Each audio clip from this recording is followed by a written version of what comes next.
It will record the amount of time elapsed since 12:03 a.m. now. What? You know what? We'll just make it 12 a.m. still, even though it's 12:03. So I will know what time it is. Kind of. So I don't know where to record this. I'm guessing right here. So I will go to sleep in my room, and I will record outside of my room. What really happens to the missing trio? You might hear my brother screaming in this live stream. Don't give a shit.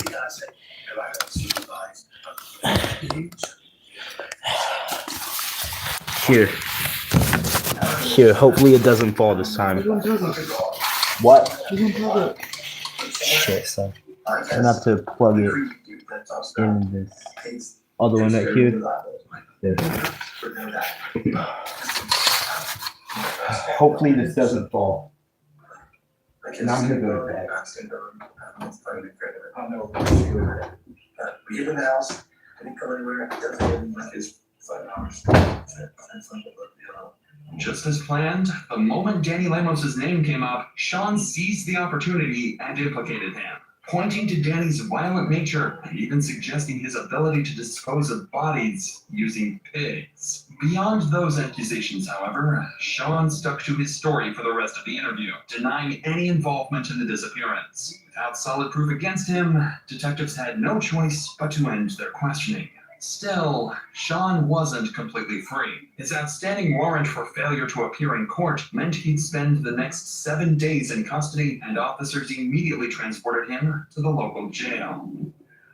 Investigators spent the following week interviewing acquaintances, re-examining evidence, and piecing together scattered leads. During their interview, one detail caught Detective Turney's attention: the mysterious red Ford truck that was spotted parked outside Sean's residence, later leaving with unknown contents loaded in the back. Investigators had not yet located this truck, and Turney strongly suspected it might hold something crucial to their case. For now, though, 3 people remained missing, and police narrowed their focus to 2 prime suspects: Sean Lannon, who was recorded on surveillance driving Matthew's truck and potentially connected to the missing red truck, and Danny Lemos, who allegedly received a handgun connected to Sean before disappearing himself.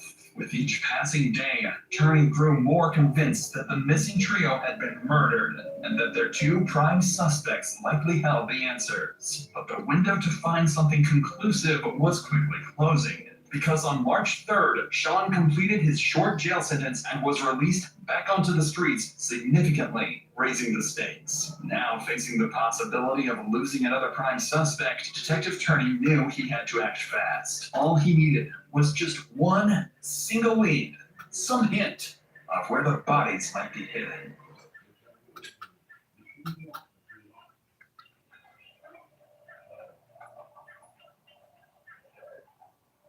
On March 5th, officers received a call from the security at Albuquerque's Sunport Airport about an abandoned red Ford Ranger, eerily similar to the one from surveillance footage gathered during the investigation. What officers found inside would confirm the gruesome truth they'd been searching for.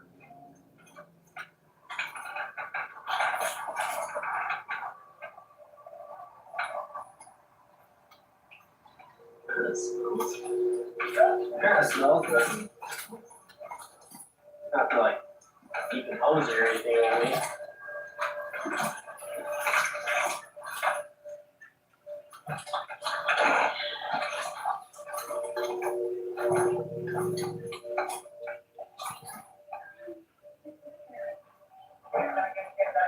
Yeah. 1:30, but they said they didn't want to send anybody out here. There's a pretty foul smell coming from the vehicle. Yeah. Every so often, Otis. Yeah, I can't really tell what it was. I heard it sound. I can't really think it smelled like decomp body or something like that. I don't know. But yeah, I can smell something, but I can't really tell what it was. Once it smelled like dirty, big deal, yeah. But yeah, I know. We'll check it and all good stuff. So. In the back of the truck were several sealed storage bins, emitting an unmistakable smell of decay. and inside were the dismembered bodies of Jennifer Lannon, Matthew Miller, and Justin Mata. Jennifer had been shot at close range in the head. Justin had also suffered a gunshot wound to the head, along with severe blunt force injuries. And Matthew's body showed clear signs of massive head trauma, evidence he'd also been beaten to death. But the horrors didn't end there. Hidden beneath a tarp in the passenger seat was yet another body. Randall Apostolon, the truck's owner. His body showed signs of severe blunt force trauma, and a bloodied hammer found nearby was clearly the weapon used to kill him. Investigators found more disturbing evidence inside the truck. Multiple serrated knives, stained with dried blood, a handsaw, and several pairs of industrial gloves, all clearly pointing to a calculated, cold-blooded murder. It was still unclear to investigators why Randall had been murdered or how his death was connected to the other three, but they wouldn't have to wait long to find out. Detectives urgently turned to the Albuquerque airport's surveillance cameras, knowing the truck hadn't driven itself there. And it didn't take long before they spotted exactly who they were looking for. On March 3rd, 2021, just 2 days before the gruesome discovery, the airport's cameras captured Sean Lannon driving the truck into the airport parking lot, exiting the vehicle, and leaving behind the bodies of his 4 victims. Finally, detectives found their killer. It was time to track Sean down and bring him in. On the same day the bodies were discovered, police urgently scrambled to track down Sean Lannon, but it was already too late. Sean had slipped out of Albuquerque and vanished. Immediately, the U.S. Marshals issued a nationwide alert believing Sean posed an active threat and was possibly on a violent crime spree. Authorities across multiple states joined the manhunt to track him down before anyone else was harmed. Then, on March 9th, Detective Turney received a disturbing call. U.S. Marshals informed him that Sean Lannon was now wanted in connection to another murder, this one committed just a day earlier in New Jersey. Authorities had linked Sean to the murder of Michael Zepkowski through witness statements and surveillance footage that placed him directly at the scene.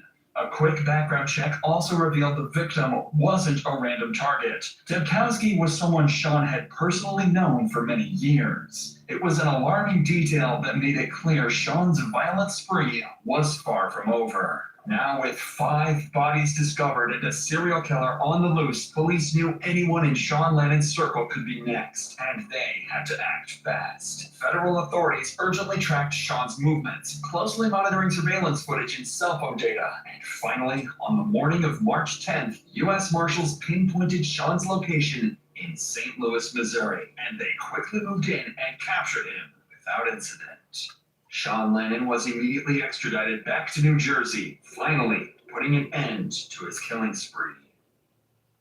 By now, the evidence against Sean Lannon was overwhelming. Investigators had more than enough to charge him, but there were still critical questions that only Sean could answer. They still needed to understand exactly why he committed these horrific murders and determine whether he acted alone or if others helped him carry out and conceal evidence. When Detective Turney sat down face to face with Sean, he expected more lies and deception, but surprisingly, Sean didn't resist or deny anything. Instead, he resigned to his fate, openly admitting he was tired of running and knew his capture was inevitable. In his own words, he simply wanted it to be over. So, with nothing left to hide, Sean would give detectives exactly what they hoped for.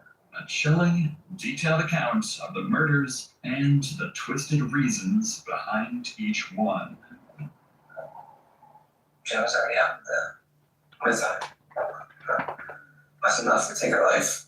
So she wanted to make sure she wanted to, for sure. Because never let shit breathing. She was gonna OD. Go in the other room, psych myself up, repeating that. Emotionally charged statement of he killed the Garrison baby. So I had whatever to do. Alright. Put the pistol on her head and I pulled the trigger. It's a hollow. A second later, I was found in that too. I put that pistol in my mouth. Leave me alone. Just some fast ones, teeth knife. My son cried out. was like, I'm in there. Full of sugar, kids gotta see goes our hands on them. And we looked, also the crowds out down, I didn't trust her. Close the bedroom door, got the kids normal. Set them up to be in a vehicle. And John's boyfriend drove truck on the car and so I pretty much slid her and started me out. To a storage bed. Alone. Sheets that were about half the bed in the back of the bus. Day later, I tried to dismember things that are containers for work. Awful lunch bag. Just thinking about it. Just so much. I knew I was living on borrowed time at that point, so I needed to get my kids overseas to cope. So I continued with packing everything up. All along, still making just a month out. To be responsible for the trucking and do that to my kids. 7 days a week, I came to the house. So I launch her room, connect to the garage. Start killing them. Before I kill them, he offered up a trade. His phone had pictures of showing my home. Standing there naked, in my living room. I don't know what, like the light or Matthew. Whatever that is in this. On my son's shoulders. I was like, here's into this picture. He's like, let's get him into the tree. He's like, I took the picture. I was like, well, are you took that picture? He just advanced it in the picture. So I said, there's, he was right here with the Facebook. He wanted to know if he could do a shot before it. So I was like, so I said, well, if you find any in the vents, so I got the biggest stuff me down in the vents. I can see coming, but fresh shot in the back head. I was trying to, he's a pretty tall dude. And this never got us to the point, they were trying later. Disgusting me. That's gross. They never work up the nervous system in my bodies. So there's so much blood. That's why I had that cold floor in my room. I still remember the flooring that was pulled up in the kids' bedroom. My landlord never fixed the water leak. The carpet got molded. I was unsafe. The carpet was outside the house, so it was the padding, I think. So there's something crazy. Still there right now. It took 2 hours before I had enough. You go, near Justin. You got Justin over there. Was this shortly after? Like how long between the time that you had this Jennifer? Did you shoot Justin? It's at least a week. So I should give it to him. I was being as if I was Jennifer on the phone. So you thought he was to be Jennifer? I also had pictures of Daniel Lamos and my son. Never got my hands on Daniel Lamos. I fully excited. So I sent back to New Mexico for him yesterday. Yeah, okay, yes. If I did, it'd be in the box. Spent half the 3 of them. Probably that kid comes over with William or Matthew. Comes over with Felicity, his girlfriend. They're actually like 12 years old. I should put me on too. It's fine. He's like, they're looking for money for anything. I give you food for it. Or they just take like $40. It's like, all I need is later, we give me a ride to get some water. Unless you're gonna want. So, one of those times he came back, he didn't have Felicity. And that's when I shot it in the back of the head. I went into state house now, Bergie. So when he brought me the box that in the back, I couldn't everything up, I couldn't focus on what he did. Got the vehicle, so he should take the truck back, so I found too much for it. The box of the main storage containers, that's all of them for $50. He wanted another $300 once we got to his place. Great. Wanted another $300. All of the boxes. So I didn't have $300. So basically, I'm gonna drop you back off. So left, came back to the front. The box was still back. Pulled in right there. Got the fight. I killed him in the front seat. Great driver's seat. Throughout his confession, Sean remained eerily composed, showing almost no emotions. Even more chilling is the fact that just hours after dismembering the bodies and brutally killing Randall, Sean was picked up by police on an unrelated warrant and sat across from Detective Turney, coldly denying any involvement, while a truck full of bodies was parked just a few blocks away. Tuesday, it's grabbed the truck. I got what's doing it. I don't know anybody. What do you do with the bodies? Doesn't track that. We're doing stuff when you're going to get caught. Just want the kids back home. Sent them to the airport the day before. That position up. Just, it was the same. Just a big baseball. That's the obvious. That's I believe it was Uber. Took out. Right to the curb. Next day before, I'm waiting on time. Yeah. So I didn't find the bodies at the airport in the box. And last on my list was the man that means John, my big brother. Big brother's big sister's owner. There you go, two. Wanted the pictures back. He didn't want to give me the pictures, so I started beating him. Didn't give me the pictures. It took like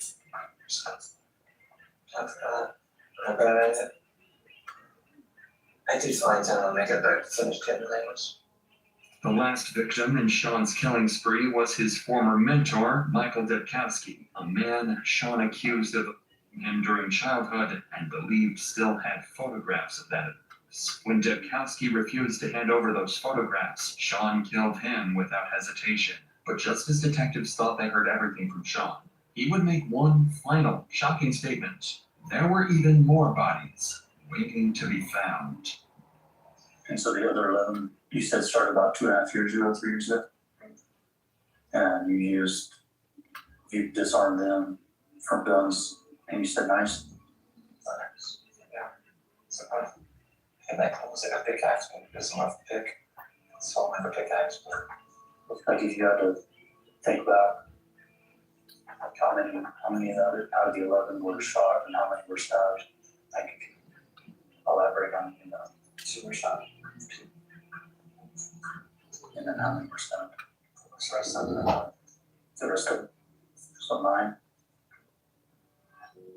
According to Sean, he killed at least 11 additional people, mostly drug dealers tied to Jennifer, and hidden their bodies in remote areas of Malpais National Park. Detectives approached these claims cautiously, knowing Sean was a skilled manipulator who mixed truths with calculated lies. Perhaps this was his last attempt to influence the outcome of his trial later on. But despite extensive searches, no additional bodies were ever discovered, and Sean's claims remained unverified. Detectives also investigated one of the key persons of interest directly implicated by Sean himself, Danny Lemos. He was located in Albuquerque and arrested by U.S. Marshals on March 25, 2021. Danny agreed to speak with Detective Turney, firmly denying any involvement and expressing shock that Sean was even capable of these horrific crimes. He admitted taking the handgun Sean had hidden at Kelly's house, but claimed he had no idea it was tied to a murder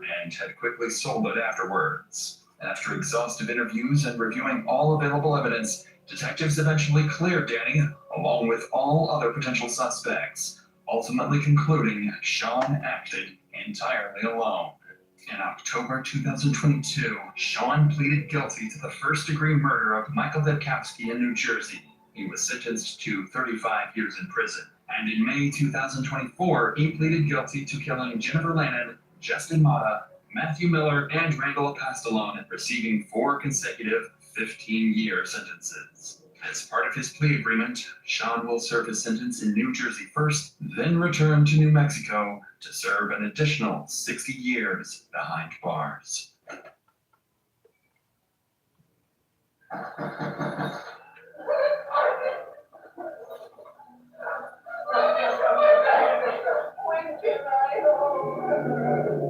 This is the mother of 25-year-old 25-year-old Sarah Harris finding her daughter dead. I wish you felt like this. What is this? This is horrible. This is horrible. They're doing stuff to her. The state of the room and Sarah's body point to a self-inflicted overdose. And as the weeks go by, everyone begins to accept that as the truth, until one accidental discovery turns this case into a murder investigation. And as investigators revisit the events from the day Sarah died, they begin connecting the clues, eventually uncovering not just a killer, but a highly concerning past and a form of homicide so cruel that fewer than 1% of killers ever receive it. You kind of have an idea as to why we're here. This is all part of an investigation into the death of Sarah Harris at midterms.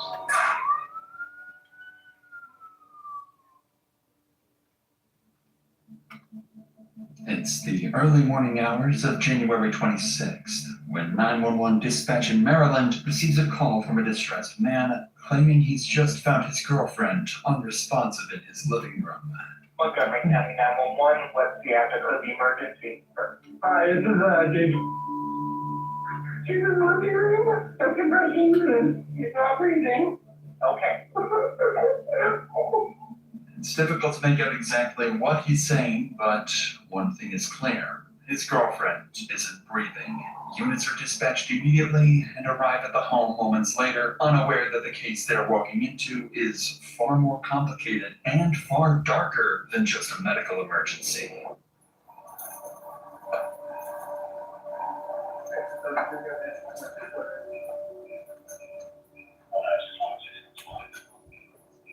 As the officer walks into the house, the first thing that can be heard is the metronome medics use for CPR on the patient. As long as it can be heard, that means there's a hope to save the life.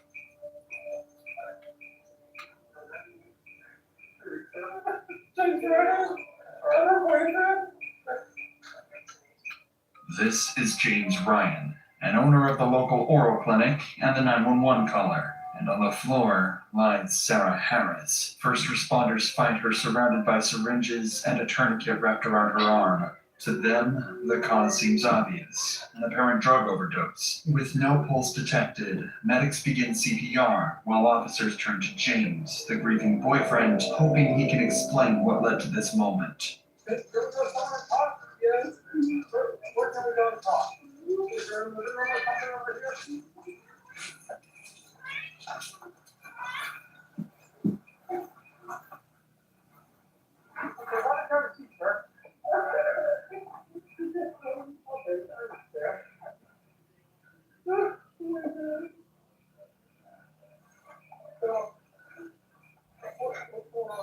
Yesterday we were watching TV and the house is winter and I went upstairs to go to bed because it was late. And I went, okay.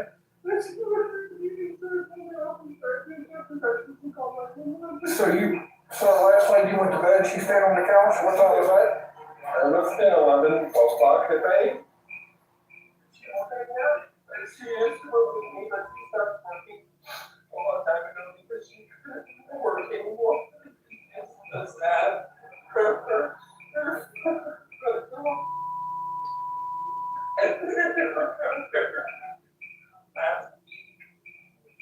James admits he knew Sarah was taking drugs and explains it by saying she'd been stealing them from his clinic even after he fired her. At first, nothing sounds suspicious, but it forces detectives to confront a difficult question. How was James letting this happen? It's a question that will matter far more later, but for now, detectives focus on understanding the events leading up to Sarah's death. And that's when a first subtle sign suggesting that something isn't quite right would appear. Did she take something? I think she did, yeah. We went to my office and they're all sitting in my office yesterday. After the that, what happened drugs? Okay, you think maybe this was an accident? I think so, yeah. I don't know. I hope so. Notice how, for a moment, James's grief disappears, only to return a second later. At the time, officers don't think much of it. But what they don't know is that this won't be the last time something about this scene feels off. For now, though, police accept the simplest explanation, a heartbreaking, self-inflicted overdose. But then, suddenly, the only sound keeping James's hope alive, the CPR metronome, goes quiet.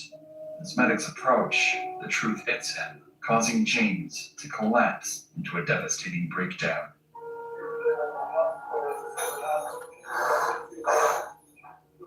Yeah, this thing you did my before.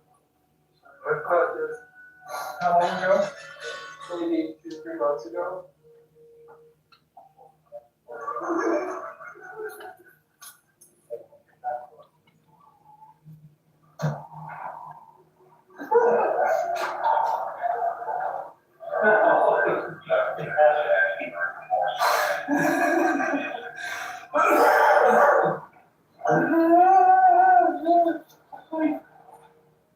As medics confirm Sarah's death, James breaks down completely. Up to this point, nothing seems unusual for an apparent overdose. The house slowly goes quiet, and investigators begin documenting the scene and preparing Sarah's body for transport. And then everything changes. Sarah's mother arrives, walking straight into the worst moment of her life, unaware that she is about to give detectives a clue that would soon change everything.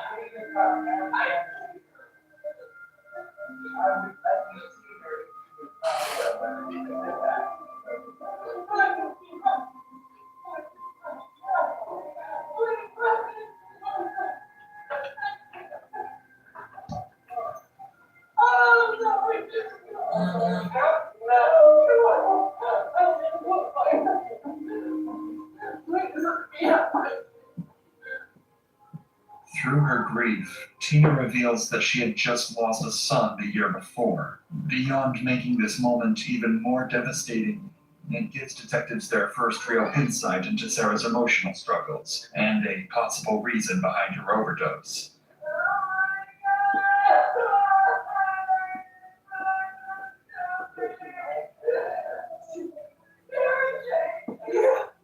Just my brother just passed away. When did this happen? This morning. When? This morning? We got the call at around 6:50 a.m. I wish it felt like this. As far as I know, yes.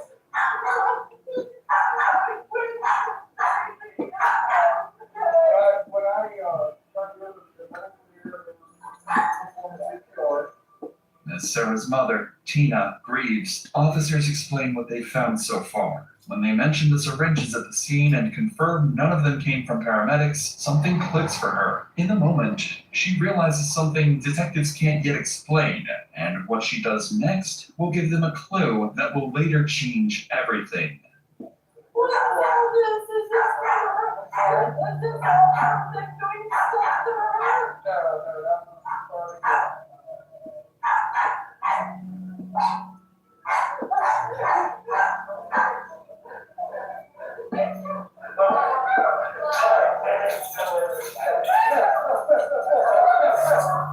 What's the mail? What's the mail? What's the mail? What's the mail? What's the mail? Tina's sudden reaction catches everyone off guard. She walks straight over to James and begins striking him, and officers have no idea what triggered it. Her outburst quickly becomes yet another sign that something about this scene isn't adding up. And while at this point nothing points to anyone being involved in Sarah's death, that would change the moment investigators uncover their first major hint, a discovery that will set off a chain of revelations, ultimately revealing the true horrors behind Sarah's death. But before any of that, Tina seemingly begins leading into a different explanation, that Sarah's death was a self-inflicted overdose, pointing to the struggles her daughter had been dealing with. But if that's what she believes, Why did she go over and hit James just moments earlier? That contradiction doesn't make sense to the investigators. They don't understand it yet, but as investigators uncover more details, this moment starts to make sense. What is it that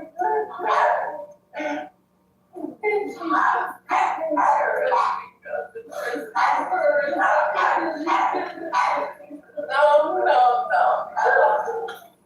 And this is my son's obituary. That just came out. And she could not take her. Tina begins to echo James's belief, possibly thinking that Sarah may have been using drugs to cope with her brother's death. So far, James's version of events shapes the entire direction of the investigation. But the truth inside this house is far more complicated than anyone realizes, and soon, investigators will learn why. Days go by with nothing suggesting foul play.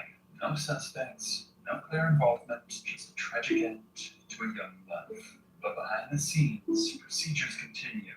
Because Sarah was believed to be stealing drugs from James's clinic, the DEA prepares to review his practice. And worse, he might face fines or lose his license. What no one realizes is that something far more significant is about to surface. Along with the autopsy, Sarah's samples were sent for toxicology. What they reveal shocks everyone. When the toxicology comes back, investigators notice details they can't ignore. The drugs aren't a surprise. James already claimed she stole them. But the way they were administered raises new questions. The injection sites don't match self-injection. The depth is controlled, and there isn't a single defensive mark on her body. One detail after another falls into place. Until the medical examiner's final assessment, Sarah had been injected while she was unconscious.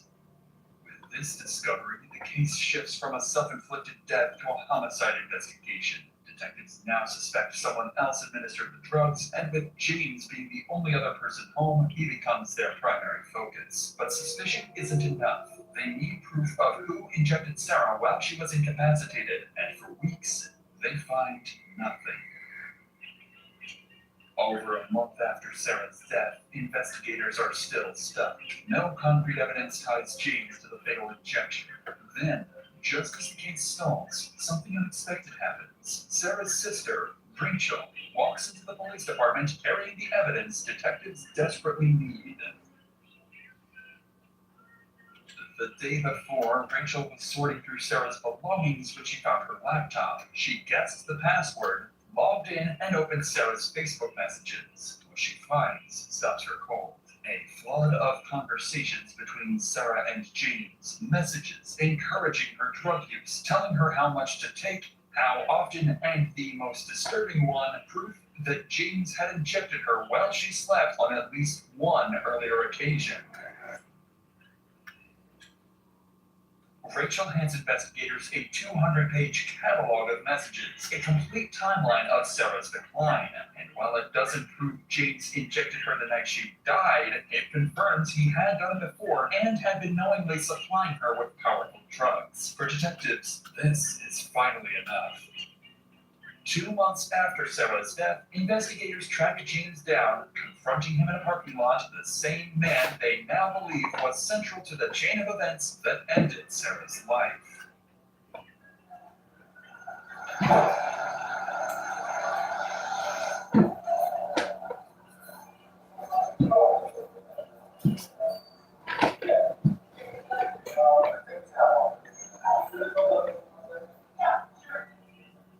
James is immediately brought to the police station and taken into an interrogation room. At this point, detectives already have more than enough evidence to charge him, but they still need to understand why. Why was he supplying Sarah with such powerful drugs? And did he have any role in the injection that ultimately ended her life? But when the questioning begins, James's reaction couldn't be more indifferent. Great, so glad you feel better? Mm-hmm. Good. So, you kind of have an idea as to why we're here. No, actually, because I think been in the attic for the past 5 months. Okay. So we're here, this is all part of the investigation into the death of Sarah Harris. Okay, what happened at your house. Okay.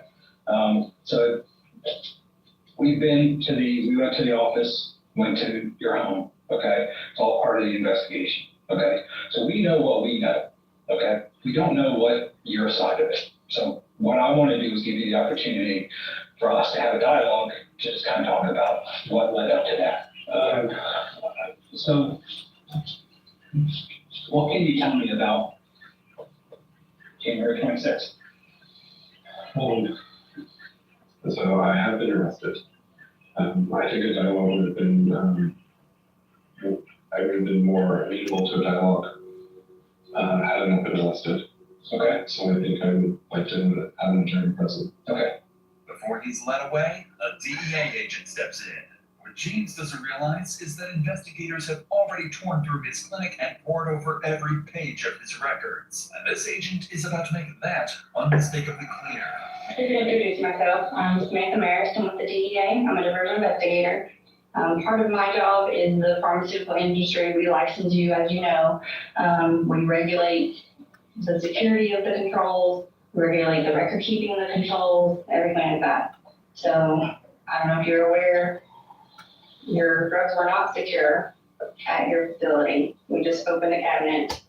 Your records were very organized. They were hard to manipulate and see what you actually ordered, what you didn't order, things like that. I didn't see any inventories and things like that. So at that point, you know, and what situation is going on today with your arrest, you know, we have to ask for your licenses.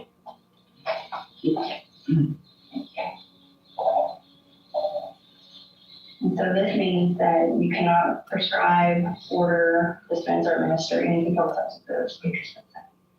The interrogation ends, and James is charged with second-degree depraved heart murder, a charge that doesn't require intent, only that he knew his actions could kill Sarah and continued anyway. According to an interview with Tina, James once claimed during a drunken conversation that he first noticed Sarah when she was just 14 and would later take his kids to the toy store where she worked so he could see her. Prosecutors point to Sarah's rapid weight loss, the long sleeves hiding fresh track marks, and the night her family found her high in a room littered with syringes. They argue James kept her dependent by stealing drugs from his clinic and continually encouraging her to use them.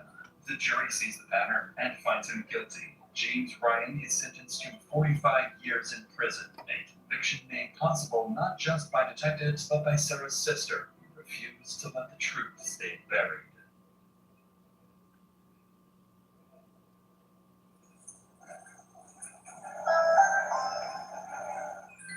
Hey, how you doing? I'm gonna go bust this up. This is U.S. Marine veteran Eric Banks. Moments after this body cam footage, officers would find his horrifying secret stuffed inside his bedroom wall. Go in there and saw her laying around talking, drug it out where he is now, and do the food. Are you good? Eric, who is also an active officer for Baltimore PD, thinks he can use his experience to cover up his vile murder. What follows is amongst the most disturbing collections of criminal case files ever uploaded to YouTube. Stop, unbuckle it. This is my life we know. I don't care. Stop. What are you doing? Who is this person? Yeah. And then you also told me that Daddy really had Tristan go in the bathroom and cover their eyes. Strangle.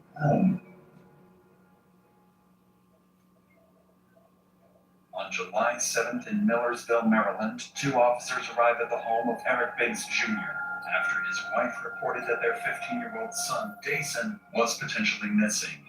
The report was relatively standard for them, but the reality awaiting them is more horrifying than they could have imagined.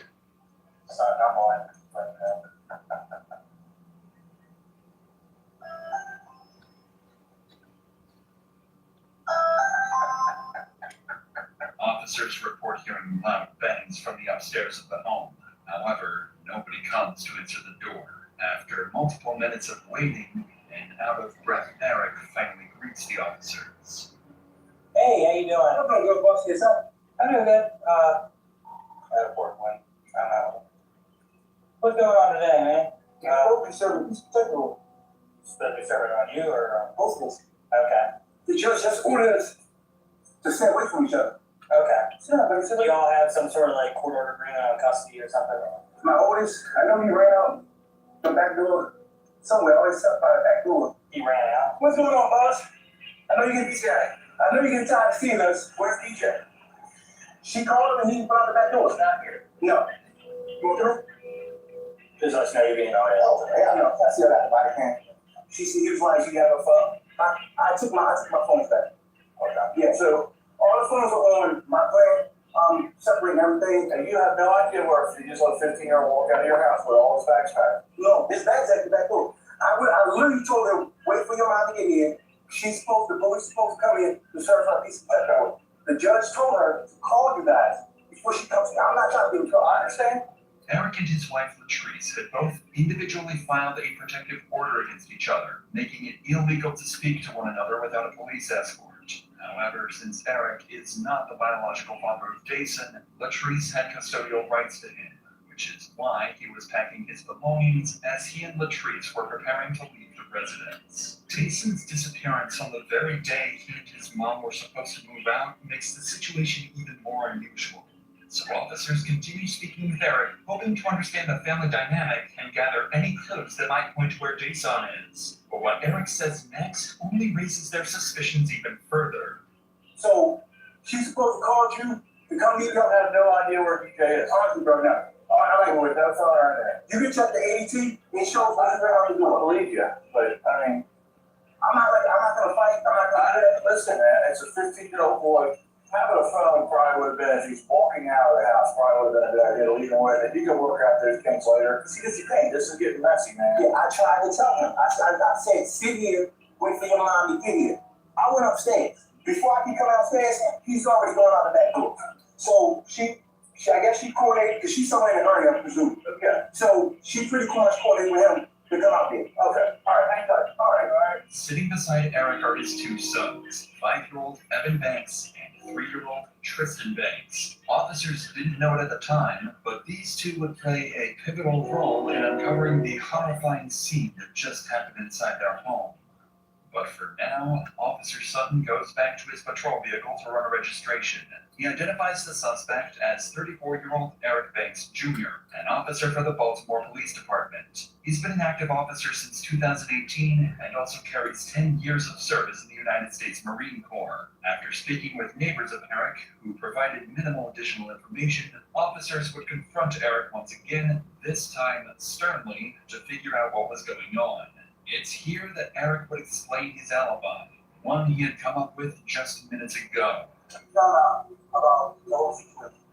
With my, that's what you're hearing there. I mean, this is what I'm trying to tell you. He was being upset at the table prior to this. He said you don't want the separation. Like you don't be separated before. He said he's tired of it. He's tired of feeling like he has two sides.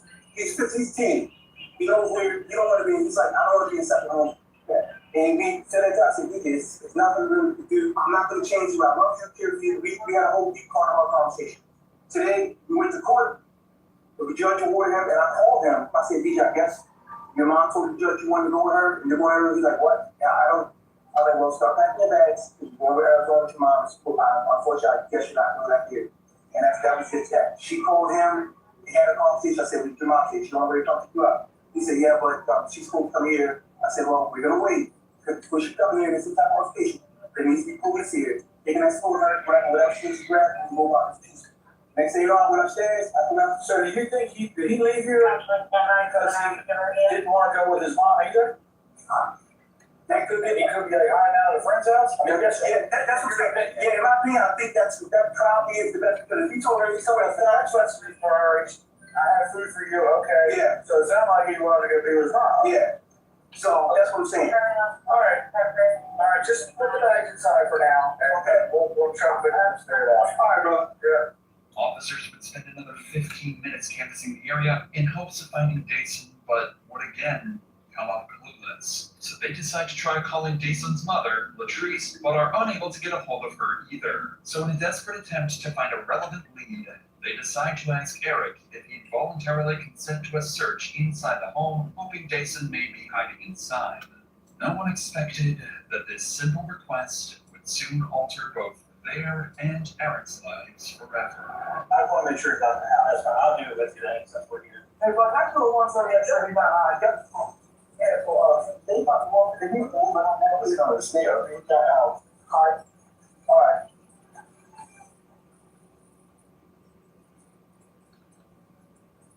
So you run the one better, yeah. This is the kids' room.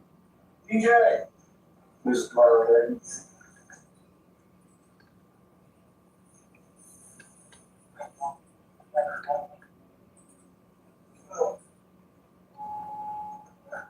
Yeah, he's all done.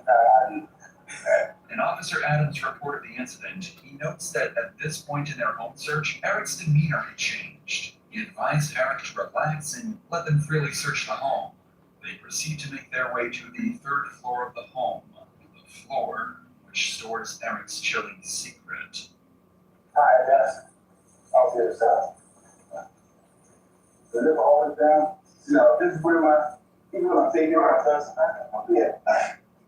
So this is where my test is. Yes, hello, what are you talking? Yes, sir. Yeah, like, okay. Am I dim one? What's up? Alright. What's up, bro? Alright. Inside the home in Eric's bedroom lies Jason's deceased body, already cold to the touch. Eric forgot to fully close the hole before meeting with the officers. The gruesome discovery would leave the two officers in shock.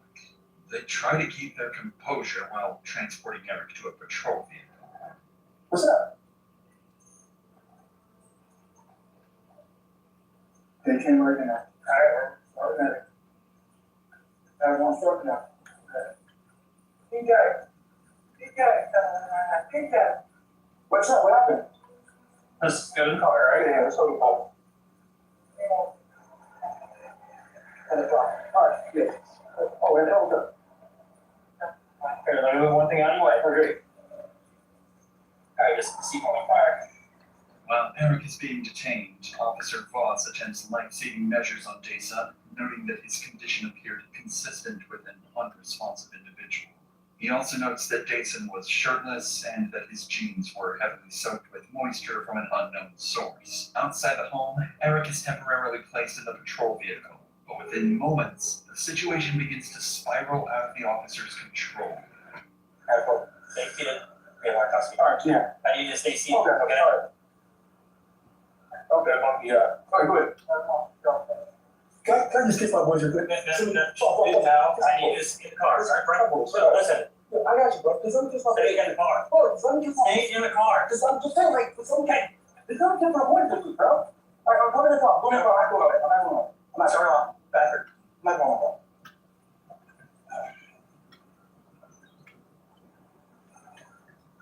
You just. Yeah, listen. Alright, stand up, turn around. Don't do anything. I'm not. Stay in the car. Stay in the car. Stay up against the car. Okay. Alright, now get back in. Hey! Bro, I'm not going. It's not pressure. You know. I just think that's not going, bro. Come on. This ain't just not. Get back in the car. Alright, come on. Come on.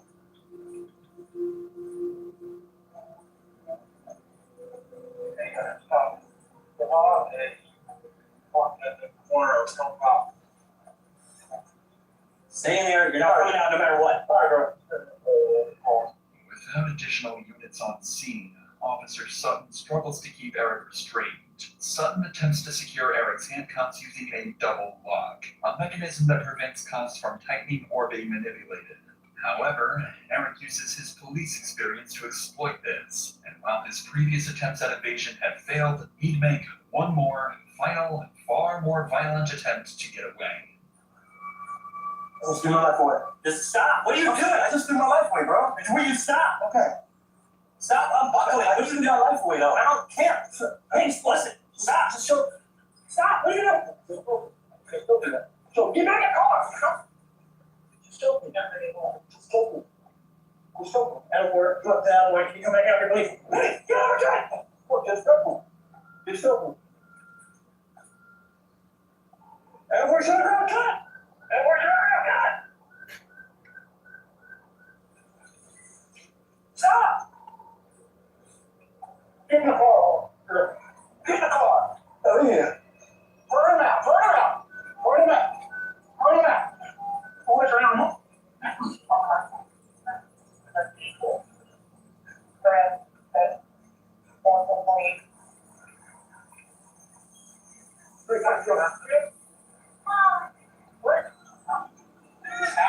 Stop. I can't stop. Just get on my wrist. And my hand going up. I gotta stop. Yeah. I can't. My hand going up. All right. Come on. I got up. Now hold on. I told you, bro. You said no. All right. Stay where you're at. Stay here. I am still here, but I told you, bro. All right. Go to your legs. All right, man. Take a deep breath. All right. Listen. We're going around last and they go worse. I know. All right. Well, we're done. Get up. We're done here. I watch you. I'm not okay. All right. We're gonna take it off. All right. Well, it's not wrestling anymore. It's just a lot of shit today. I know. You sweating? I'm sweating. Can we be down? I want to be. No, bro. All right. Well, I don't need to wrestle on the ground. Is that helping anything? No, okay. All right. Okay. Eric attempts to unholster Officer Sutton's service weapon, eventually managing to loosen it and nearly knocking it to the ground. Fortunately, Eric's handcuffs prevented him from causing any further harm. As the chaotic scene finally settles, officers briefly discuss the frantic events that just unfolded. I go to the subway to meet her. Go in to make sure he didn't go to subway to miss communication. Come back here and said, let me just check the house. They started getting real weird. I'm like, well, you just stay back. He's bar enough city. Started getting real weird. I'm like, no, I can check the house. You stay back. Stay back. Stay back. Stay back. I go up the way off. He wouldn't be up here. There's an attic thing. I'm done with Sterling. He in there and saw the lane and I was talking to drug it out where he is now and did what I could. I immediately should have sold the boys later, 95 units, 15.5 years, and ask for more units so the CPR truck and 90 seat. Okay. All right. Are you good? You're good. You're not hurt. No, I'm hurt. Should have been that. If I just did that first. You know. Oh, I'm gonna get the whole lot. I can see that. See, I hit him. Come on. Oh, yeah, he can still CPR. There's a 10-7. Casing 48 inside. Yeah, like, okay, well, we went upstairs, which I still here. There's like a gun seat area, and my partner looked in there, 95, and I don't know what's going on, and then we took to my car, I gave an opportunity because I need to double on my stuff, and then he unbuckled himself, went out, and grabbed. EMS attempted to perform CPR on Dason, but it was too late. Dason was declared deceased shortly after by EMS. What officers uncovered with Dason was only the beginning. As the investigation deepens, Eric's children would reveal further secrets, painting an even darker picture of the reality behind closed doors. For now, the decision is made to take Eric, his children, and his ex-wife Latrice to the police station. Police reports state that while Eric is being transported, he struck his head multiple times against the cage window bar, causing a welt to his head and damage to the patrol vehicle. Despite this, everyone would eventually make it to the station, each separated into their own individual rooms, awaiting intense interrogation. Eric would be left alone to hopefully calm down and collect his thoughts. Meanwhile, detectives speak with both Latrice and her child Evan, hoping to collect more information that can be used when speaking with their main suspect. They start with Latrice, asking her what kind of person Dason was. At this point, detectives are considering the possibility that he and Eric may have gotten into a fight that somehow escalated into tragedy. But what Latrice describes denies that theory completely, and makes Dason's case even more heartbreaking. Can you sit a little bit closer over here? Yeah. There's a lot of specific questions that I wanted to talk to you about. Can you describe DJ? Was he an argumentative person? Was he a quiet person? So Justin was more of a quiet person.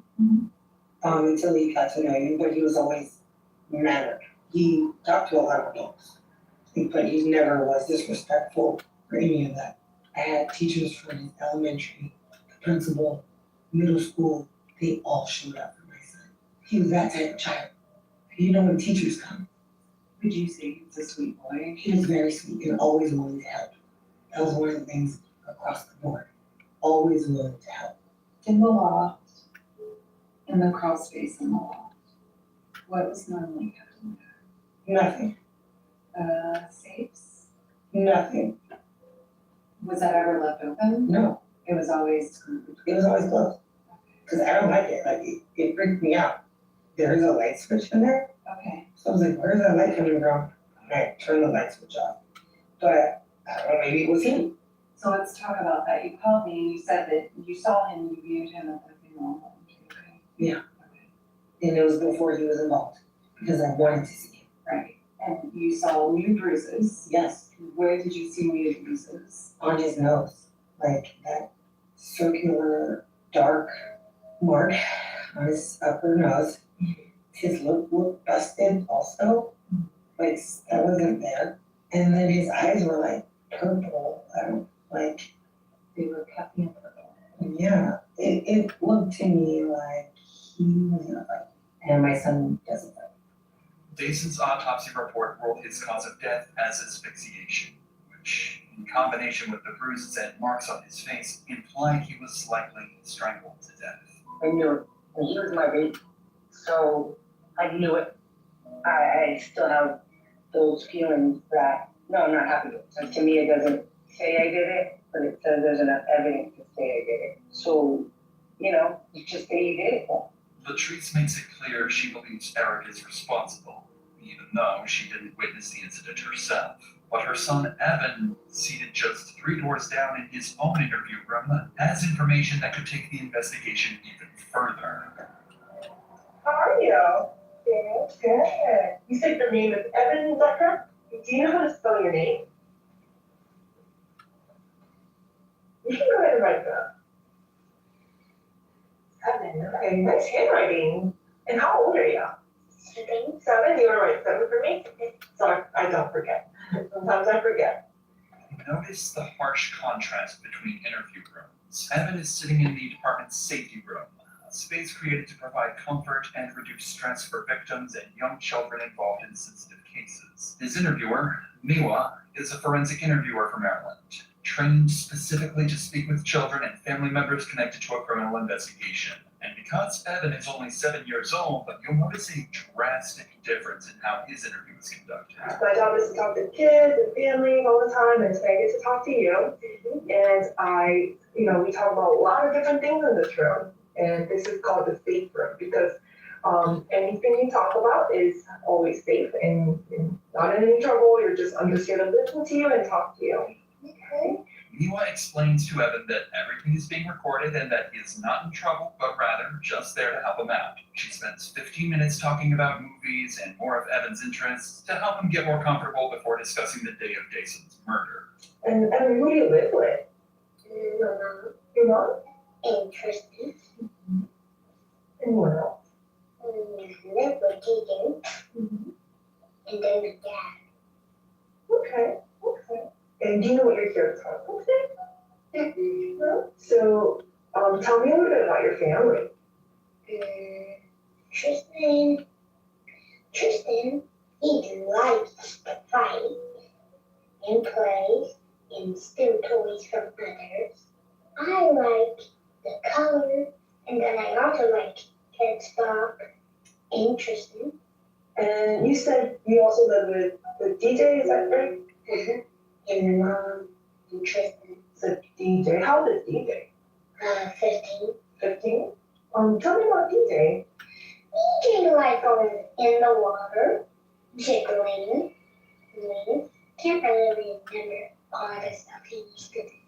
But he loved playing Roblox, games. Tell me about the last time you saw DJ. When mom wasn't at the house, Tell me who was at the house. Dad, and then DJ, and then me. DJ was going in his own room with mommy, and Daddy was waiting at the door with DJ.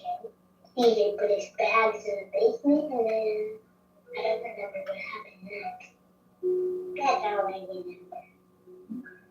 Miwa would tell Evan to draw the last time he saw Jason, and he'd draw the staircase leading to the home's loft. The same staircase Eric has dragged Jason's body up. And so who is this person? That was DJ? Where was Dad? Here. Oh, okay. So Dad was up here and then DJ was right there? Okay. Where did they go after? They had one and they were just waiting at the steps. Oh, they were waiting at the steps? Who was he waiting for? Or what was he waiting for? And he was going to kill her. Like the end. Did that happen? Not yet. Was there anything that you worried about on that day? I wonder if there's anything that you were scared about that day. Evan struggles to reveal the details of the events he saw that day, likely due to the discomfort of speaking with a stranger at a police station. But the information he gave his mother on the day of the incident provides far clearer insight into the disturbing events he saw. You said that one of your children said something to you? Evan, and what did Evan say? He saw Daddy bringing DJ upstairs. And I said, where were you? And he said he was in the living room. I just didn't want to pry too much, but then I said, oh, was DJ sleeping? He said, no, he wasn't snoring. And then I said, was he moving? And he was just like, no.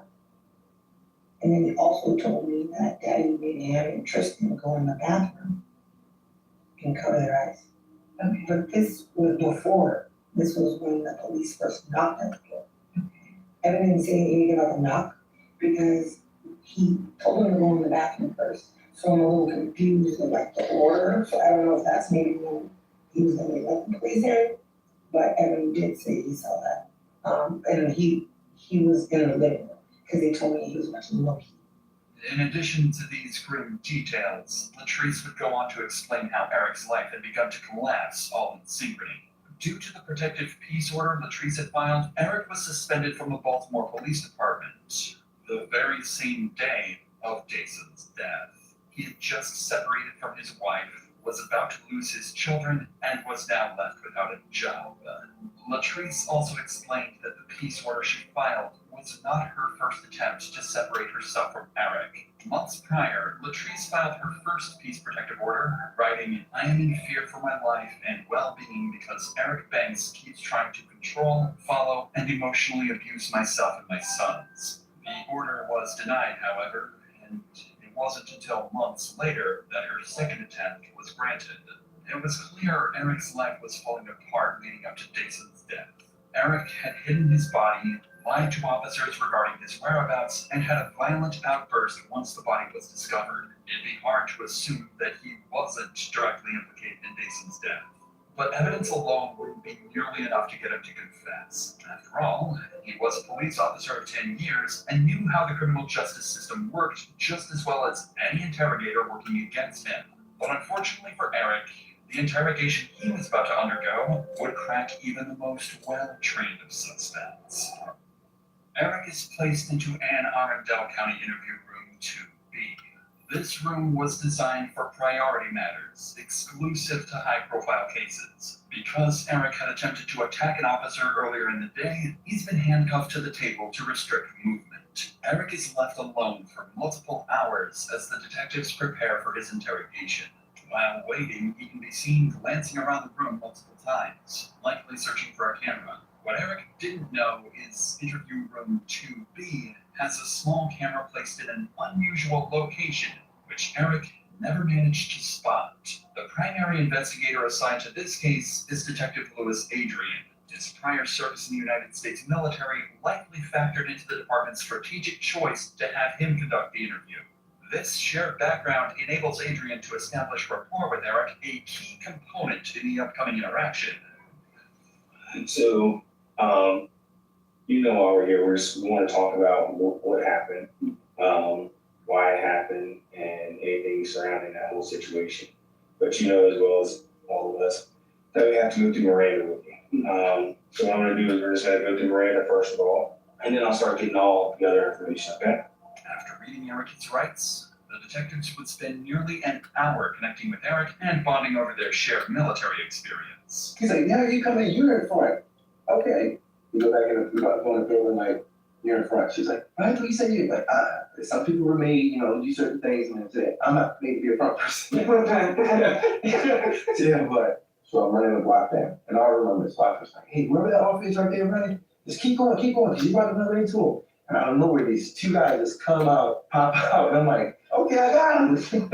And he just pulled over, and he was like, yeah, remember that was right, you was moving, and you just ran. And was like, he's like, no, because I was slowing down, like trying to look. He's like, no, keep going.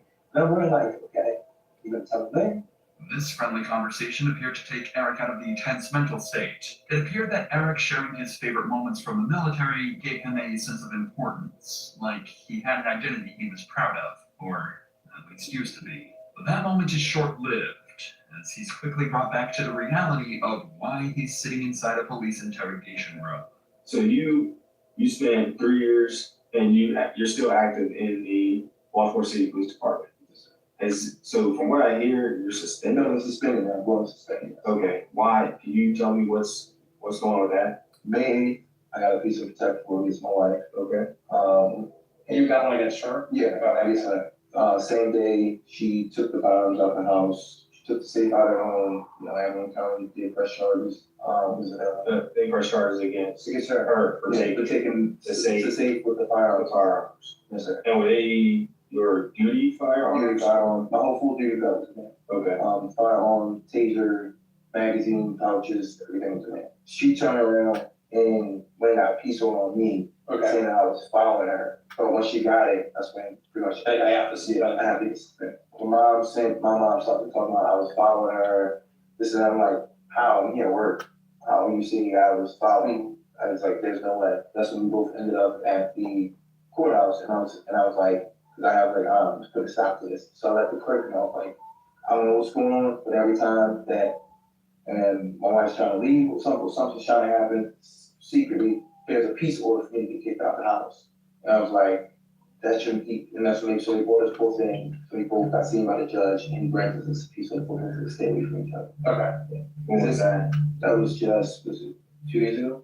Okay. Or was it, no, Monday? No, yesterday. It was just yesterday. It was Tuesday, yeah. So y'all met with the judge Tuesday. And you're still suspended up until this point? Yeah, I'm still suspended. So when, maybe it's the way Baltimore works, and I'll still on stuff. So you have the peace order, she gets one on you, and then it gets Denied. denied. They have to do IA, I have to do the full. They have to do that. Yeah. And so you're still suspended even though it's been cleared up? Yes. Gotcha, okay. At this point, the detectives had no reason to assume Eric was alive. He'd been open and honest with them the entire time and seemed rather friendly. It isn't until they begin discussing the day of the incident that investigators realize Eric's perceived honesty had all been a calculated act. So yesterday we opened the court, a piece of technical orders. They granted the whole motion, for us to stay away from each other. She's always supposed to stay with me. The oldest, she's going to Arizona this month. She tells the judge, like, that's what you want to do or something. So right after that, call him. I was like, hey, come back in your bags. You don't know what your mom. He's like, why? I'm like, I'm saying, you wanted this. You're supposed to, I guess, I don't know. I didn't have that conversation. Previously to that, me and him had literally just sat down on the table. Because I could tell that my son was like depressed. He was going through like, that's really what our trip on the first was like, just to try to get him away. Get him out. We sat down at the table and I'm like, what's going on with you? How are you feeling about this? Where are you at with this? And he's like, honestly, I don't know. He's like, I hate it. I don't want to feel like I'm choosing sides. I just want to be left in on that, right? Because then it's like, they call me telling me this and this and that. And it's like, I gotta keep certain things from you. It's like, I don't want to be a part of this. He's like, I'm tired. So I said, just go start packing your bags. And he's like, okay. We wait, get my paperwork. I come home, and on my way home, it's like, I just felt like I was done. Like, you know what? Today's gonna be the day I'm gonna do it. Okay. I feel like my family's falling apart. I'm suspended from work. Possibly gonna lose my job. So it's like, situation, emails, just keep influence, like, we gotta, I even sent a text and said, I don't know why we feel like we have to be at war. Right? We shouldn't have to be at war. It's like, if you are lying to these guys, so like, you gotta guess, what are you trying to move in with them? Tell them that you're living in hotels, you're not, you're staying with your mom. Like, what are you doing? So at this point, it's like, you know what? I'm just tired. Yeah, tired of it. Yeah, it's a way out to get peace. I get. Yeah, a lot of people go through that. And it was just like nothing. I felt like everything was just coming to me. And I feel like that now. Like honestly, everything was coming to me. I was like, you know what? I'm just gonna do it. It is what it is. So when you got home yesterday, was there anyone in the house? Yes, it was the son was in the house. Okay. Evan was in the house and Tristan was in the house. So you go in there and you're doing all this stuff, right? I go in there and I go in there, I see him upstairs, like he got his bag packed. I had to go take his stuff downstairs when your mom's come and she called him. Like mom's calling, he's like, what I say? So I say, tell her, just talk to me, like, when she called me, whatever. And he answers the phone and they have a conversation. And that's when I'm like, okay, what she say? She said she's gonna be in the area, just bring my stuff downstairs. I said, okay, cool. I said, so Paul should be coming. When he comes, everything goes smoothly. This is the moment where Eric's act begins. Notice how he begins looking blankly into the ceiling as he recounts critical moments. For the last hour, Eric hardly looked up to the ceiling once. I go downstairs, I'm in the kitchen. I just made a big bowl of, who was it? Gatorade. A big bowl of big picture of Gatorade. It's blue. It's probably still, I believe it's still on the counter. But like I said, you say you never went down. The bag of crushed up pills that I have is right there. The son came upstairs. He asked me something. He was like, what did he say? He came upstairs. He asked me something. And I can't remember his exact words. He was like, asking me, what was it? About, I think it was leaving something like that. I said, son, just wait. We're not gonna, because he was like, I don't want to go. He was just telling me that he didn't want to go and shit like that. I said, look, just wait. We're not gonna talk about shit. Because I'm gonna take your brothers to your mom's house. I was coming back. I said, your mom gets here, we'll push you before I get back. Unfortunately, you gotta go with her. That's just the way it is. He's upstairs. I'm on the Tristan. I told Tristan, I said, Tristan, go get your shoes. Tristan said, okay. So Tristan goes upstairs, he gets his shoes. He comes, he's like, Daddy, what's wrong? DJ. I'm like, huh? So I go upstairs. He's in the bathroom. He's in the tub. That's when I see him. I was like, what the fuck? That's why I pulled him out the tub. As I pulled him out the tub, I laid him flat on his back on the floor. And was it at that time, I'm not sure if he was out of electricity. He was like, Daddy, somebody at the door. And I'm just looking at him like, Eric makes his story clear. He had planned to end his life, but coincidentally, Jason had the same plan and did it first. It's an extremely complex alibi and only becomes more unlikely after Eric explains why Jason's body ended up hidden inside his bedroom. So I go downstairs, go to the front door, the officer's there. And I panicked, I was like, I don't know what the fuck to say. So he asked me, he was like, hey, what's going on? I started talking to him, telling him what's going on. What did he say? He said, so what's the situation? And I told him about the situation. I was like, my wife, she's supposed to wait on y'all to come, y'all supposed to be serving on the piece of protective order. And when he's like, yeah, she's supposed to be picking up outside. And he was like, is she here? At the time, he was upstairs on the floor. And when he said, was she here? My mind, I was like, no. Okay. You panicked. Yeah. Because it already looked bad, I already moved him. And I was like, you got all that. Yeah.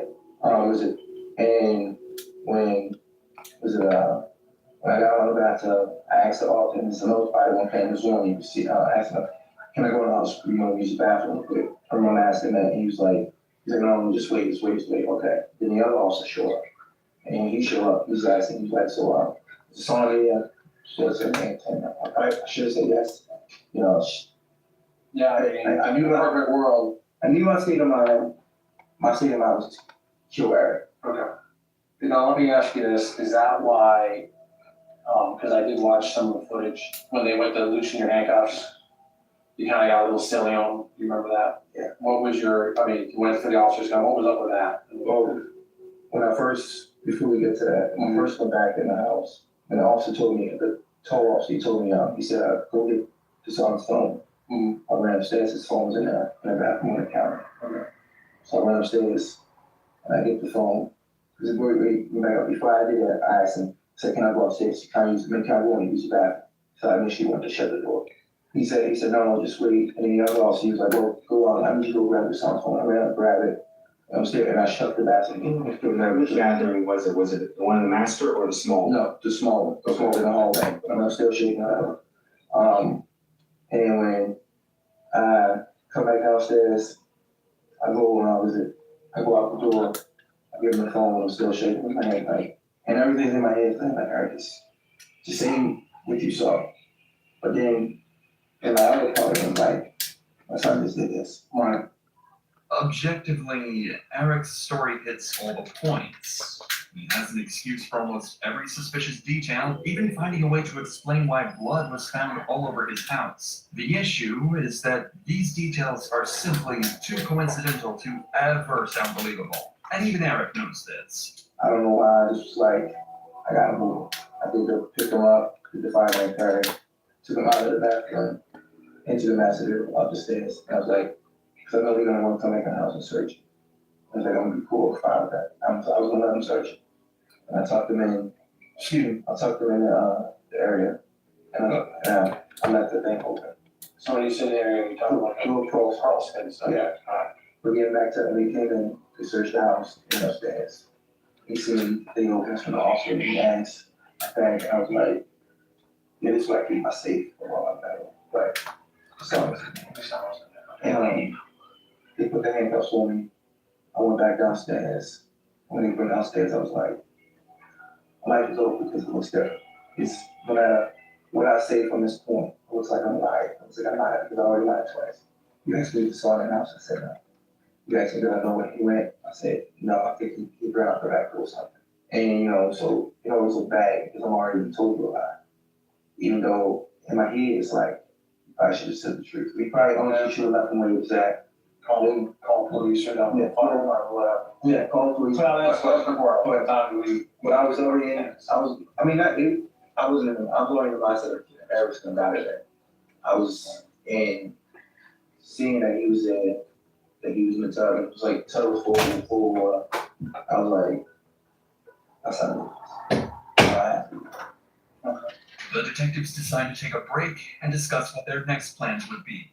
At this point, they both know Eric is lying to their faces. So the goal for the rest of the interrogation will be to get Eric to admit to his lies and ultimately confess to the murder. To do this, they decide on Detective Adrian conducting the rest of the interrogation alone.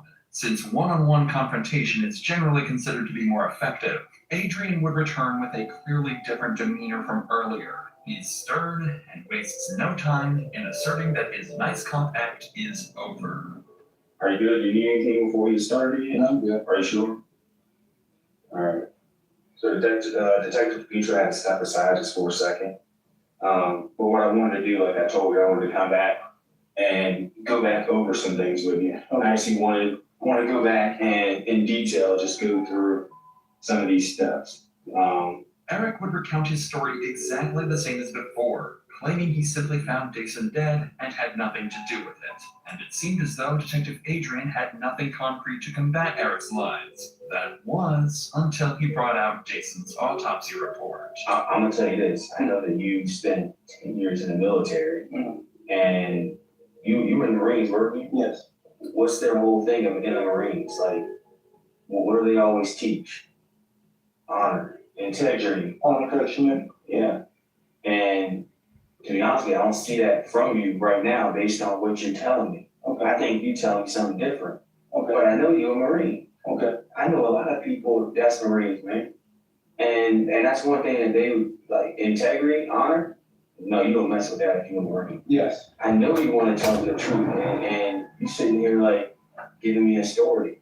You give me what I want to hear, just to sound good, but it's not it.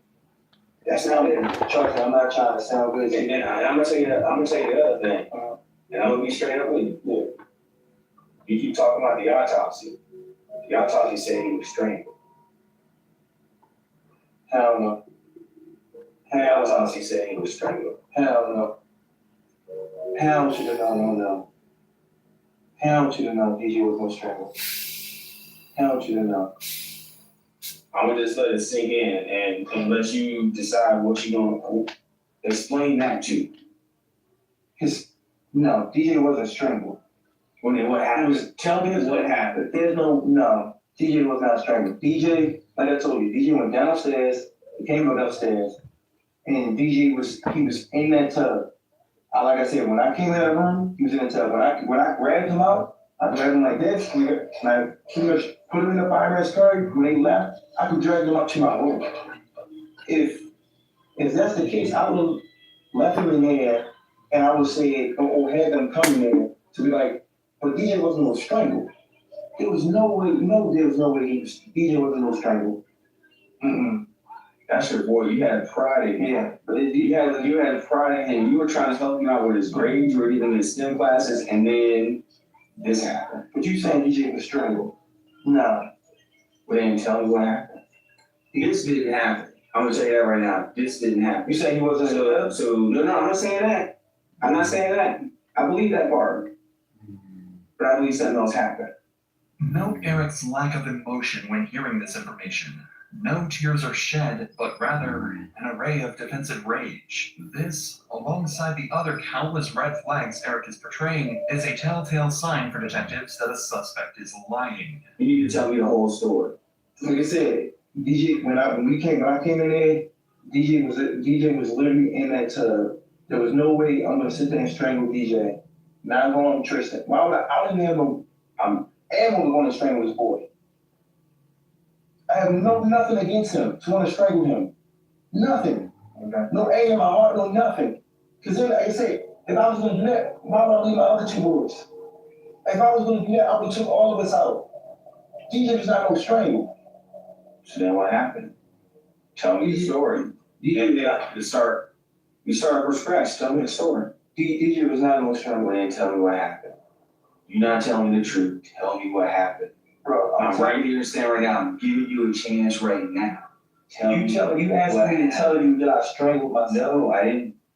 Eric understands the legal system well enough to avoid offering a direct confession when confronted. From investigators' perspective, he knows that admitting involvement is the worst thing he could possibly do.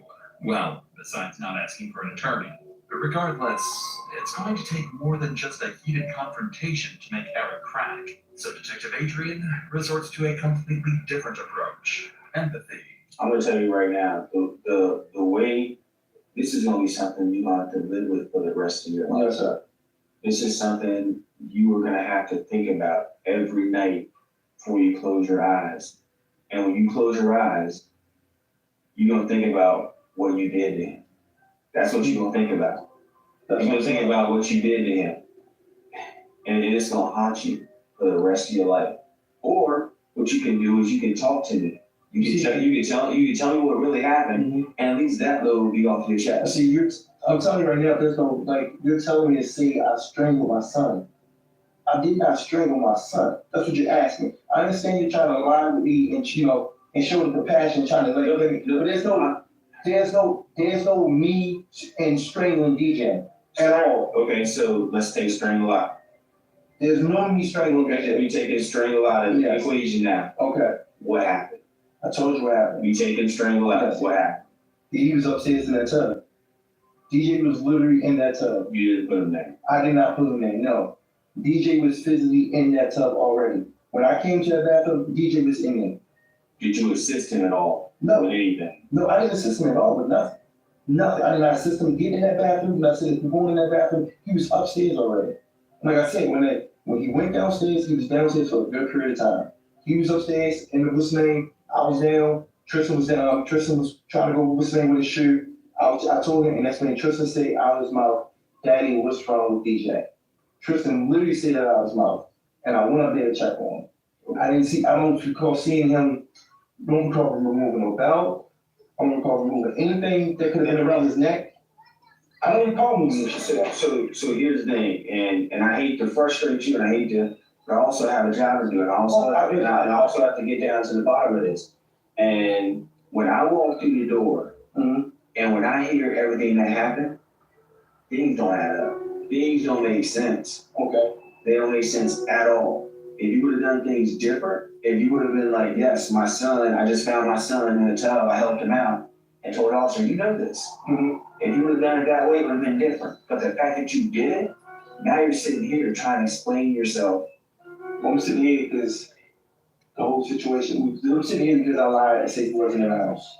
I'm sitting here because I didn't tell the officer, like you said, straightforward what was going on. That's too much right there. How, like you said earlier, how are we supposed to believe you now? Yeah, I mean, it's, So you telling me how am I supposed to strangle him? How did I not assist him in getting in the tub and, I don't know, possibly drowning him? I don't know. No, I don't know.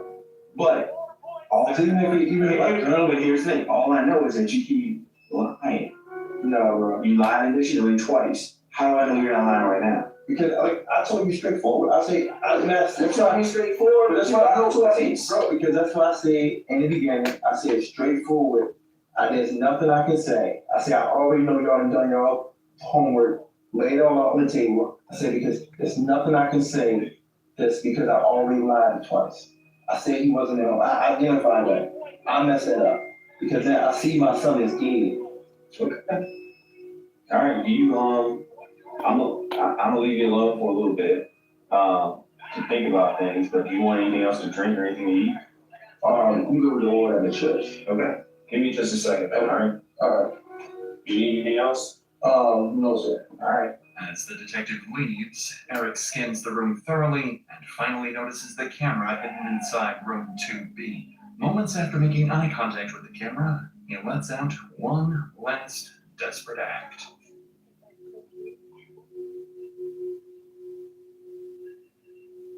Strangle? I don't know. Unfortunately, it'd be too late to act his way out of the murder. Eric's testimony was flimsy at best, and Detective Adrian decided he'd gotten enough to wrap the nearly 5-hour interview up. Shortly thereafter, Eric was booked into the Anne Arundel County Detention Center under charges of first-degree murder, second-degree murder, and child abuse resulting in death. At trial, Eric would quickly accept a plea deal to second-degree murder as well as attempting to disarm a police officer. And on October 4th, 2022, he was sentenced to 42 years in prison. If Eric serves his full sentence, he'll be released in 2064. Some people are extremely entitled, turning regular police encounters into an absolute nightmare. Just keep your hands off me! From an entitled citizen who tried attacking the police officer to an entitled teen who thought he could fight a police officer, this is the ultimate compilation of citizen entitlement, starting with the shocking case of Sarah Bofferding. No!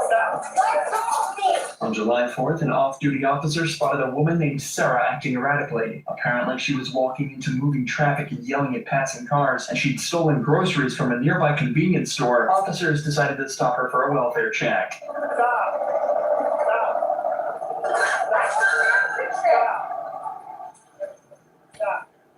Take your hands off me! I wasn't at Quick Trip and I didn't speak anything. Let go of my hands now. You have no right to touch me. Sarah seemed immediately defensive and began to walk faster as soon as she noticed the cops. She was also carrying a case of beer, but dropped it on the ground as soon as the cops questioned her. If she had paid for this, she'd have no reason to quite literally run away from it and leave it behind. So it's already obvious to the cops that they've got the girl they're looking for. For what? For what? I never stole anything. No! Let go of me! Let go! Yes. For what? Excuse me, they At don't. least 3 or 4 investigations involving you going on right now. The cops have notified Sarah that she's being detained, but she's locking her arms to prevent them from doing this. There's no reason for her to be this defensive, and she's only making things worse. And what she tries next is nothing short of hysterical. You have one chance. You have 2 seconds. Stop. 2 seconds. Unlock your arms. No, I explain what I did. Let go of my backpack now. 1, 2, 3. 1, 2, 3. I did. Sarah tried counting down from 3 as if she was about to put the officers in timeout, but obviously all that happened at the end of the countdown was her being put in cuffs. However, it would have been nice for the cops if she gave them a similar warning for what she did next. For what? I don't know if anybody should know the picture. Stop.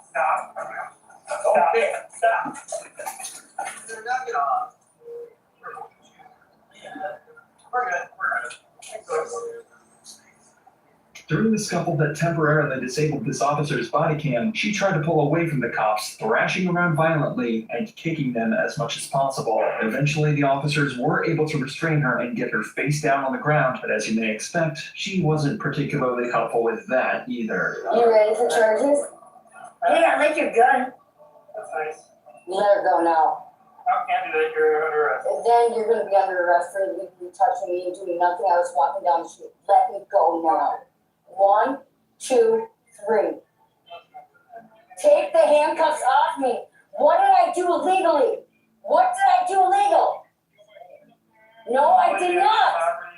Oh, I did not. Take them off.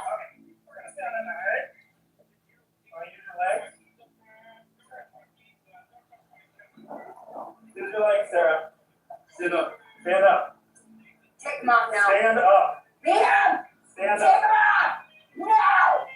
Strangely, her countdown method didn't work this time either, so instead she resorted to screaming and demanding the cops take off the handcuffs. But it's unlikely she's going anywhere other than the back of that patrol car. Stand up. For what? Sarah, stand up. No! For what? For what? One arm, we're on the other side. For what? For what? Sarah, get the car. No, I did nothing to you. Take them off and touch me. We already explained this couple times. For what? For what? We have 1, 2, 3. 1, 2, 3. 1, 2, 3. 1, 2, 3. For what? Walking on the sidewalk is not illegal. Take them off. Take them off. Since Sarah is refusing to go in herself, the cops bring her to a second patrol car where they're able to go around the other side and drag her in. The cops were able to confirm with multiple establishments that this was their girl. As she was taken back to the police station, Sarah still fully believed she'd done nothing wrong and was being treated unfairly. Walking is. Where did I do that was illegal?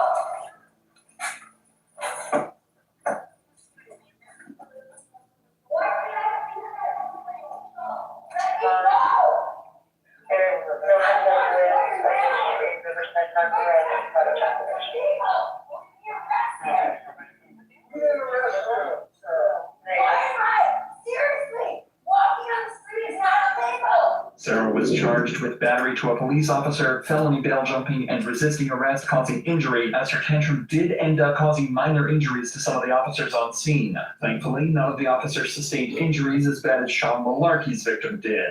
Malarkey was arrested for domestic violence after hitting her ex-husband with her car, but when the cops moved in to arrest her, things immediately started to go south. Step up. Step up. No, excuse me. Step up. Sure, hands off of me. Step out of the car right now. We're under arrest. No, I am not. Yes, you are. No, I am not. Yes, you are. Malarkey's behavior is erratic and her tones aggressive from the off. Her children are in the backseat of the car, but this doesn't seem to affect how she handles the encounter, and things only get worse. I will take you if you don't get out of the car. You better take your hands off of me right now. I told you you're under arrest out of the car. Why? Because you have a warrant. I just sent a message and I am.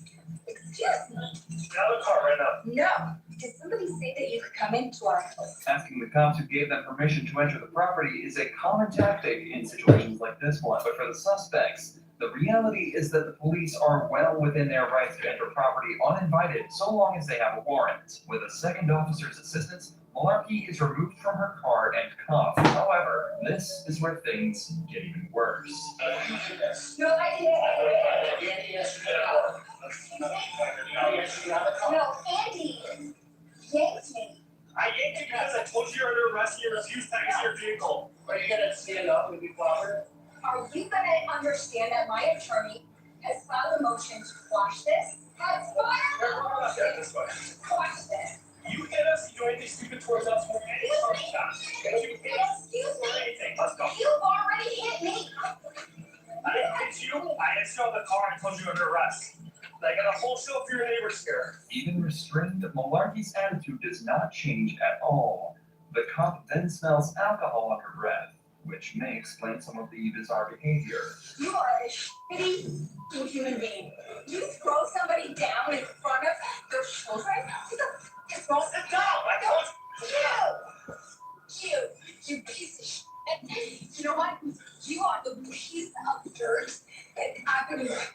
you were on fire. I smell an odor of alcohol on your breath. No, that's my. That's your. She defies the officer's orders and tries to leave the vehicle, then makes a point to single out the cop who initiated the arrest. Get your fucking hands off me. We see situations like this often, where a suspect will target one member of law enforcement and use them as a scapegoat. This is typically followed by legal threats, so they're likely targeting the officer they feel they could best build the strongest case against. However, this wouldn't work all too well. Get your fucking hands off me. Cool out. You keep resisting. Get your. With that. You know what? I'm gonna charge you with putting your fucking dirty ass hands on me. Stop moving. Let me take off your watch. Malarkey then goes on to make violent threats to the officers. Pay attention to how quickly she tries to change the conversation after her most extreme threat. You know, do you know he's done? Stop kicking us. I'm gonna kick you right in the. That's me. Don't do that.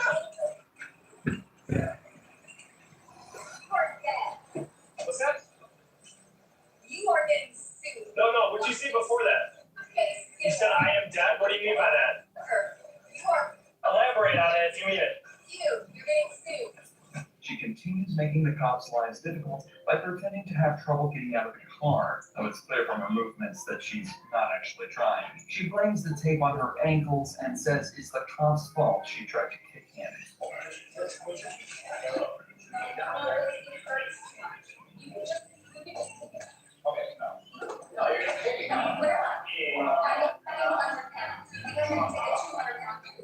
We've already kicked us a lot of times. Why? Because that guy right there. Why? Could you ask yourself a question? Why? She was charged with aggravated assault of an officer and aggravated DUI. This was her third DUI with a child passenger. Soon after this arrest, she was also charged with endangering the life or health of a child and violation of a bail bond and received a misdemeanor charge for resisting or obstructing an officer. Malarkey clearly had issues, but at least she didn't try to use them to escape her charges like Brittany Scholler did. You're assaulting me. Get the out of my fucking face. On the evening of December 29th, 2021, homeowners in La Crosse, Wisconsin heard a loud crash just outside the home. When they went to investigate, they saw their car had been rammed into by a young woman driving a red Chevy. The roads were icy and the skies dark, but something is telling the officers that there was something else at play in this strange accident. I'll let you chat option of the day. Who's driving this car? Nobody's driving it. That's my car. Car hit that one. So who was driving the red car? I was. You were? I'm not that you were. The woman was identified as 27-year-old Brittany Scholler and was easily determined to be the driver at fault in this incident. After all, she ran into a parked car. Sensing something is off, the cop decides to ask the shake-it-up girl a few questions. Son's house. Fantastic. How old are you doing? Unfortunately, Brittany is claiming she hadn't had anything to drink, but she's not doing a great job of hiding it. The officer noted that she had glossy eyes, slurred speech, and he could smell alcohol on her. So, as you might expect, the cop asks Brittany to perform a few field sobriety tests. Because of the cold weather, though, he decides to bring her back to the police station and do them there. News she doesn't take well at all. Alright, so what I want to do is I want to go back to our stage this morning and do some field, okay? So basically, the field is I'm going to pass on a little bit of alcohol time. That's what I'm coming from you, okay? I want you to draw in the code, right? We'll work on it. But we got to make smart decisions when we try, okay? little brother died 6 months ago. Literally called. Okay. We're going to have this station, okay? So the rest of my squad, okay? What you guys do for me? Well, I just know, from the tax, it's come from, okay? Brittany is quickly becoming hysterical and making the sobriety tests essentially pointless. What's interesting is this story about her little brother, and especially how she's trying to use it as an excuse to be let go. Since this is so freshly on her mind, it seems as though this is genuinely something bothering her, and for good reason too. And with all the information we have, it also looks like she's using alcohol to forget her woes and take her mind off things. But all this did was just make things a million times worse. My brother, he died. Okay, so look at this accident and tell me if you could have caused some injury to somebody else. You're right. But we're gonna walk through this first block. You're right. My brother died in a car accident. I miss him so much. But he's already been in jail. Dude, come on. My brother fucking died. It seems as though Brittany is too drunk to realize that her actions tonight could have been the reason that someone else lost her little brother. What's even sadder is that her brother died by driving drunk himself and crashing with 3 passengers on board, one of whom being Brittany herself. She saw firsthand how dangerous and frankly stupid this crime is, yet decided to do it just 6 months later. Once back at the station, they began the sobriety tests. These take a while, but you really only need to see this part to know how well it went. What I want you to do is I want you to follow this finger with your eyes on. Do not move your head. You understand? Okay. Any questions? No. Just with your eyes. Okay. Okay. And open your eyes for me, okay? Oh, you already think I'm a piece of shit. Yeah, I didn't say that right. Oh, I know that you do. You guys already think I'm a loser. Rick, I just want you right now to make sure you're safe to drive and not put anybody else in danger. Come on, are you doing it? Boo. Yeah, I was in ballet, and also tap dance. So, tell me about it. My little brother died 3 months ago. I'm not saying you don't care about that. Good, what do you want? We can talk about that. Let's go figure out finish these tests and we'll get out of here. The next few minutes are more of the same before the cops rightly decide that Brittany is too drunk to have been driving. But this is just the start of the case. As now she's officially been arrested, she decides to start piling on the charges, making everything worse and being downright strange. I'm gonna let everybody know you fuck me over, you no, you losers. You let have sex with me, you losers. Yeah, guess what? I have your semen in my fuck you. What do you want out of my pocket? What do you want out of my pocket? What the heck out of my pocket? It's not your semen. That's not what we gonna do. You're not gonna be kicking, okay? No. You understand me? Brittany, you understand you're going through a lot. Oh, you understand I'm going through a lot. A police officer assaulting me. You're assaulting me. Are you serious? What the fuck? What the? Get your foot in the car. You're assaulting me. You're assaulting. She's now accusing the cops of assault of numerous kinds, as well as kicking the cops and resisting arrest. She is becoming hysterical, and nothing she's doing is helping her case. Take a look at how she acts when she's reminded again that she's under arrest. The faster we get this process done, the faster we can find your mom. What am I done wrong? You're under arrest for what? Robbery, one, the faster we get this process done, the faster we'll call your mom right now, okay? Your fucking officers trying to fucking rip me. Are you serious? It's all there now. Dad, get the fuck out of my face, you piece of fuck. Get the fuck out of my face. You, get the fuck out of my fucking face. Get the fuck out of my fucking face, you loser. Imagine me a piece of shit. Get the Her behavior didn't change at all for the rest of the case. She remained uncooperative while getting her blood drawn at the hospital, tried to kick officers and resist back at the station, and the cops even had to remove the chairs from the interview room because she was kicking them around so much. And at one point, she even tried escaping the interview room while she was handcuffed. No, this is not acceptable. Dude, get your hands off of me. Get your hands off of me. This is not acceptable. Get your hands off of me.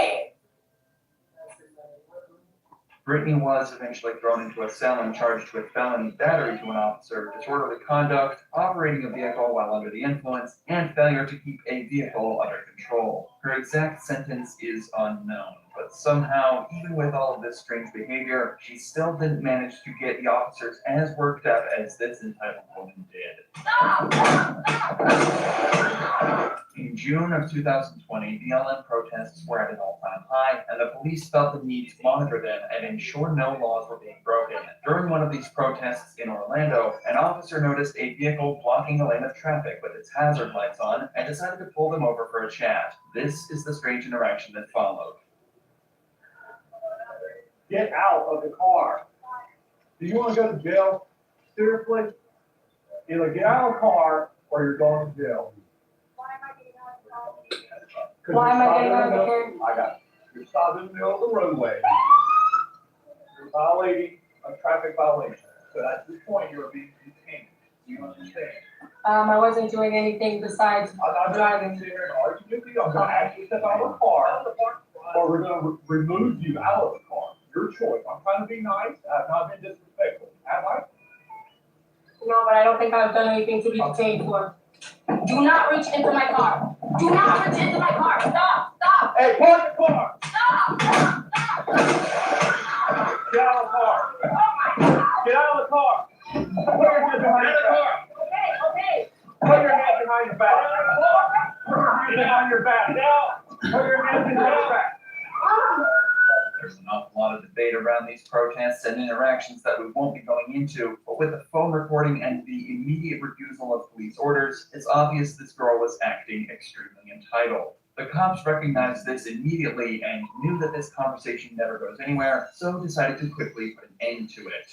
The issue is the act of breaking the window did look incredibly violent and obviously got all the other protesters pretty riled up. Can you put that car in park? Put the car in park. I didn't do anything. Put it in the car.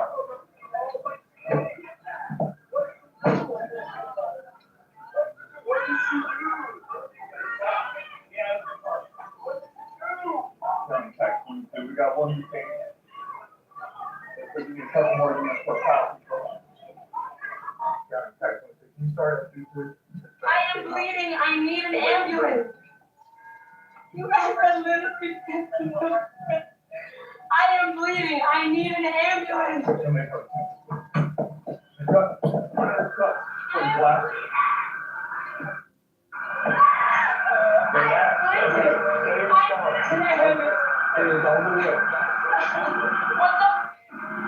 Stay in the car. I need some spit.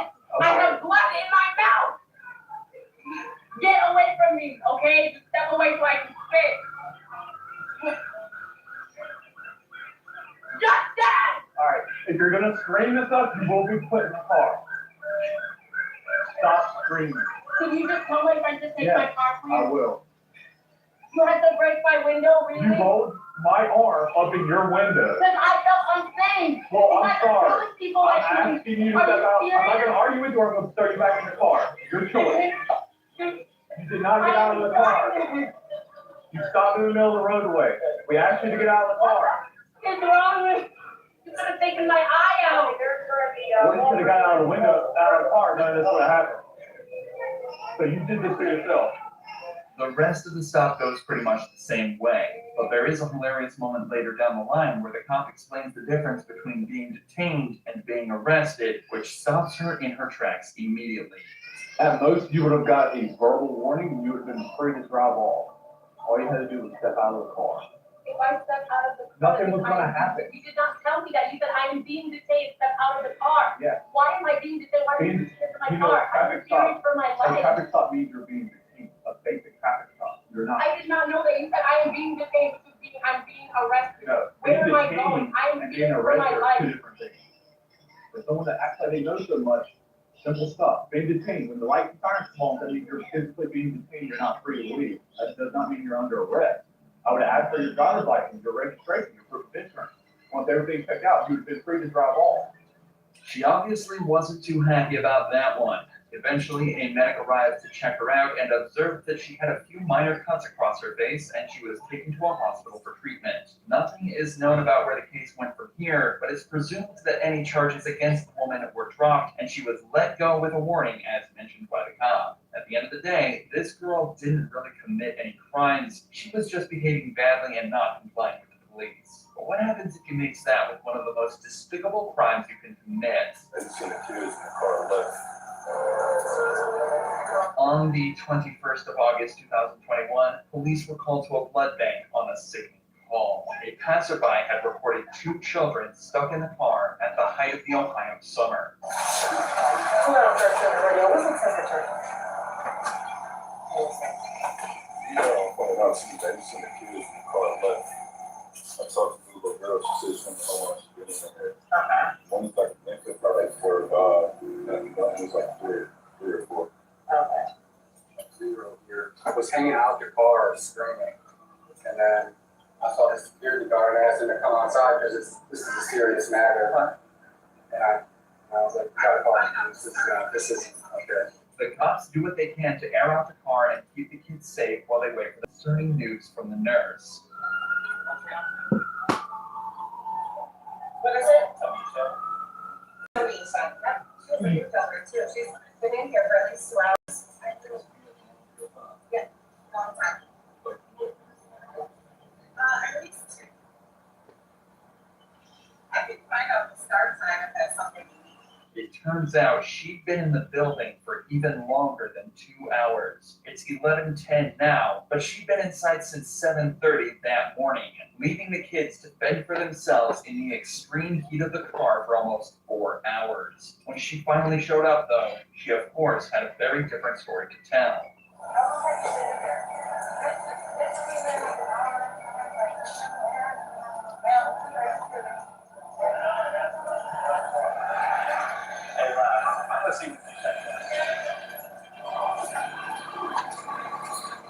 So she's been checked in with us since 7:30. 7:30 a.m. Okay. Oh my God, Lord Jesus. It's getting really warm out here now. The baby's dressed in pants and long sleeves.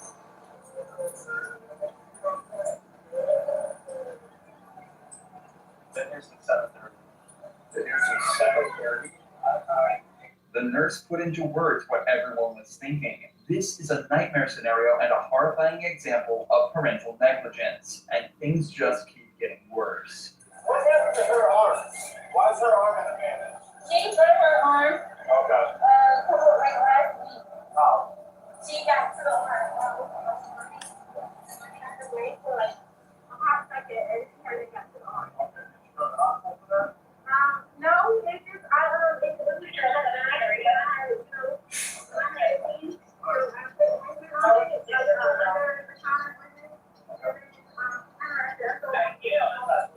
I'm just gonna check it. Okay. I just want to make sure it's affected. When we show up, we're gonna see one process, turned off, the windows up, and then, hey, you come right here, hey, I'm trying to charge this one. Okay. The windows rolled up, and the kids are there. Alright? We come here, however, people were here, bystanders, were able to, open the door, give the kids some, okay? However, here's very important. Can't take kids in the car. The car was not on. Yeah, I know, I wouldn't leave them. Yeah, I mean, it's hot outside, you know what I mean? Oh, so you mean to, okay. Even if it was on, people take your children, Yeah. take your car, and it's like near 85 degrees outside. Inside that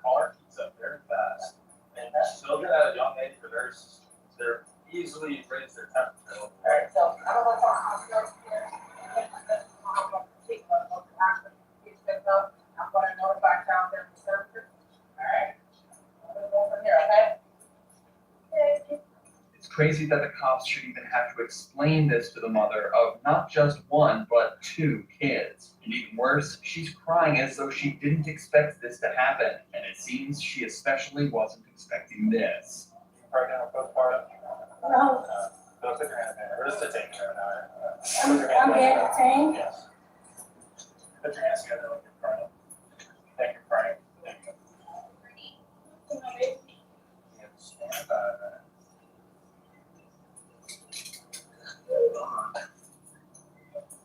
She's placed in the back of a patrol car while they wait on the medics to make sure the kids are all right. For the record, the windows on the patrol car were rolled down. The woman was hit with a charge of endangering children, but little else is known about what happened to her or her kids. But obviously, it isn't just women that can cause such concerns for the cops. There are many cases of entitled men too, and often they can be much more violent. Yo, you want to have a gunfight? Do you? On June 10, 2023, a Florida deputy pulled over this motorcyclist for not wearing eye protection while riding. However, just seconds into the stop, he realizes this isn't going to be a simple one as the rider becomes immediately aggressive. I'm not doing it. What am I doing wrong? You have a driver's license? Hey, careful, careful. Don't be careful with me, man. You shut over. Hey, pull me over. Give me your driver's license. What did I do wrong? The cop wisely radios in for a second unit just 30 seconds into the stop. The rider is clearly amped up and doesn't look as though he's going to make this easy for the cop. Just seconds later, he's shown exactly why he needs backup. I need your driver's license. No, I need your driver's license, sir. Dude, don't. Okay, I got this, sir. Not yet, dude, he's looking for you. I need your driver's license. Dude, I'm not giving one to you. I don't need one for this thing. Dude, I'm leaving. No, you're not. What do you mean I'm not? I'm doing what I do. Dude, don't do that. Turn around and put your hands on the back right now. Turn around and put your hands on the back. Turn around. Turn around and put your hands on the back. After the man claims that he's going to leave, the cop has no choice but to handcuff and detain him to prevent him from driving away. As you can tell, this is going to be a little harder than he expected. You work for me. Right next to me. Oh, you're fucking up right now. Yeah, that's the one. Where you are? You got? No, you are under arrest. For what? Turn around, put your hands on the back. Turn around, put your hands on the back. Hell no. Up to this point, the cop and the suspect have been going around in circles. The only way out is to wait for backup to arrive, because there's no way this guy is giving up anytime soon. However, things change very quickly from this moment onwards. As you can see, the man is reaching into the bag on the back of his bike. Already, this isn't a great idea, as it can scare the cop into thinking he's reaching for a firearm. Wait until you see what he says next. You want to put that taser in, bro? Dude, you want to have a gunfight? Do you? Turn around, put your hands on the back. Don't hit me with that. Keep your hands on the seat. Hell no. Keep your hands on the seat. You're about to get tased. Keep your hands on. Why? Yeah, I'm leaving, bro. Sorry, no one here at one stage. Don't touch me. Fuck you. Joe, get up. Go. Go.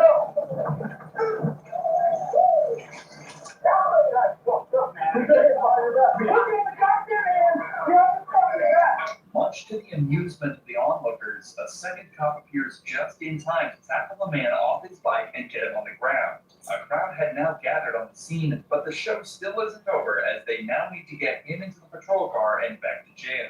If these officers have learned anything from the last 5 minutes, they know this isn't going to be that simple. Dude, stop doing that to me, man. What do you mean, fuck this? Can you stop? Get me up there. Fuck you, dude. You call my voice, get up. I ain't drunk. Smack my ass. God, yo, fuck you, bro. Don't tell me my husky, bro. I got my 2 kids at home alone. Dude, give me my phone. What the fuck, dude? Tell me what I did wrong, bro. Crazy, man. What's wrong with you?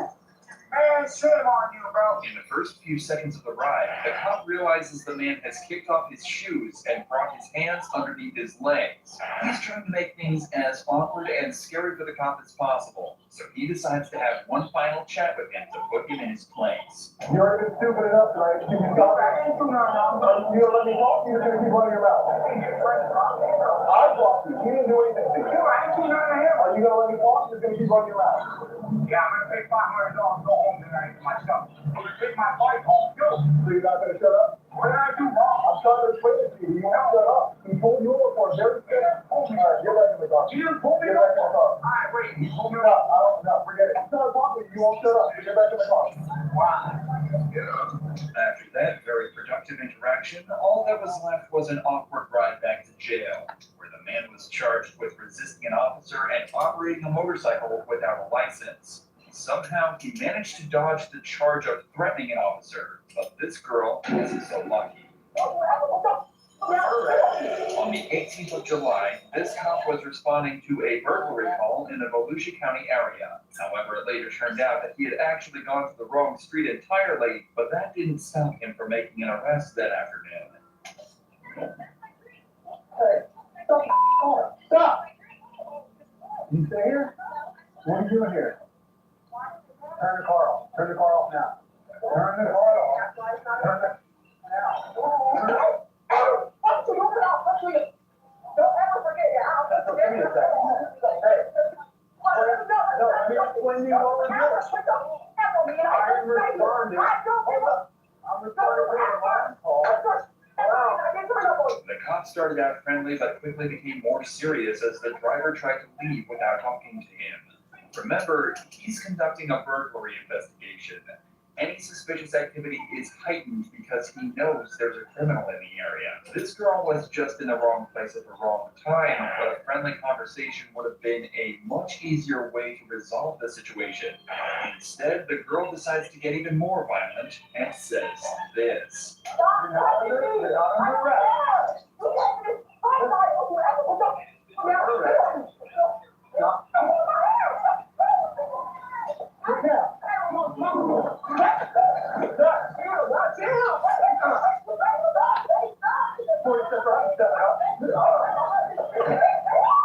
Get down now. Get down now. Turn around. Put your hands behind your back. Get down.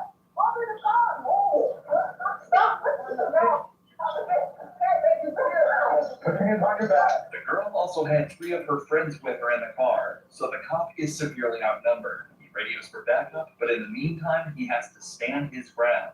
Even if he wasn't responding to a call, being alone amongst a group of people who obviously don't love the police is a dangerous situation to be in. The girl has also clearly resisted an officer and threatened him with spitting. It takes the officer an extra 60 seconds to get the handcuffs on her, and even then, she still hasn't calmed down. You're gonna stand up.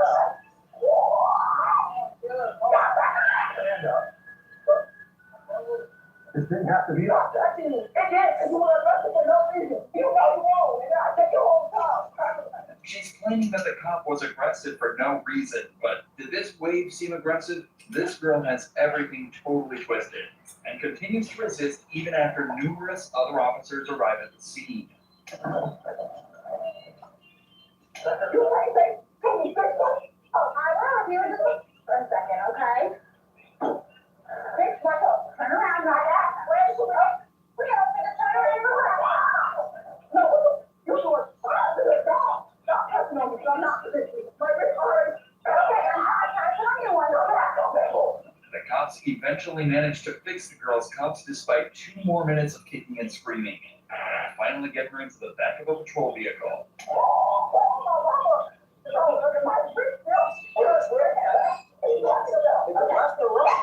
My face hurts.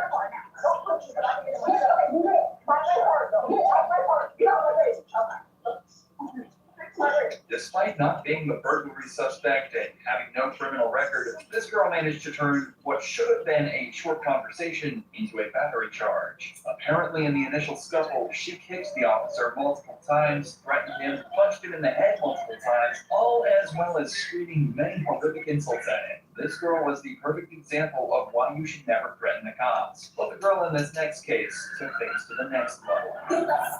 Ohio cops were called to this hotel to remove a guest. Apparently, the guest was extremely upset and yelling in the foyer about teenagers stealing her kids without her permission.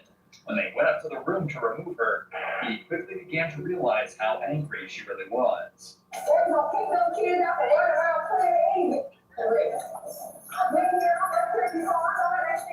The cops spent some time talking with the woman in the red coat before the girl in gray comes back down to give the cops something to worry about.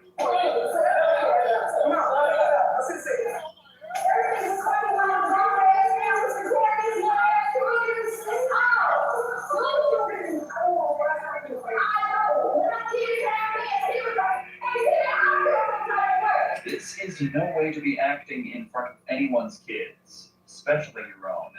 It's also funny when you realize there's about 4 kids, some younger than 5, and it's the adult woman who's throwing the tantrum. And she doesn't even stop for another 3 minutes until, out of nowhere, she claims that she's being racially profiled while being kicked out of the hotel. Can y'all stop recording? They cheated. They gonna do what they do to their kids. They didn't care. They thought it was funny. They thought it was a joke. Because it was black kids. And that's not funny for us to be in a place we paid our money in. So we don't think it was okay. They're black kids. That's not fair. To get racially profiled at the age of 9 and younger. You know why you were caring about them? No.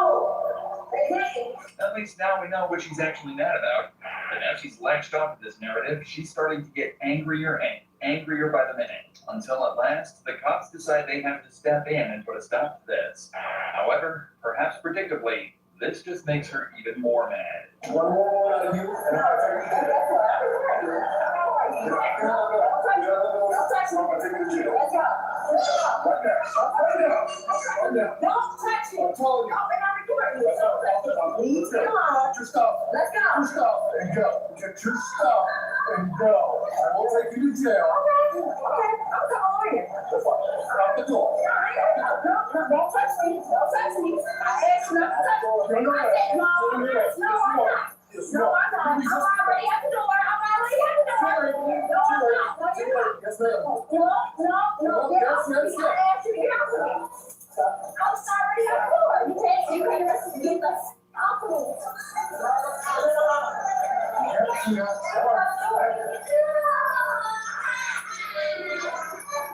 If she was so worried about protecting her kids and making sure they were happy, she's done a terrible job by getting arrested and distressing them far more than they were already. Back in the patrol car, the woman kept the attitude up, which certainly didn't help her case when the cop discovered something crazy. After the fact, you put me in handcuffs. You were supposed to tell me that the fact you were putting me in handcuffs, and I think you forgot that.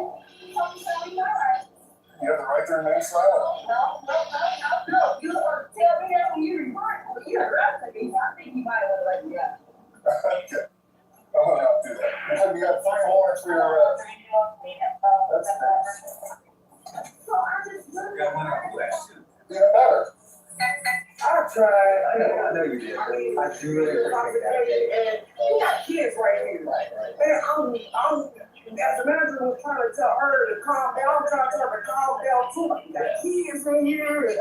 Like, you just intoxicated like this, so I never go to sleep. If she'd have taken this advice, she might have ended up staying in the hotel instead of the jail that night.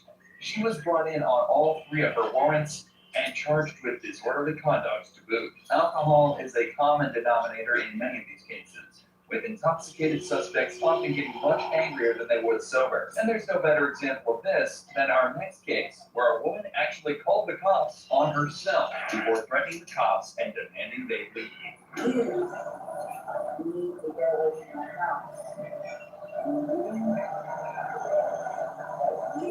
Yeah, I don't like you either, so. I am a A&R, and I did some permits, and you need to get off. And I told you, just go out, building, get outside my building now. The woman is clearly intoxicated and completely unaware of what's going on. Remember, she's the one that called the cops to her building, but it seems she's completely forgotten exactly why she did that and is now taking offense to the police's presence in her building. You're a lieutenant? No, Say, get down! I said, get down! I dare you to touch me.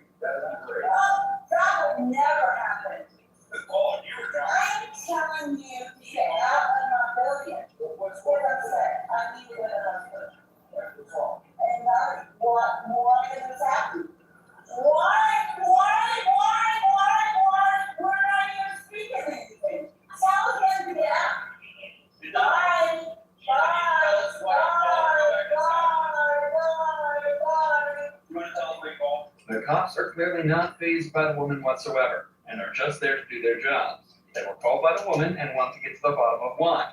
If they can determine that it was done maliciously with no good reason, they can charge her for wasting police resources.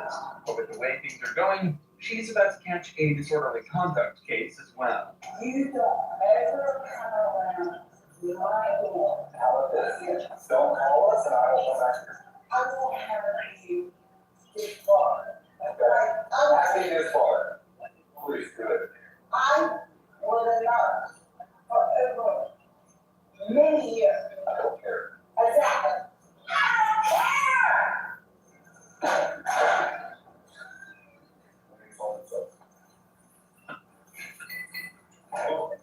And you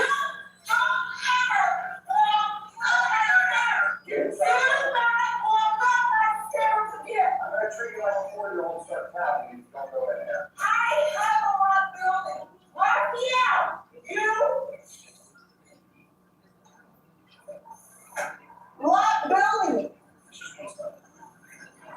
I'm telling you, don't ever. You do not ever come in my building.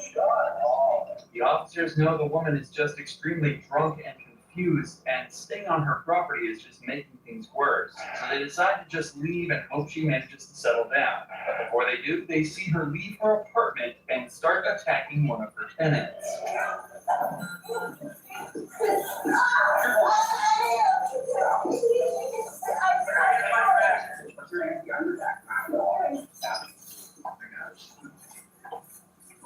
I'm going to jail. Yeah, you go to jail, you get lost. I'm sorry. After her arrest, the woman was taken to the police station for further processing, where she continues to be loud, angry, and awkward as ever. What's your name? My name is Susan. Call my family. Now take my name. I said no. Take my wife. Are you gonna be able to get through this? No. You're gonna be able to get through this problem. Okay, listen. He's wrong. Are you listening? I didn't do anything wrong. He did this. He did this. It took a while, but the woman was eventually processed and charged with disorderly conduct. Joshua Scott wasn't so lucky though. His night ended in one of the most disgusting ways imaginable. You step and dog shit or some mistake. In the early hours of the 11th of June 2022, cops were approached by a 33-year-old male who quickly fled the area on foot. The cops lost sight of the man, but immediately after, a group of girls approached the officers asking why they didn't stop the man, as he'd apparently assaulted one of them. Smack my sister. No, there's a guy running on this way. Smack my sister. What are you doing? Stop yelling. Stop yelling. We will help you. We need to stop yelling. What do you look like? Why are you guys sitting here funny to me? I have no idea what you're talking about. You guys are all drunk and I need to calm down. What are you doing right? The girls are clearly intoxicated and aren't making much sense. For the cop to help, he needs them to slow down and stop screaming so much. Looks like he's gonna have a hard time getting that to happen. The guy that just ran you off this car, man, that right here. What are they gonna do? Talk to him. I do want this. Just stay here. Talk to him. What did that guy know that just talked to you guys? I don't know. He didn't talk to The him. guy that just talked to you? Yes, he walked up by us on our way. No. The cops take some time to talk to several witnesses who identify the man as Joshua Scott and claim that he'd been having a pretty rough night down at the bar. He was obviously drunk and was yelling at the bartender, claiming that he had lost around $1,500 there that night. He was also trying to start fights with multiple other patrons before hitting the girl in this group and fleeing from police. Now the cops know all the details. They were able to start searching, and it didn't take them long to find him. Hey, brother. You want to step over here, please? Yeah. Thank you. I appreciate it. What's going on there? They were trying to beat me up a little bit. Just that was it. Do you have an idea on you? I don't know. Okay, what's your name, partner? Joshua. Joshua, can you just keep your hands in your pockets for me? You don't need my analysis to know that Joshua is extremely drunk, but at least he's being mature. The cop also noted a foul smell coming from Joshua. It wouldn't be revealed until later what it actually was. There's stuff in his pockets for me. I'm just going to make sure you got all this stuff. Thank you.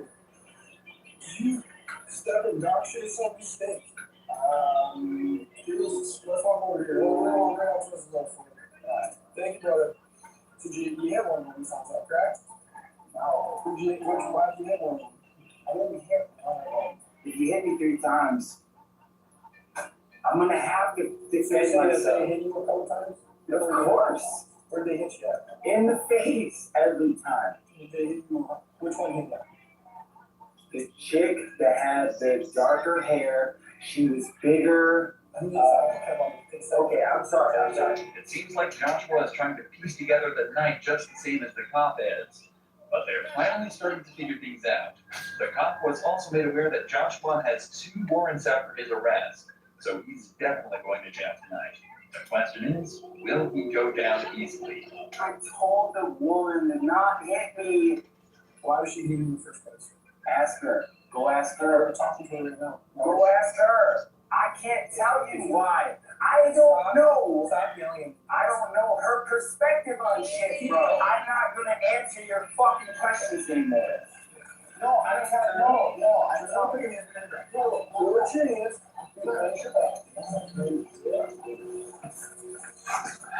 Stay up. I'm trying to understand. You're not making any sense. Stand up. 1, 2, 3. You're gonna start down and raise your voice at me and you tell me that nothing was said. I got nothing for it. It has nothing to do with you walking. We're walking over this spot. I will keep walking. I'm gonna walk over this spot car because I'm a good boy. I'm a good boy. The officer takes him to his colleague's squad car, where he's then taken back to jail. On the ride back, he only starts to make things worse for himself. Battery disorderly conduct and yep. And then I told straight up. The problem is, right now, she's a female. You already have warrants. I don't give a fuck about my warrant. And what happened to the cooperation I was getting before? You were really nice with me, and then all of a sudden you got real pissed. Bro, I got pissed because your buddy took me on the fucking curb. Like I'm a piece of shit. You can't reach your voice. No! Shut the fuck up! You think you are the fucking cure, but you're the fucking cancer. Shut the fuck up. I want to hear the fucking, the ones that have the capability. Because they're the ones that know that you're the fucking piece of shit squander. Why are you getting so angry? Later into the car ride, Joshua even started to get physically aggressive and started slamming his head into the side of the cage in the patrol car. I'm going to jail for 4 fucking months. And I'll never see my fucking kid for 4 months, bro. I'm not going to see my fucking kid. God, stop doing that. Stop. You need to calm down. Feels like that and that and that. You know why? I'm not going to see my fucking kid. I'm suffering, bro. Can you calm down for me, brother? No. Why the fuck should I? Did you hear my fucking story? Did you just hear what the fuck I spilled out here? No, you know fucking shit. Next time I fucking see you, I'm gonna want to fucking explain to you. Are you making threats towards a law enforcement officer? Because I'll charge you with that too. That sounds like a threat to me. So you're saying you're gonna strangle me if you recognize me? Because you're like this, must get charged with threatening a police officer. It's unbelievable. How the fuck would you take it? How the fuck would you be in my situation and not feel the same goddamn way? You're a man. That's all I gotta say. We don't need. Back at the jail, the source of the foul smell became apparent. At some point in the evening, Joshua had defecated in his pants, likely sparking the officer's decision to take his colleague's squad car instead of his own. Joshua was charged with felony threat to an officer and misdemeanor counts of bail jumping, disorderly conduct, and battery. But alcohol can be just as dangerous in the hands of some people, just like it was in the hands of this entitled drunk driver who crashed into the side of someone's house and ran. On the 22nd of October 2022, a man called police after hearing a car crash into the side of his house. You didn't see it, no, I heard it. I walked in her car against my house. What did she look like, the one driving? Dark hair. Dark hair. Nice looking girl. Nice looking girl. What was she wearing? Black. Black. This has technically become a manhunt now, as the driver is nowhere to be seen and has fled the scene of a crime. The cops spend some more time questioning the homeowners before searching the vehicle. It turns out the woman had left her purse behind, which contained her driver's license and multiple other forms of identification. Now the cops had a name, Stacy, as well as a picture of her. The cop found it odd she'd leave her purse behind, as it implied she was planning on coming back to the crash, but just a few minutes later, the cops would receive damning evidence that this wasn't the case. Hi there. Not too bad, are you guys? The reason I ended up pulling you guys over, and you guys were coming from that area over there. Did you end up just getting in the crash? No, we live around there, but yeah. What's your name? My name? Yep. Thank you. That four together over here in the station. Okay. So, Stacy, can I have you come out of the car so I can talk to you a little more? It's already obvious that she's not exactly sober, but what's shocking is how she was undoubtedly trying to flee the scene. She's left her purse, ID, and vehicle behind that's actually registered to her. It wouldn't have been long before the police were at her door with more than a couple of questions. Now the police have her at the side of the road to ask her what happened, but it seems she has a plan to try and outsmart the cops by refusing to tell the truth. You ready to be honest with me now? Yeah. Okay, so what happened? Maybe. What happened with the crash? What crash? You ended up getting the truth. You remember that? No. No? You're not gonna be honest with me right now? Oh, I mean, My neighbor said they saw you get picked up. Huh? My neighbor said they saw you get picked up. Okay, well, I mean, that's fine. So I'm giving you a chance to kind of give me your side of the story, what's going on, you know? I mean, there's really no side of the story to go. I mean, you understand what you want me to do. Okay, well, I want you to be honest with me, that's what I want you to do. So, there's nothing to be honest about. Stacy seems to think that she didn't do anything wrong, or at least believes that she can lie and outsmart the cops by telling a different story. But remember, the homeowners told the cops that they saw a young woman wearing exactly what Stacy is wearing exit the vehicle and leave the scene. It's pretty obvious that she's lying, but Stacy doesn't seem to realize this and continues to lie through her teeth to the officer. The truth is, like, my car is, like, probably at my house. And, you know, I'm sitting here with my dad. Well, I'll say you crashed into me to talk to you and try to get you to stay there. Well, I didn't press into anybody's like Your car is stuck in your house. Oh, that's hearsay. Was somebody else driving your car? No, absolutely not. So it's just you driving. Well, I wasn't driving. But you just told me absolutely not, nobody else was driving. The conversation goes in circles for around 10 minutes, with Stacy continuing to spew confusing statements at the cops the whole time. And what's worse is that at one point, she even tried throwing her dad under the bus by saying he was driving. No, I was not driving. I'm not gonna argue with you about that. My dad was driving. Okay, your dad already confirmed that he was not driving the black car. No, he was, though. He was driving the vehicle. And so, I mean, what can I do? Okay. I don't wanna. Right now, what you can do is you can give me an answer on whether you would want to do some field testing. Right? No, I don't want to, because he's the guy that was driving the, you know. So you're passing your options to do the field testing. Yeah. Okay. So at this point, you're gonna be under arrest, okay? Why? Because you're very intoxicated. Stacy is quickly searched and then put in the back of a patrol vehicle, but before they can take her back to the station, they have to give her dad the bad news. Based on what happened, I believe she was into a couple of crashes. She hit a tree in a house. Oh my God. Somebody got a house? Yeah. Anybody else show up with her when she got there? Did she say she was with somebody? She bounced by where then, you know, and I couldn't make sense of anything. Sure. She was probably so worked out. Can you please inform me what I mean, Sharpa? Yep, I told you the second, you know, let me ride. It'll be 4th. The 4th WI.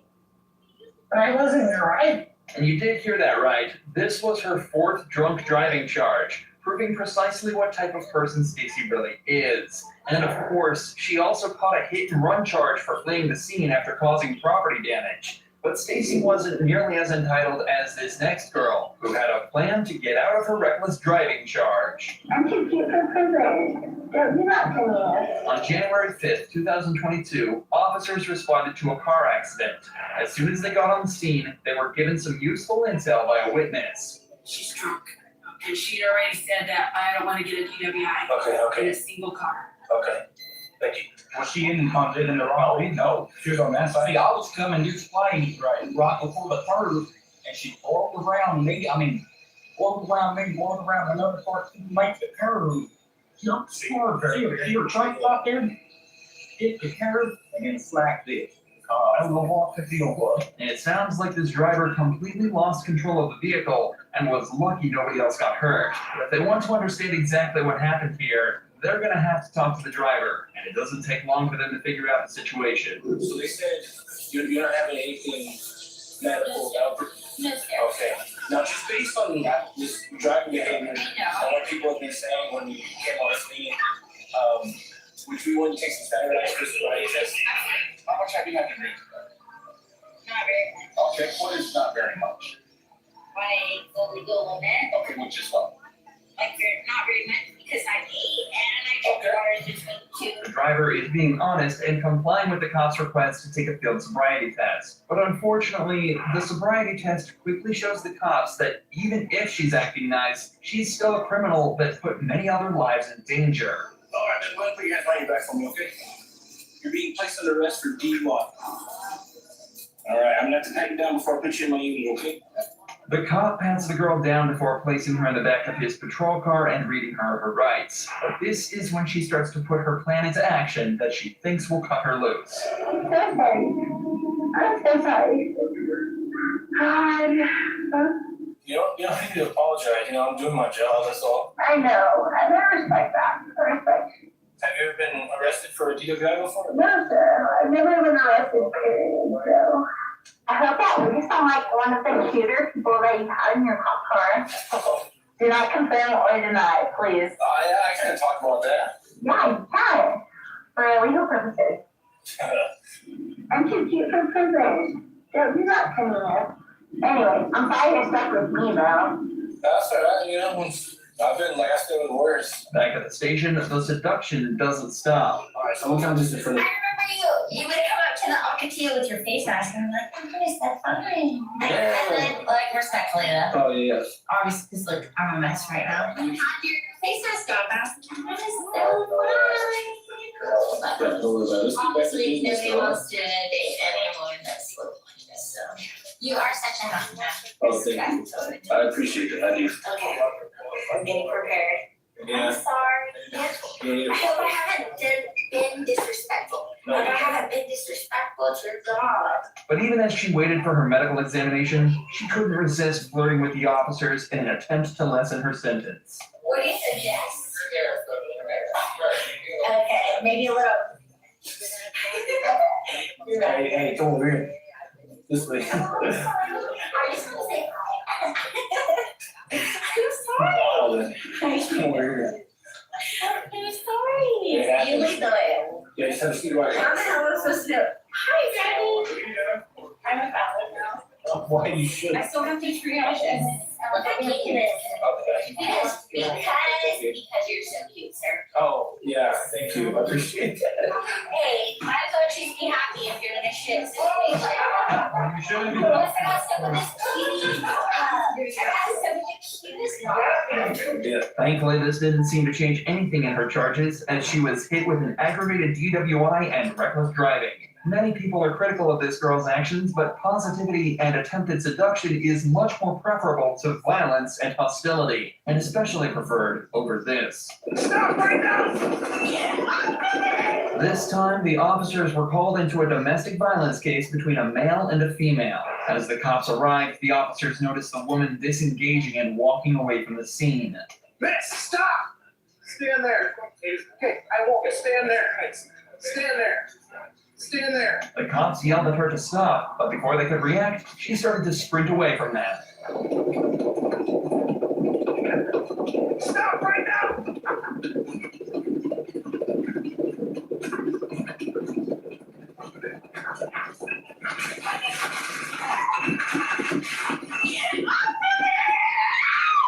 Stop! Stop! Put your hands behind your back. Cooperate, please stop. Do it now. I can't breathe. Put your hands behind your back right now. My hair is in my head. Put your other hand behind your back. Stop it.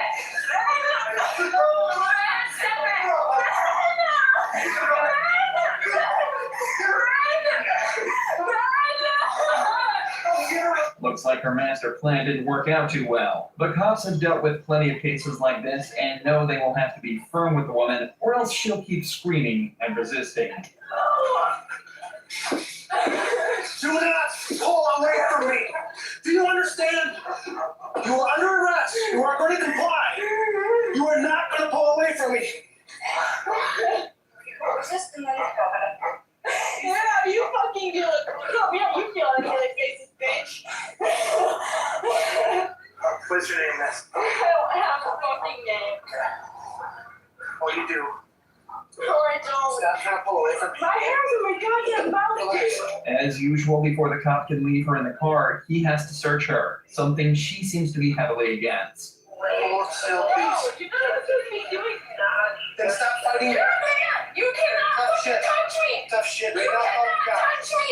It's all we got. You need to get her over here. You cannot touch me. Stop fucking touching me. Stop it. You cannot touch me. Jenna. You can't. You're going to go on the ground again. Get over here. Just added another charge, but think about it. With the help of a female officer, they finally managed to search the girl and get her secured in the patrol car. So they decide to talk to a couple witnesses to get extra insight on what happened. I was sitting in front of my window and the stop sign up there. And basically, she was all over him. He didn't really do anything.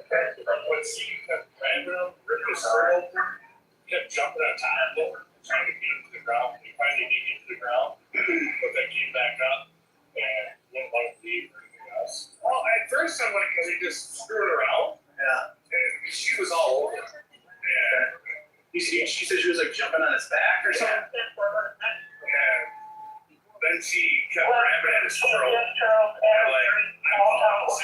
With this, the case seemed open and shut. So the cops took the woman back to the station where she was charged with felony battery of an officer, as well as misdemeanor counts of resisting and disorderly conduct. Various pieces of drug paraphernalia were also found on her person, which she was also charged for. Most of the charges were eventually dropped, except for the disorderly conduct and resisting counts. However, these two men weren't as lucky after they were spotted clear as day on CCTV trying to steal hundreds of dollars worth of store goods. On September 25th, 2022, two men were seen purchasing a Halloween costume at Walmart. Seems harmless at first until you realize they had two duffel bags filled with store merchandise that they didn't intend on paying for. Luckily, an employee noticed the two suspicious customers and called the police officer to stand outside the entrance, waiting to catch them.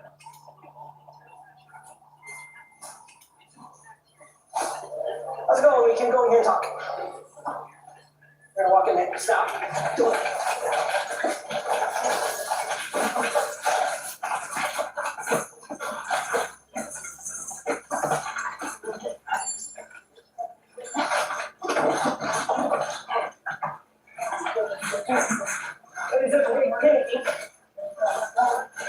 This is a risky takedown for the officer. It's a one-on-one fight, and he's got no idea whether or not the man is armed. So he radios in a 1018, a code informing other cops that they need to get there urgently to back him up. But for now, he's still on his own, and he has to make sure this guy doesn't get away. Stop. Fight.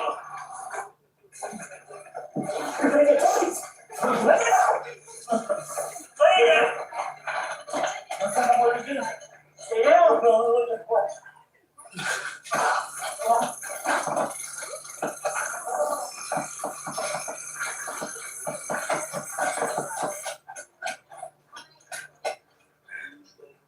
Unfortunately, the cop completely misses the taser, and the suspect is able to run away and escape through a back exit, but not before a backup unit arrives just in time to spot him sprinting away outside.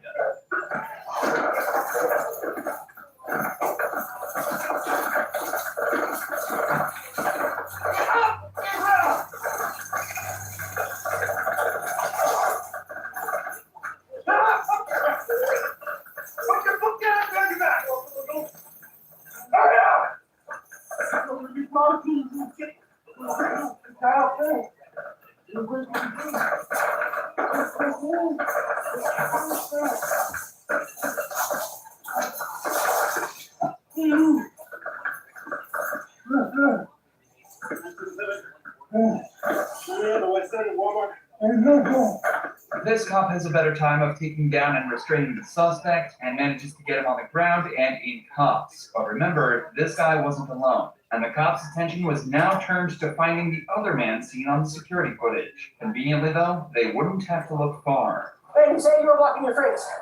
Take off. Take off. You've been following back and forth with this guy. Go. I know you're with her. Leave. Okay, I'll take your life, but I got money in my leave. All right. You can walk around and away.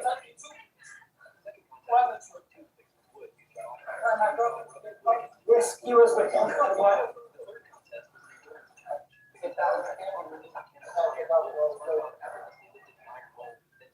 You need to walk away from me, man. You need to go. You stay right with me everywhere I go. You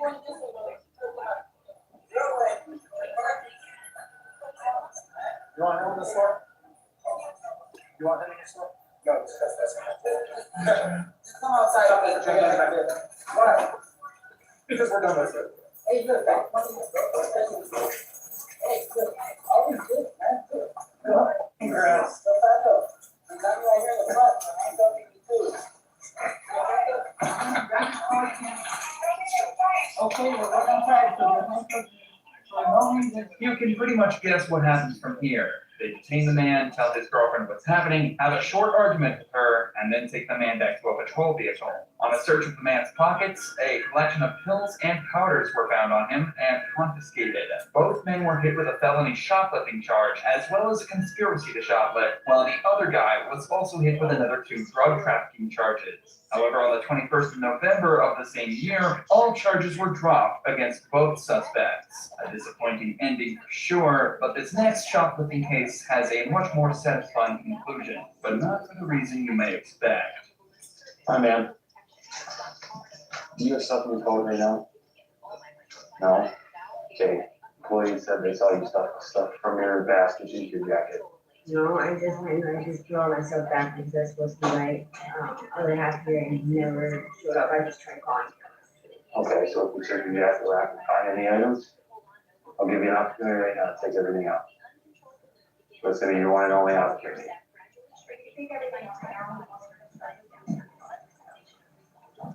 I think that's a fair deal. All right, here we go.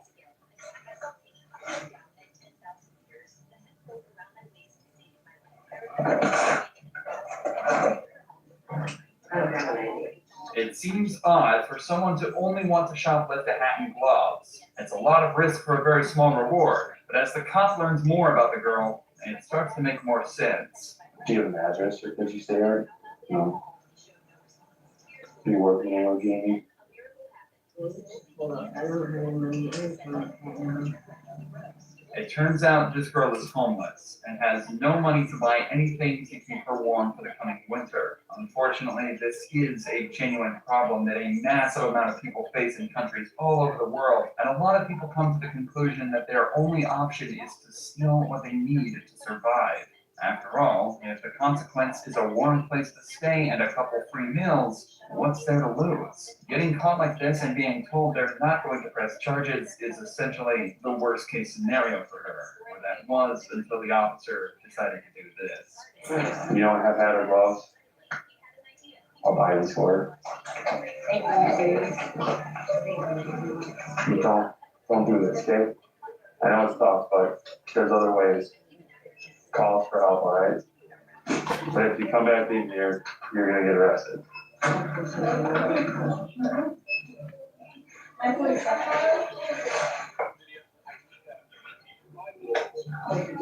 Again, it's cold, but 947 ain't worth, especially like if you're out on bond and stuff. I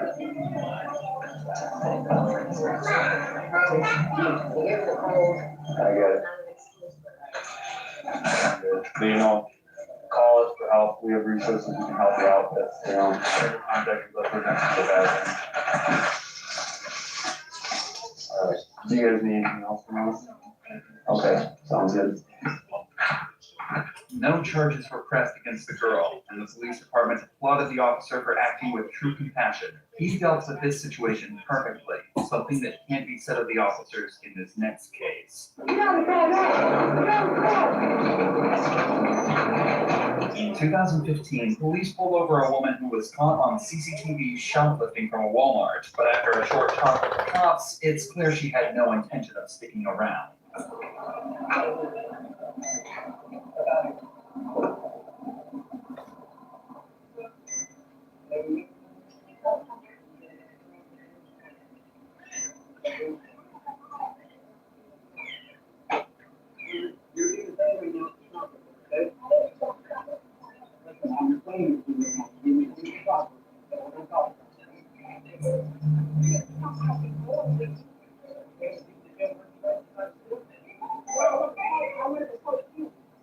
After explaining what it is they're being charged with, the cops let one of the women get into her car to grab something. However, they seem to forget she still had her keys on her. This can only end one way.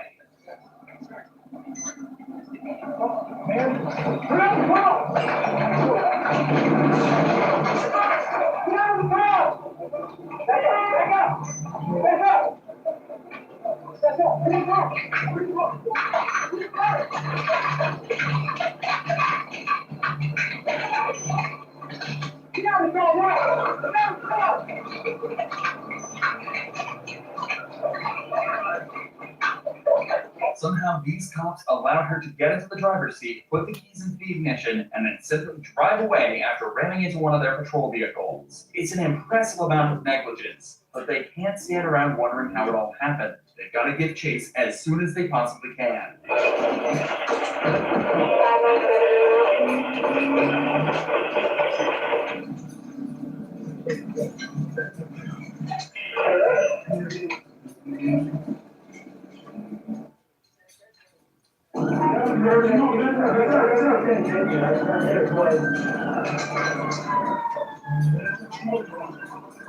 At this point, the Jeep had gained some serious distance, but it seems as though the driver isn't the best getaway driver, and the cops managed to close the gap in less than a minute.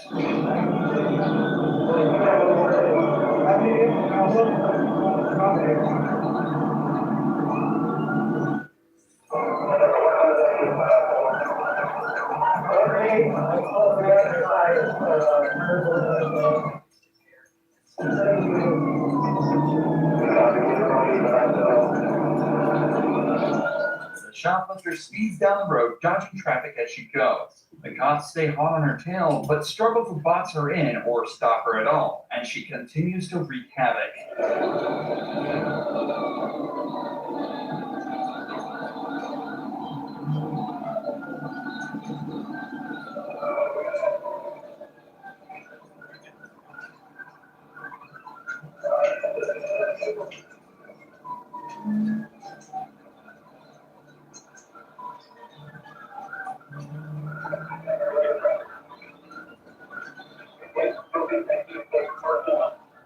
Along with the use of a spike strip from the cops, all of this reckless driving has taken a toll on her car. It's driving slanted, there's parts of it hanging off, and her tires are literally starting to fall apart. As the chase goes on, it starts to get slower and slower, until eventually it stops completely.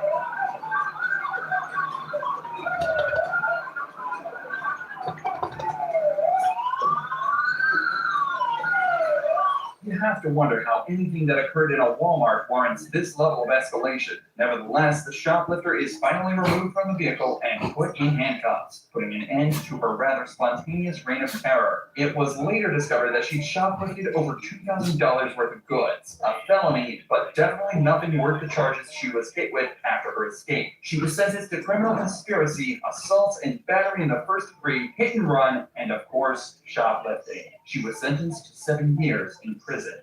Shoplifters and those who steal are often people in tough spots and think they're left with no other choice than to risk it all and steal what they need to survive. By that logic, you'd think celebrities would be the last people to break the law as they've got so much on the line. But as you're about to see, that's not always the case.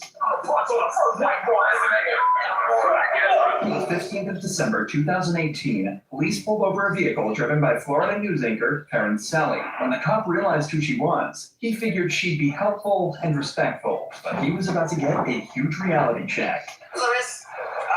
Palm Beach Gardens Police Department. The reason why I'm pulling you over is you're actually driving with no tail lights. I believe you're only driving with your daytime driving lights on. And yep, they're completely off. There you go. Okay, so your license just use proof of insurance, please. What's wrong? You. What? I'm sorry. I don't feel like being pulled over. Okay. My phone is not. Well, you're the one driving without lights on, so. Yeah, well, you're the one pulling me over right now. Yeah, it's my job. Yeah, well, okay, so you see what's wrong. Okay. How much you get to drink tonight, man? Yeah, I've had one drink tonight. Okay. Well, it's pretty strong smell coming off your breath. Yes. And it's not just the smell giving it away either. Farron's speech is also slurred, her attitude is far from perfect, and overall she just seems sluggish. And when a cop notices a driver is acting this way, they just have to investigate further. Something Farron is clearly not pleased about.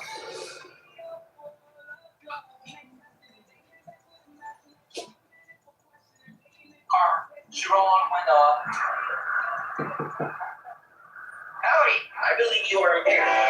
Let's run some roadside sobriety tests on you, make sure you're doing good to drive, okay? Absolutely, I think everything's fine to drive. Okay, let's do it. We've already seen a huge amount of entitlement from the news anchor, but it's actually just a fraction of what's to come. It picks up as the field sobriety tests begin, as she clearly believes that this is completely unnecessary. What do you mean by I have enough, or I have what I need right now? What does that mean?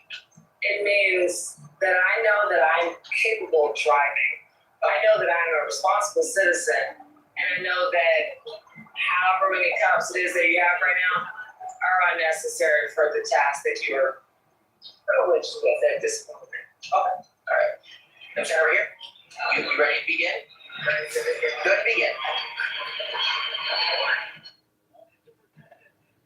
May I turn around now? Like I instructed you.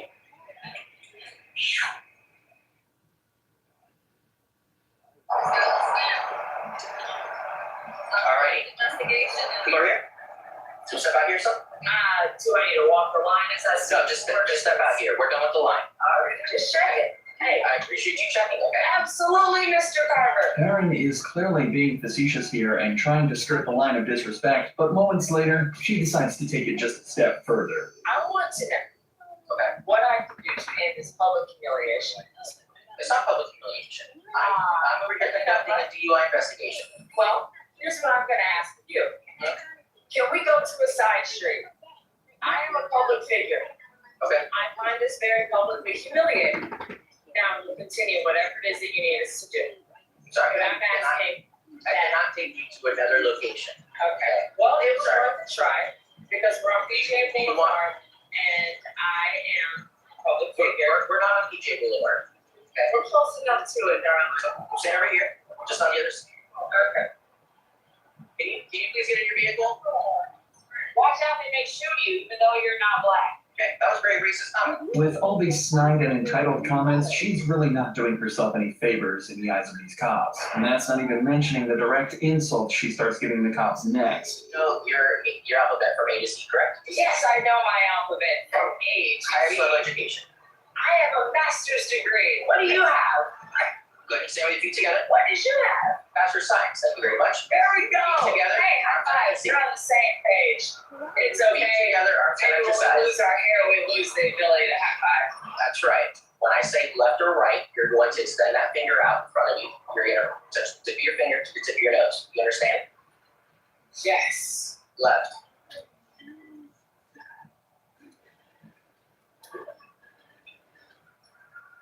Right. Alright. Change back your back.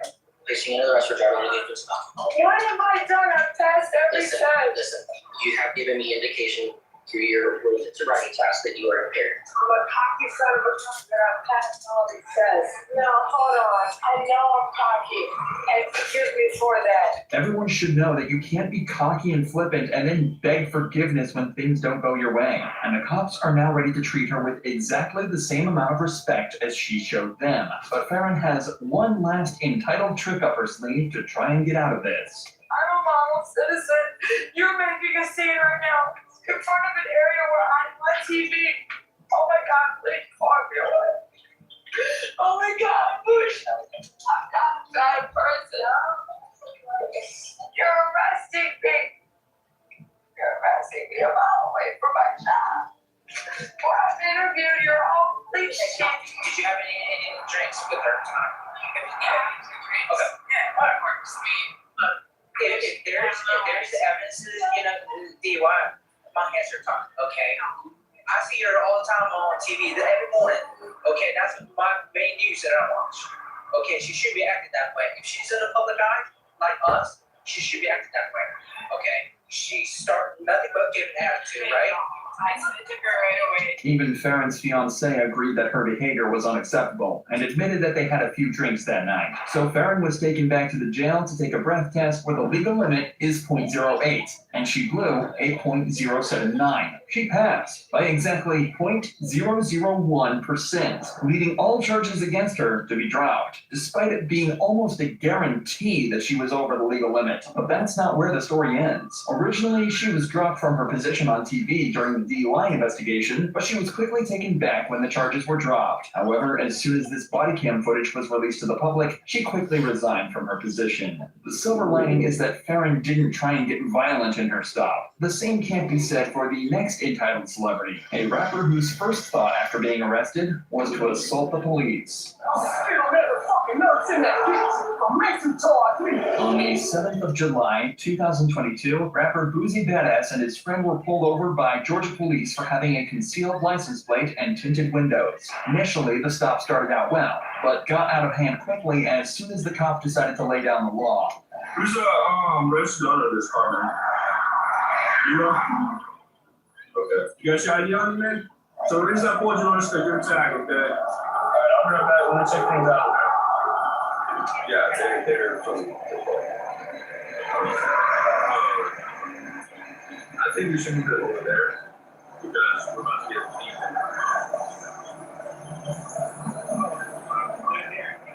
That's what we're on right here. Alongside the tint and license plate, the cop also smelled marijuana in the vehicle and decided to detain the two occupants and bring them to a safer spot. This is where things started to kick off. Alright, bring marijuana in that car now.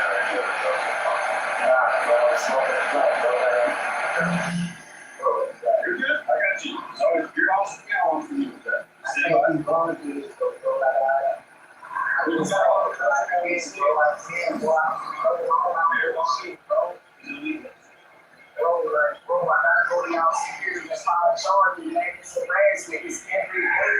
A quick search of the vehicle reveals multiple packages of marijuana and, frankly, a huge wad of cash. But in the time it takes them to search the whole car, Boosie starts to get mad.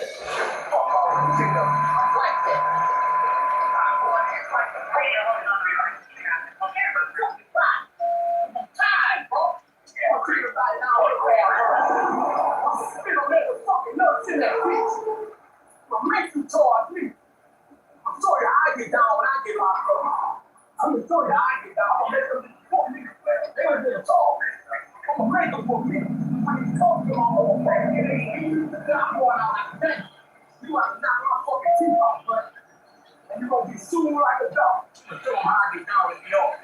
I'm gonna punch on the first white boy. He didn't know someone spit on that bitch. This monologue continues for about 5 minutes as the cops finish the search of their car, with Boosie only switching his attention to the officers when they find a packet of pills in his glove compartment. Go ahead. Oh, man. You ain't never worked to That's all. Working told Peter to suck for my bitch. You know bitches can't get pregnant, but yeah, I got a lot of hoes sucking in my house right now. Yeah. I got like 35 hoes sucking in my house right now. If anybody won't think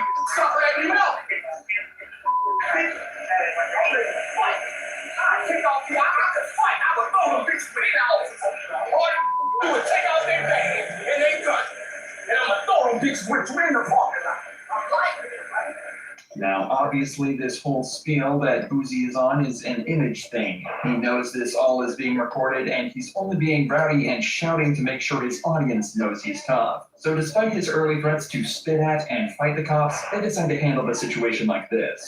So, listen, this won't let you. Listen to it. All right. I'm gonna give you a citation for marijuana. All right. But it's never been. No, you're fine. Okay, there's some bad communication. All right. Give you citation. That's really. That's it. All right. Let y'all be all about this. Are we good? Okay. Take the handcuffs off. I just need y'all to relax a little bit. Let me go, just let me go. One 5 charges right now.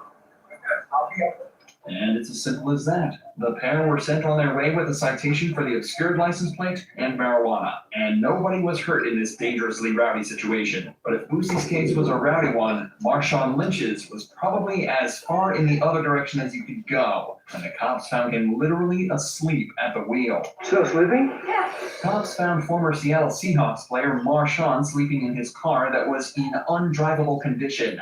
The side wheel had no rim or tire, and the passenger side tires were about to fall off. Officers could smell the alcohol in the vehicle, and given the state of both Marshawn and his car, had to assume that he'd been driving under the influence, had an accident, and then fell asleep at the wheel. However, the officers couldn't investigate any further if he didn't get out of the car, which Marshawn refused to do. Okay, did you run it? Live in? Morning. How are you? Is your car? Not your car? Oh, whose car is it? Did you steal the car? Yes. We said you don't know whose car it is. Just asking.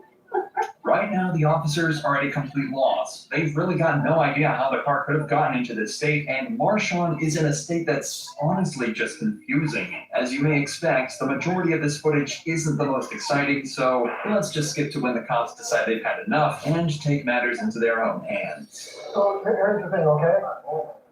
Right now, if you don't get out of the vehicle, you're gonna be charged with obstructing an investigation. That is a criminal offense, and you will go to jail. Obstructing. There's not different kinds, only one kind. Because I've already explained it to you. Failure to obey a command by an officer or lawful order is obstructing. So it's your last chance. Step out of the vehicle for us. Okay. So if you understand, go ahead and step out for us. Why will I not be more violent? You want to get on your stomach, go over it. Hands behind your back. Just smell like alcohol. Yeah. When Marshawn decided not to get out himself, the best option was to just help him out a little. He was then taken back to jail and charged with DUI, driving an unregistered vehicle, and failure to drive in the travel lanes. The case is still ongoing and hasn't even gone to trial yet, with Marshawn pleading not guilty to each of his alleged crimes. He's playing the system to avoid jail, whereas this entitled woman thought fighting the cops directly would end in the same result. 30-year-old Karina was kicked off an airplane for attacking the employees. When the cops arrived, she fled to the airport bathroom. But what happens is nothing short of insane. Are you okay? Okay, well, I'm here to help you. What airline are you flying with?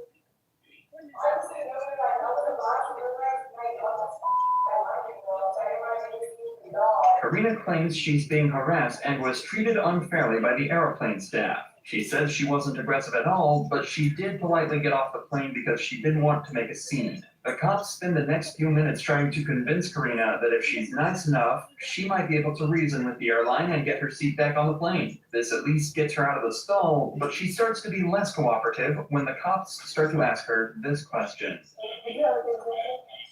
that against the law? No, that's what I'm saying. No, I'm gonna call there. Whereas, answer anywhere about the everything. I'm gonna go over there before I answer any questions from the public. You have anything to eat tonight already? Have you eaten today? I'm sorry. Do you have anything to eat today? You take medication? Are you going? Are you going to do it? Her slurred speech and extremely awkward state of mind basically answered this question for us. So the cops decide to speed things up and put her in cuffs. Karina is then walked out to a patrol car, but before they can even get there, her attitude goes from bad to worse, and she starts to become violent. I really don't feel. I'm saying. No, I don't want to touch it. I literally do not have arguing. I don't want to touch it. I don't want to touch it. I don't want to touch it. I said I don't want to touch it. I don't feel comfortable. No, I don't want you touching me.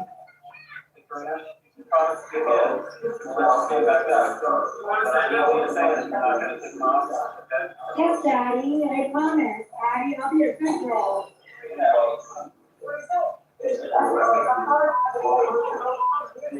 Alright, Karina, can you walk for me?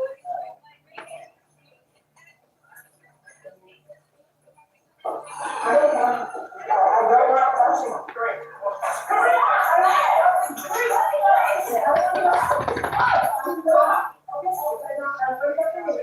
I don't want to touch it. Don't you understand? I don't want to. Do not kick the officer.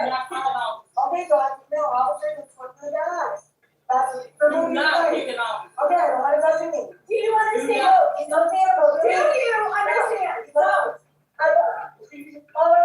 Even getting Karina into a patrol vehicle seems to be a massive task for the officers as she continues to not cooperate. No, give me a car. You guys go now. Step into the car. You're not. Call it out.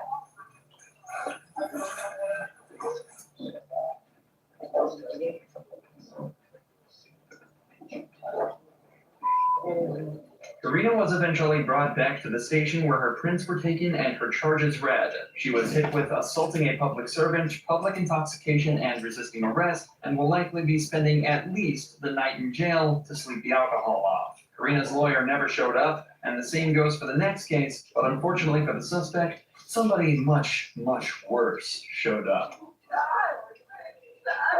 You know what you're down to, order jail. On February 21st, 2022, police pulled over a Tesla after receiving a reckless driving report, but it was clear the driver had no intention of sticking around to get their ticket.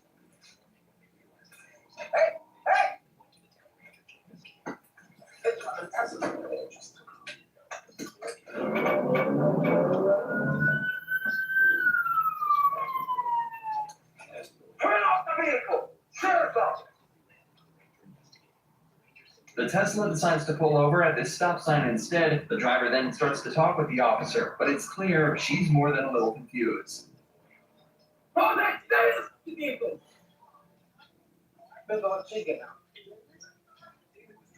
Come here. Come here.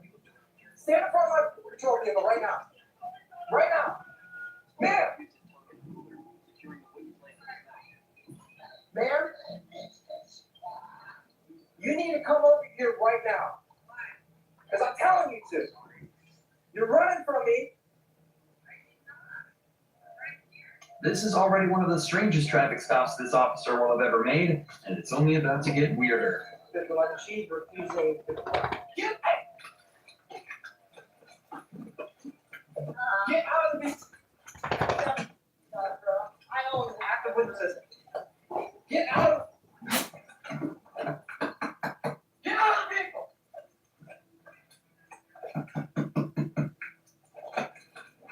Just take it off. 51, I'm in pursuit again.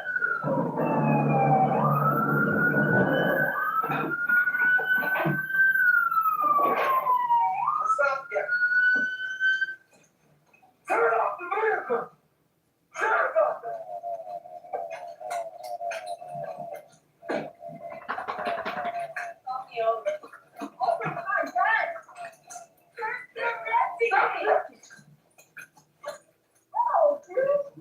What are you doing? Don't fucking resist.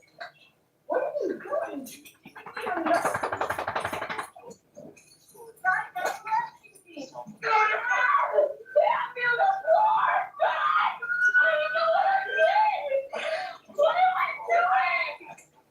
Footage like this can often feel distressing until you realize it's caused by nothing other than the suspect's own incompetence.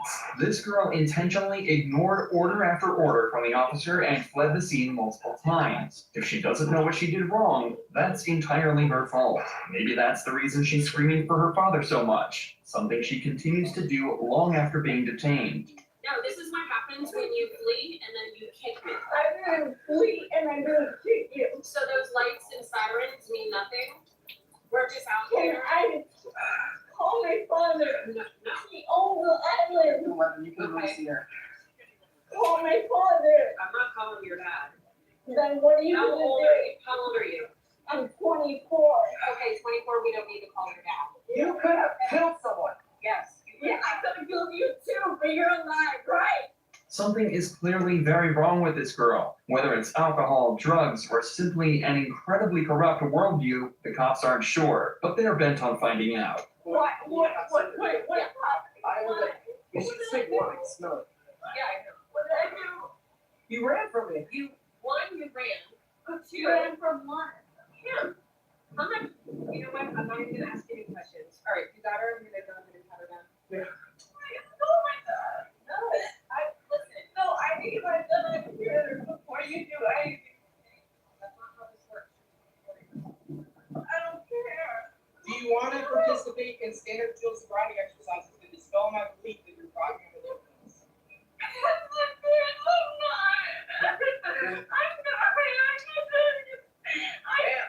You need to listen to me. For 3 years. All the signs are pointing to a break in this girl's sobriety streak. She's confused, distressed, and almost delirious. Just take a look at her expression and behavior as the cop tries to explain how horribly she's been acting.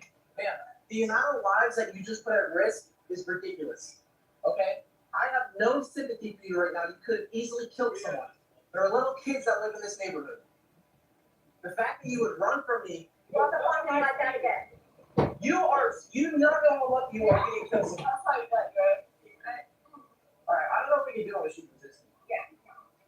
That. Despite briefly turning into a zombie, she's still able to yell for her father, who miraculously has now decided to turn up. But before they're able to talk to him, they want to secure the girl in their patrol vehicle, a task that turned out to be much harder than they expected.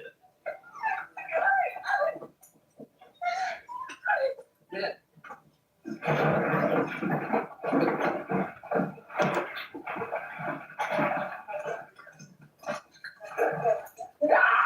We got possession of guns.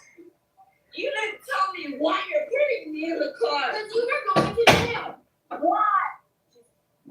Are you gonna calm down if you talk to your dad? Yes. Please let me talk to my dad, please. Please.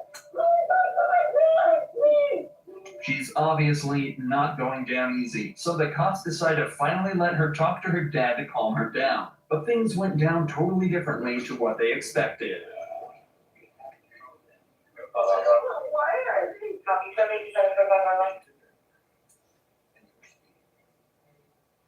What is it?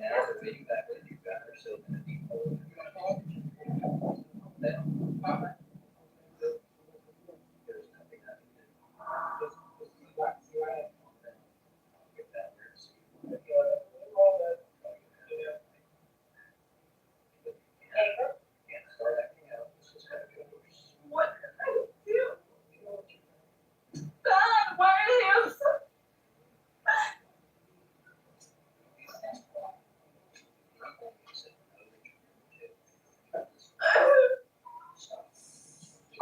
Why am I going to jail? Where was the speed?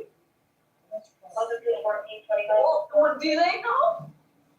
Often these rich entitled kids are the way they are because of their irresponsible parents. But with a father that acts like this, it's difficult to imagine how she ended up this way. Either way, after a conversation with her father, the girl calmed down and was taken to jail, where she was slapped with charges for DUI, reckless driving, fleeing police, and resisting arrest with violence. There seems to be a common trait of these entitled girls driving drunk, because that's exactly what this next girl got caught doing. But she did a much worse job of hiding it. Stop screaming. Give me my phone! You know who the I am! We have done with this shit! Give me my phone! Stop screaming, man.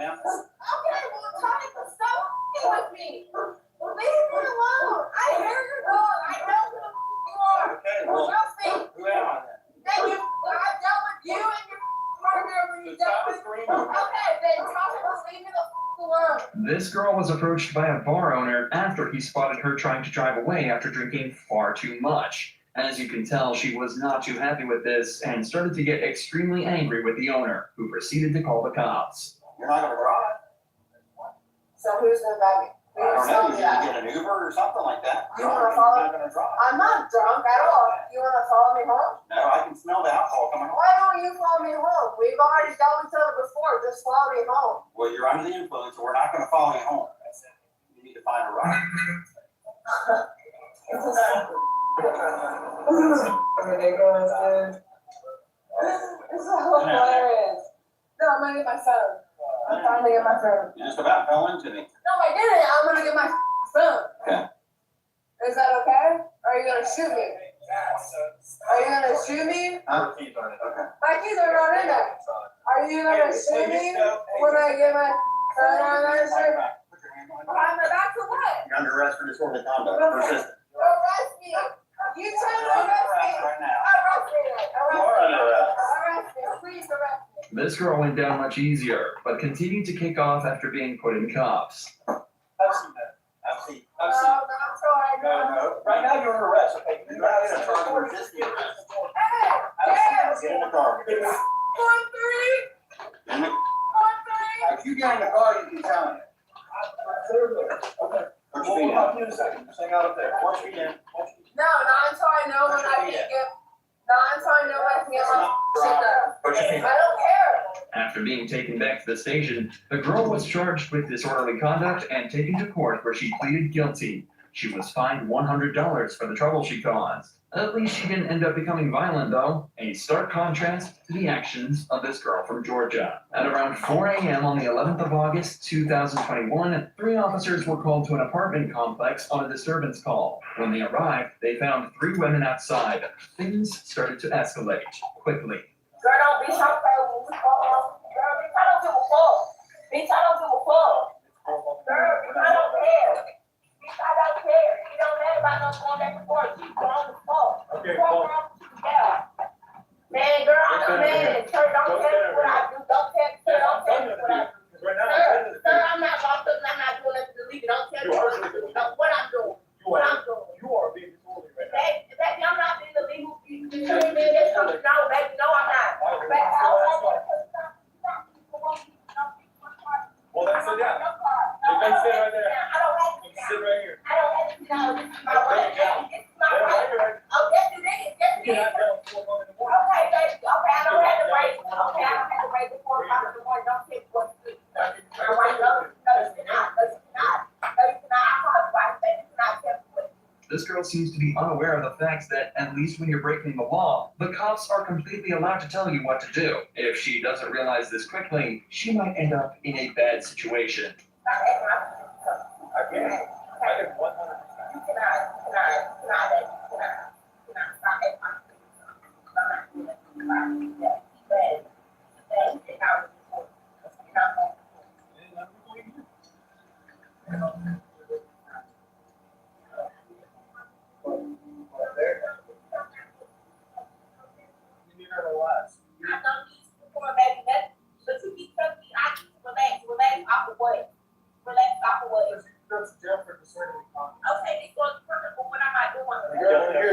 It's 4 in the morning. Yes, it does matter. Okay, but you don't take, make me walk and do everything else. Okay, it doesn't matter. It doesn't matter. You call up on one front, that doesn't matter. It doesn't, and I'm recording this right now. It doesn't matter. Okay, it doesn't matter. You're out. No, it doesn't. Yeah, she's trying to. Like, why are you talking to the officers like they cannot say you? There's obviously been a disagreement with the 2 other girls at the house, but they're completely fine with sending her on her way and letting her sleep this off. But for some reason, this girl just wants to keep pushing buttons and making things worse. You have my money. Make sure you have my money. Okay, I'm walking off your premises. No, I'm going to jail for what? For disorderly conduct. Make sure I'm not swinging at you. Make sure you have my phone. Make sure you have my phone. Make sure you have my phone. And I'm walking to the car. Man, I'm walking to your car. I'm walking to your car. Don't fucking get me off.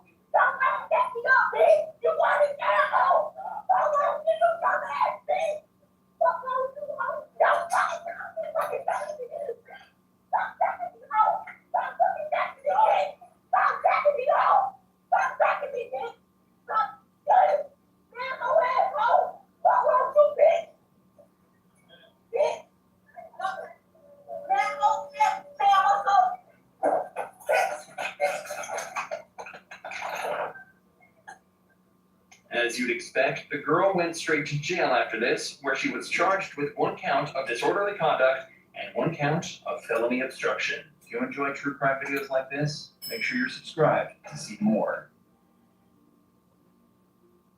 Cops are usually dealing with people and criminals they've never seen before. But what happens when instead it's their own friends that they have to arrest? Ain't nobody jumped out. Here are 3 examples of this happening, starting with the case of Buck Preston. But, you ain't got a driver's license. I got 2. Goddamn, Michael. Please. I got 2. No. What you just leave? Sheriff sent. No, Sheriff, Captain. I mean, they've seen you driving, we gotta get you. One of the cons to small town living is that everybody knows each other, including the cops. The town sheriff claims to have seen Buck driving his Chevy pickup, but nearly every cop in town knows he doesn't have his license. So what else is there for Buck to do to try and explain his way out of it? I'm telling you, I'm just trying to tell you something. Listen, the person that was driving this truck just jumped out the fucking out there on Diamond Lake Raleigh, and goddamn, I had no other way to get here, buddy. I swear to God, I'm not going to drive no more. I'll pawn shop. I got to. God damn, my car, please. 31 to 12. You take this way. That's right. I just passed it. Not this fast? Yeah, I'm sick. No, you didn't. I swear to God, he didn't. I just swear to God, if you do listen to me, bro, I swear to God. We're about to sure he's saying something now. Yeah, and I'm trying to get a check on you. That's it. Bro, I swear to God, but get the driver's license in the state of Florida, dude, that's not bad.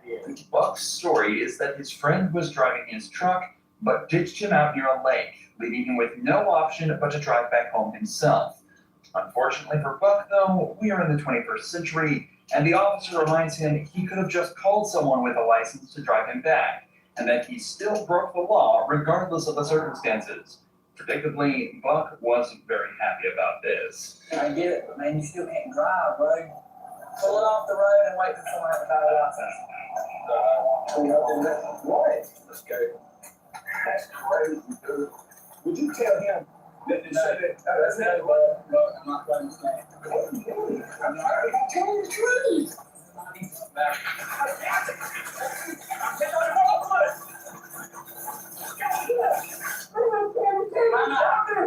Ain't nobody jumped out. Stay out of this, Kevin! Kevin, you stay out of this. You better not jump out. God damn, man. I'm telling you to stay when you don't walk when you're off. Yeah. Despite the chase not lasting very long at all this did was add an extra charge to Buck's already fairly long list. And given how close everyone seems to be here, you just know this police chase is going to be the talk of the town.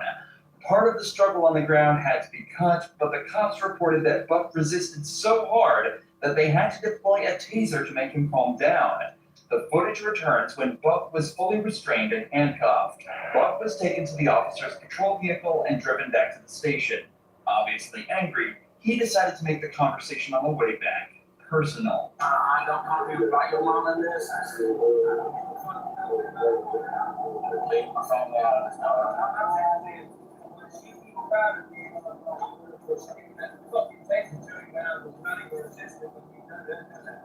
You're resisting. What the fuck out, what? Yeah, that's why we had each other in handbox. Whatever. Look, bro. It's gonna bring money on that devil. There's little information about what happened to Buck after this video, but it's likely he was charged with driving without a license and resisting arrest. There's an argument that Buck could also be hit with fleeing to elude an officer, but this is a felony that comes with a 5-year prison sentence. It's more likely the officer gave his friend the misdemeanor charge worth just a couple months in jail. It's unlikely the suspects in this next case got the same treatment though, as it wasn't just a civilian caught breaking the law, but also their cop friend. Hello, how you doing? Reason I talked to you there, right guys out. Who do you work for? Yeah. Well, after the vote. What? BCS. What's BCS? Department of Children's Services? As he mentioned, the suspect named Petra Edgerton was originally pulled over for a broken brake light, but the officer quickly noticed something else. a police badge around Petra's neck. Firstly, this cop doesn't recognize the supposed officer, but it's also unusual to see a police officer driving around in a broken car. Something feels off, so the cop decides to investigate further. Your license then? Do you have your badge on you? Like your ID badge? Being a police officer. Right. So, if you're a police officer, you understand what probable cause is, right? Your right brake light's out. Yeah, it is. It's out right now. Doesn't matter. You're driving with a brake light out on the street, so it's an equipment violation. I saw it when you pull out. At this point, the brake light issue is the least of the cop's worries. It's difficult to classify what exactly an off-duty officer is supposed to act like, but something about Petra is triggering alarm bells for the cop. She's acting defensive, being closed off, and giving strange, vague answers to questions that a real cop would be able to answer. So it's time to play the games and figure out exactly what's going on here. Look, long story short, I just want to know who you work for. Why do you want to know who I work for? Because I've never seen you around here before. You're not a police officer that works here. That's right. Right. So, are you a police officer or are you not a police officer? That has nothing to do with you being black. Are you a police officer or you're not a police officer? You're not a police officer? So why would you go on the Quick Trip and get free food with your badge and gun?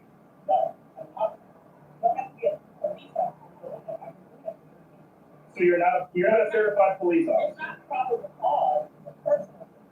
There are a dozen ways for a cop to prove that they work for a certain agency. For example, she could give the name of her department and supervisor and have the cop check the names with them. This would only take a couple minutes, and any real cop would know this. So the fact that she's getting defensive instead and turning this into a personal thing is a huge red flag. It's also clear that Petra doesn't seem to realize what she actually did wrong. Just minutes earlier, she was seen inside the store presenting her badge and gun to the cashier and walking out with free food. This isn't just cop impersonation, it's theft. So the cop needs to get to the bottom of this. Are you? Yeah, if you're not a police officer.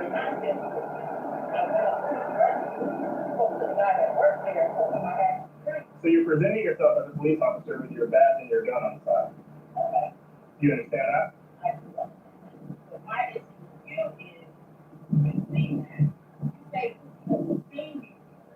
So who do you work for? Who do you work for? Who is DCS? 12 years, 13 years. There's, like I said, the Department of Children's Services, what is it? Explain it to me.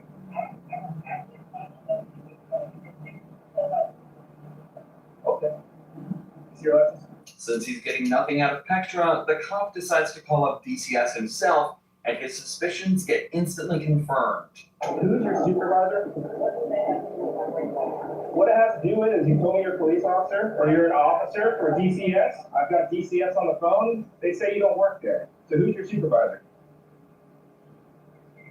It seems that the suspect knows at least something about policing, as she chooses to remain silent from now on. So the cop turns his attention to the passenger of this vehicle, who at this point hasn't said a word. When he asks for her ID, he gets a huge surprise. I have one of your employees here, Brandy Green. She was with her friend, Petra Edgerton. Brandy decided that she was going to give Petra her badge and her gun to go on a Quick Trip and get some food.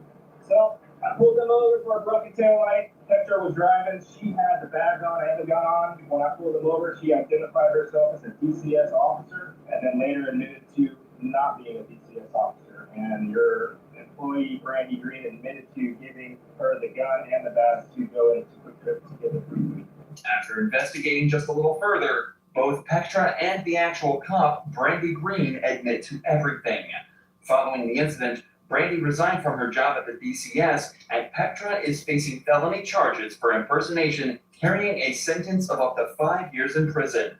There's many more examples of these cops that seem to just forget they also need to follow the rules, just like Corporal Scott Bertzik did on New Year's Day 2021. When Officer Brooke Shutterly arrived at the scene of a car crash, She realized it wasn't just her supervisor at the wheel, but a good friend of hers. So, reached out for my lighter, slammed into his ass. No, not really. Really?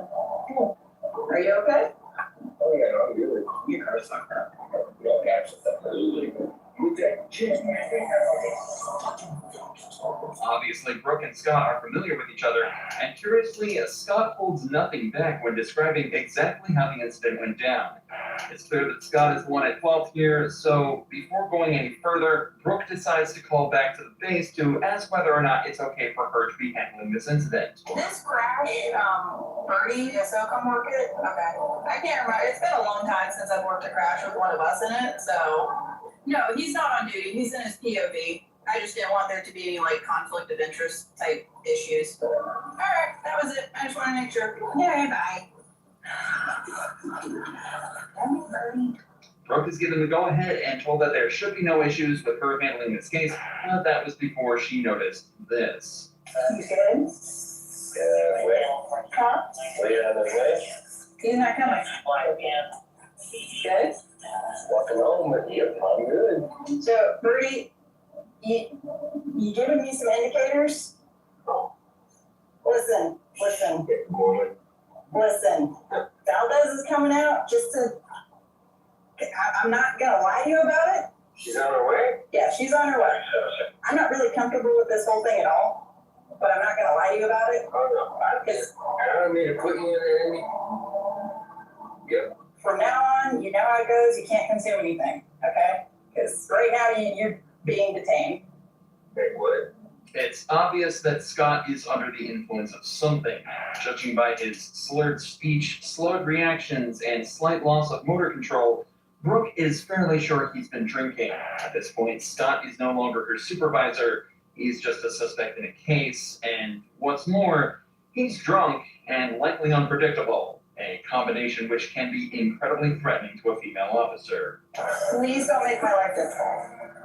I would never do that to you. Okay, I am very uncomfortable right now. And I apologize for putting you in that position. Are you on? Yes, I am. And I'm going to remain on for integrity. You know you can't smoke right now. Why? Because if I'm gonna do a DUI investigation, it impedes that, so you can't consume anything. I can't take this one, I can't. You're aggressive. You can always train a dog. You can't, I'm assuming you're killing me.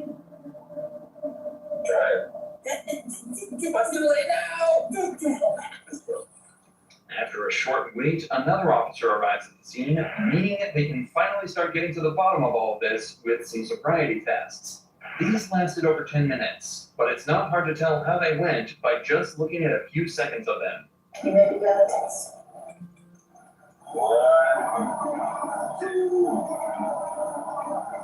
3. Judging by this and the overwhelming amount of evidence against him at this point, the officers thought it was safe to conclude that Scott had been drinking that night and decided it was time to put him in cuffs. Something he was far from happy about. There's things that we can do to fix this, but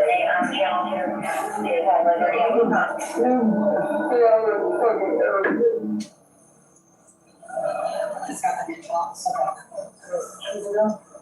Despite Scott being one of the most polite and respectful suspects ever on this channel, he was actually hit with a better sentence than the majority of criminal cops. After blowing a .156 back at the station, he was charged with driving under the influence and damaging property. He was ordered to pay just under $1,000 in fines, serve 50 hours of community service, and take multiple substance abuse and DUI classes, and had his driver's license suspended for 6 months. He was also sued by the driver of the vehicle he hit, and a cash settlement was reached. And on top of all of that, he also was suspended without pay for a week and given a last chance agreement, meaning one more slip up and he was out for good.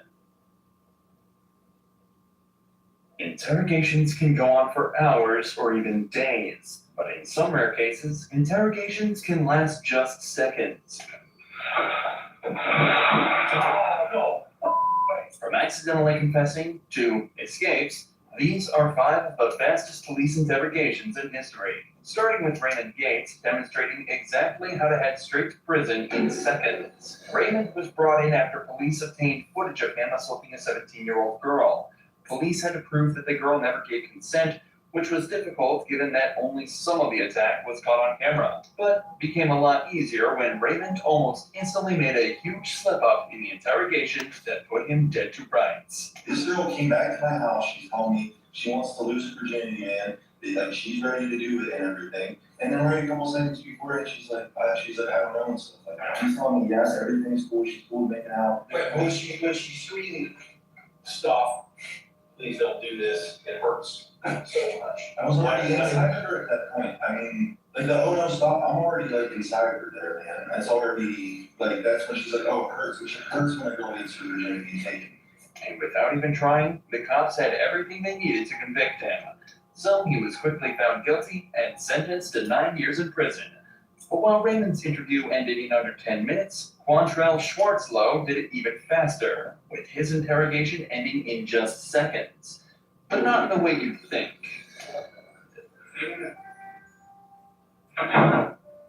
Quantrell was brought in for strangling the girl and assaulting her, a crime he clearly didn't want to be convicted of.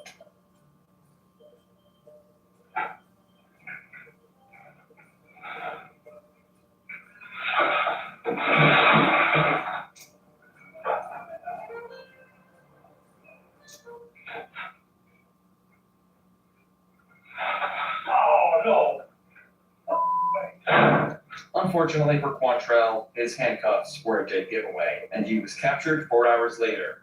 While it's unknown exactly what happens to Quantrell after, this clip will forever put him in the Interrogation Hall of Fame. However, Ricky Hawthorne took a much more straightforward approach to ending his interrogation, managing to confess in record time.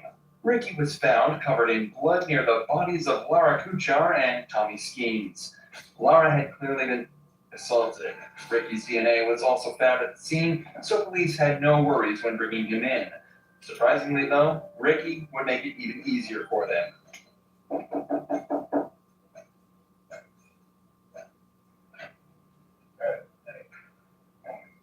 Hey, listen. Yeah, I did. You know what, let's do this. I did, but I think somebody came behind me and this. Yeah, I did. So much for staying silent. However, Ricky is alleging that he wasn't actually the murderer. He just attacked the couple and assaulted Laura. It was someone else that finished the job. Even though the evidence was stacked against him, he still would have had a better chance of getting away with it if he just stayed silent. There's 3 more people. I don't know. And you know what? They was living when I left. But I think somebody came in there behind me and finished them off. I did beat the shit out of them. And it's somebody else when I left. Despite his claims, it was determined that the couple died of the injuries inflicted by Ricky, and he was later found guilty of 1st and 2nd degree murder, as well as battery in the assault on Laura. But Jared Murray takes the cake for the most insane interrogation in history. Jared had shot his friend in the head during a car ride to Walmart for no other reason than to know what it felt like to kill someone. Jared attempted to flee by hitchhiking to Canada, but was picked up by an officer after perfectly matching the first description. The officer took him into custody where a quick but truly chilling interview took place. And what did you ever tell me? In summation that I'm guilty, yes. Of what? Of murder.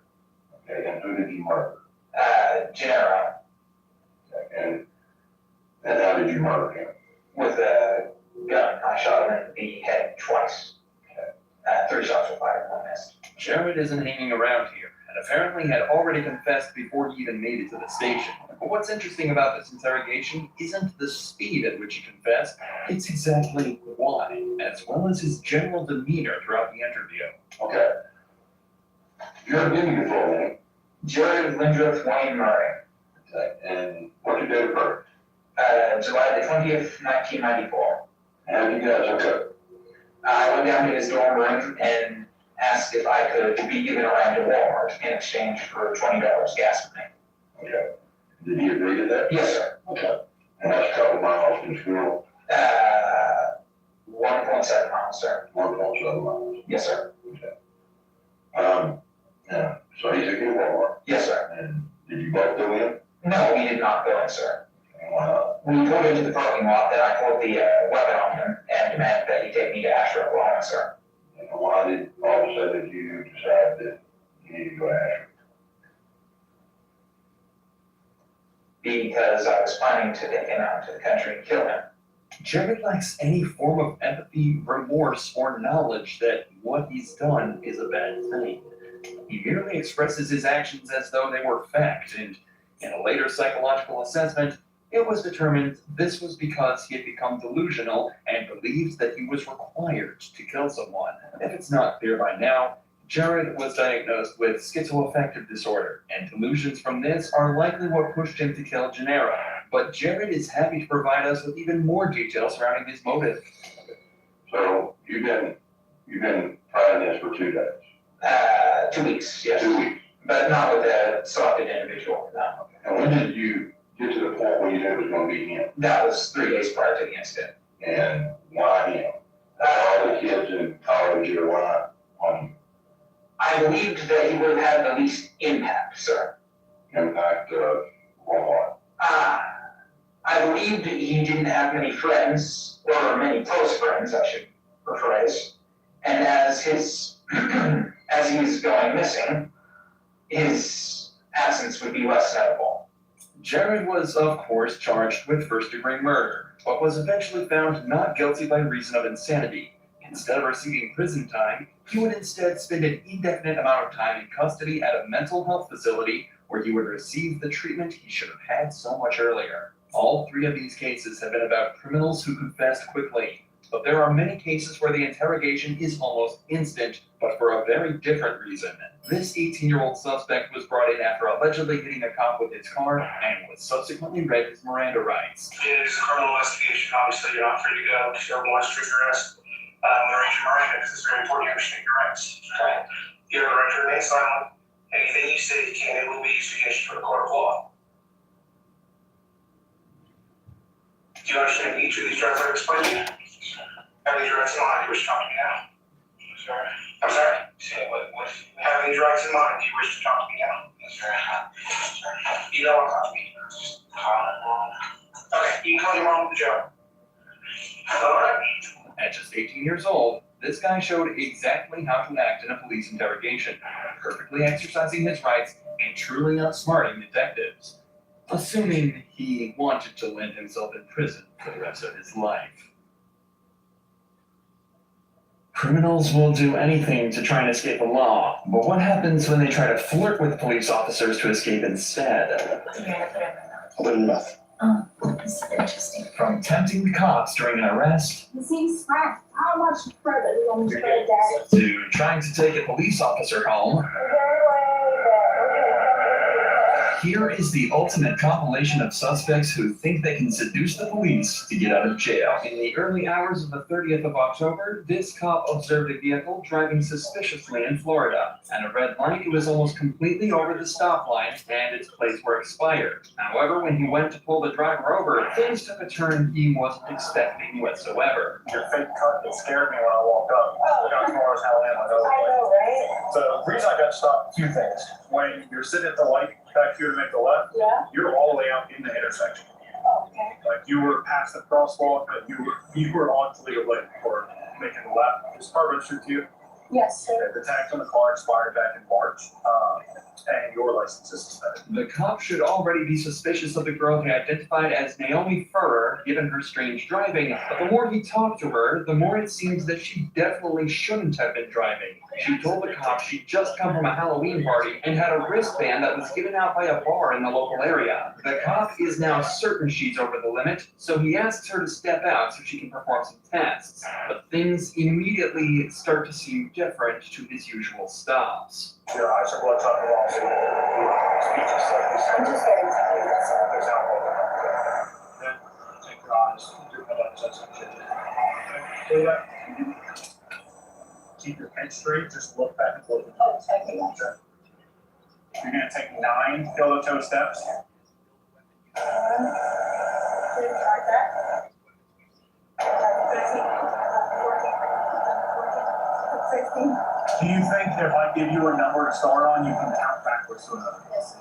I want you to start on the number 46 and count backwards to the number 29. 38, 37, 36. Do you remember what number I told you to start telling? And you started 38 and then started 49 and I forgot the rest. Unfortunately for Naomi, the cop wasn't convinced and determined that she was way over the legal limit. But right after he put her in cuffs, she decides she has a plan to get out of this mess. Do me a favor, put your hands on your back, put your palms together, okay? And then arrest you. Sorry, I'm not drunk.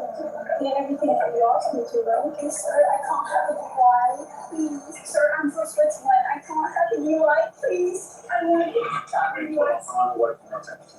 I understand. I won't do that control, please, sir. I literally started You're not even supposed to be driving in the first place. You have 5 different suspensions on your license. You have an insurance suspension and 3 failed up in traffic.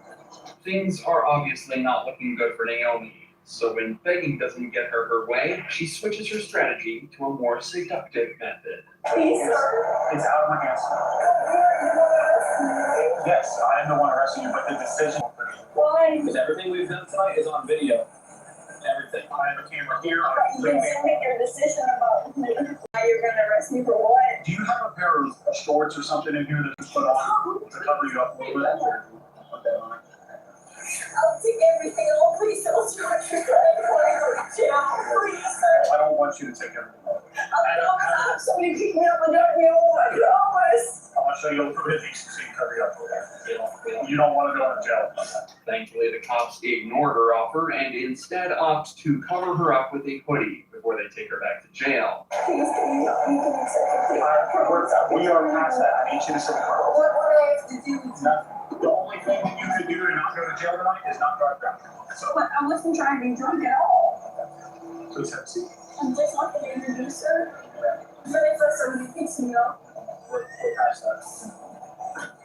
A search of Naomi's vehicle recovered 2 containers of whiskey and a beer. But back at the station, she refused to give a breath sample.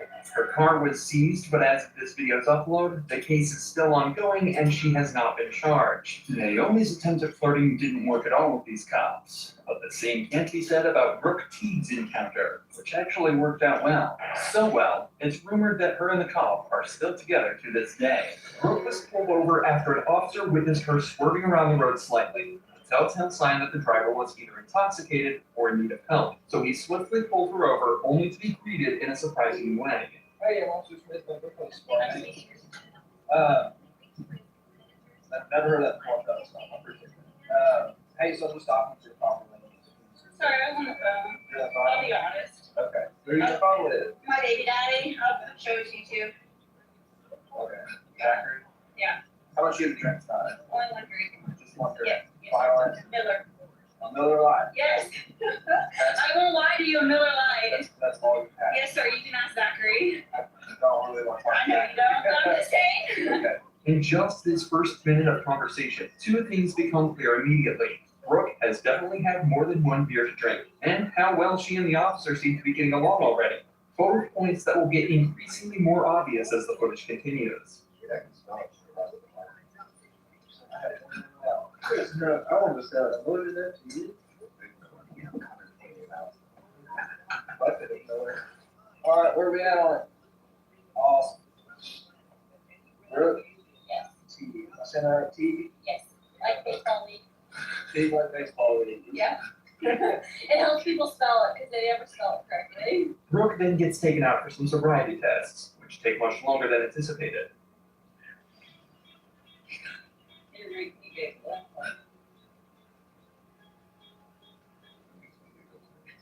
Okay. I snore in Huntsville. I'm from Huntsville. Isn't it? Snore.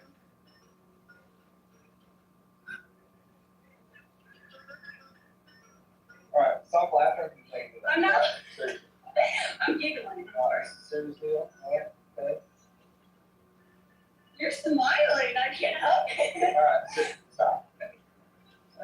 Unfortunately, despite all the jokes, Brooke failed all the sobriety tests and was put under arrest. How much you actually had to drink? I've had 2 Millers. 2 of those now? That's it? Yes, sir. You can call Mitchell, the manager. Okay. Go ahead and put your hands where you got them, okay? After a search of her car, which turned up nothing but a loose car seat, she was driven back to the police station where the sparks continued to fly. I'm with you. Oh my God. Where? He's over there. His name's Polya. Click.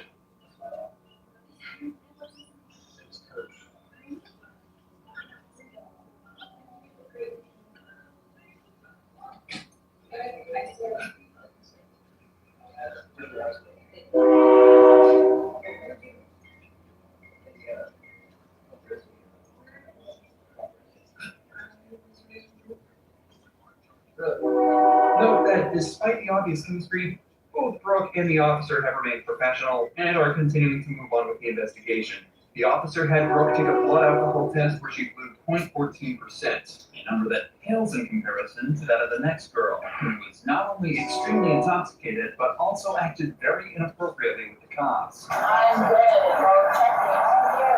Wait, man, come on, just search me. A 19-year-old girl was seen weaving between lanes and throwing unknown items out of the window. Officers immediately thought this was suspicious and pulled her over for a chat. Hey, I'm done. Hi.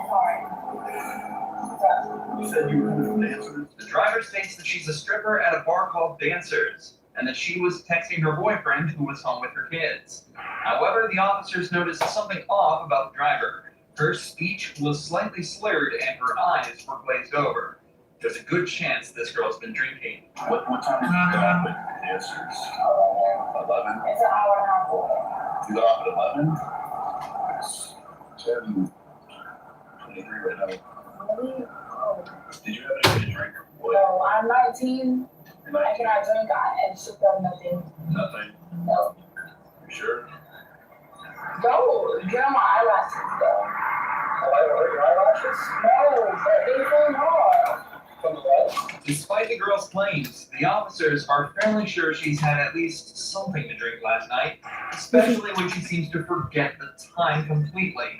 So they ask her to step out of the vehicle and perform a few sobriety tests. Well, hold on. We're gonna start. I'm cold. We're gonna start right here. Alright? You ready glasses and contacts? I do. You do? Are you wearing contacts right now? No. No? Okay. You're good. Let's walk in straight line and I'll be good. Well, that's not even, I haven't even told you that, so I'm doing it. So you gotta, I'm cold. okay. Give me 10 minutes of your time. Okay. Okay? Can we go in straight line?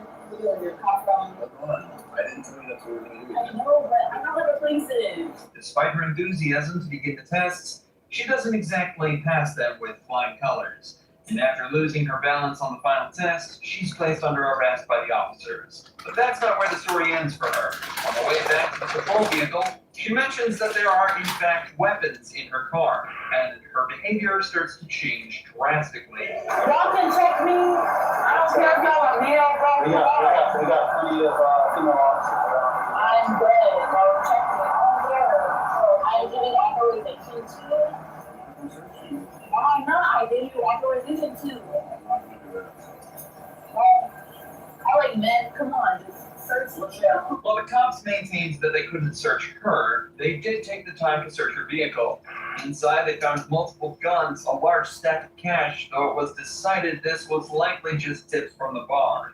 However, she was still charged with DUI and sentenced to 9 months probation, despite also being underage. It was fairly difficult for the cops to judge if this girl was drunk or not. However, this next girl didn't show the same amount of class, instead resorting to manipulate and trick the cop into letting her go. Hello, how you doing?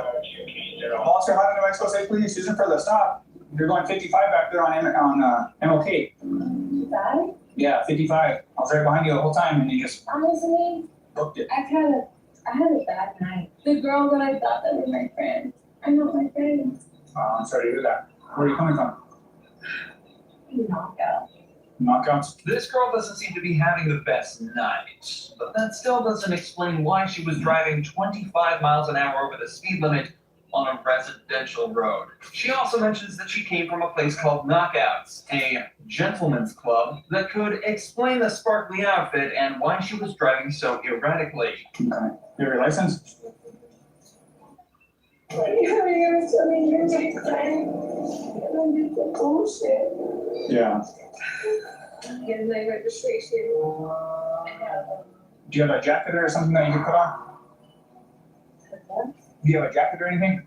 A jacket? Yeah, like in the car? No, why? Because I'm gonna ask you to step out, that way we can talk out here. We don't have anything. The girl seems to be upset about a disagreement with her friends back at the bar, but this officer isn't buying it. There's many examples of suspects pretending to be sad or distressed during a traffic stop to try and get sympathy from the cops and walk away with a lighter sentence.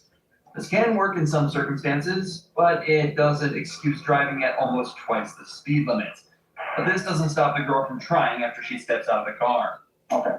With my registration, I can get my progressive, it just sucks, like, Yeah. they tell me that she's my friend, she's not. Okay. All right, let's go back over here. I'm moving next weekend, and my friend said that she's my friend, but she's not. Yeah. Can you stand up straight? Yeah.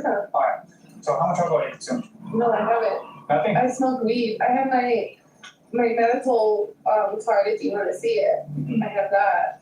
But I've been smoking because I'm mad. Yeah, you're mad? You know what I mean? Like, Okay. other friends. Hey, just try to calm down a little bit. So you say that you haven't consumed no alcohol. Just be honest with me. How much alcohol? We're at Grandma's house. Honestly, the way I feel is that the girl, she went behind my back and shit. You know what I mean? No matter how hard the cop tries to keep the girl on topic, she keeps breaking down and talking about her friendship issues. After some more pressing by the officer, she admits to smoking marijuana and alcohol back at the club.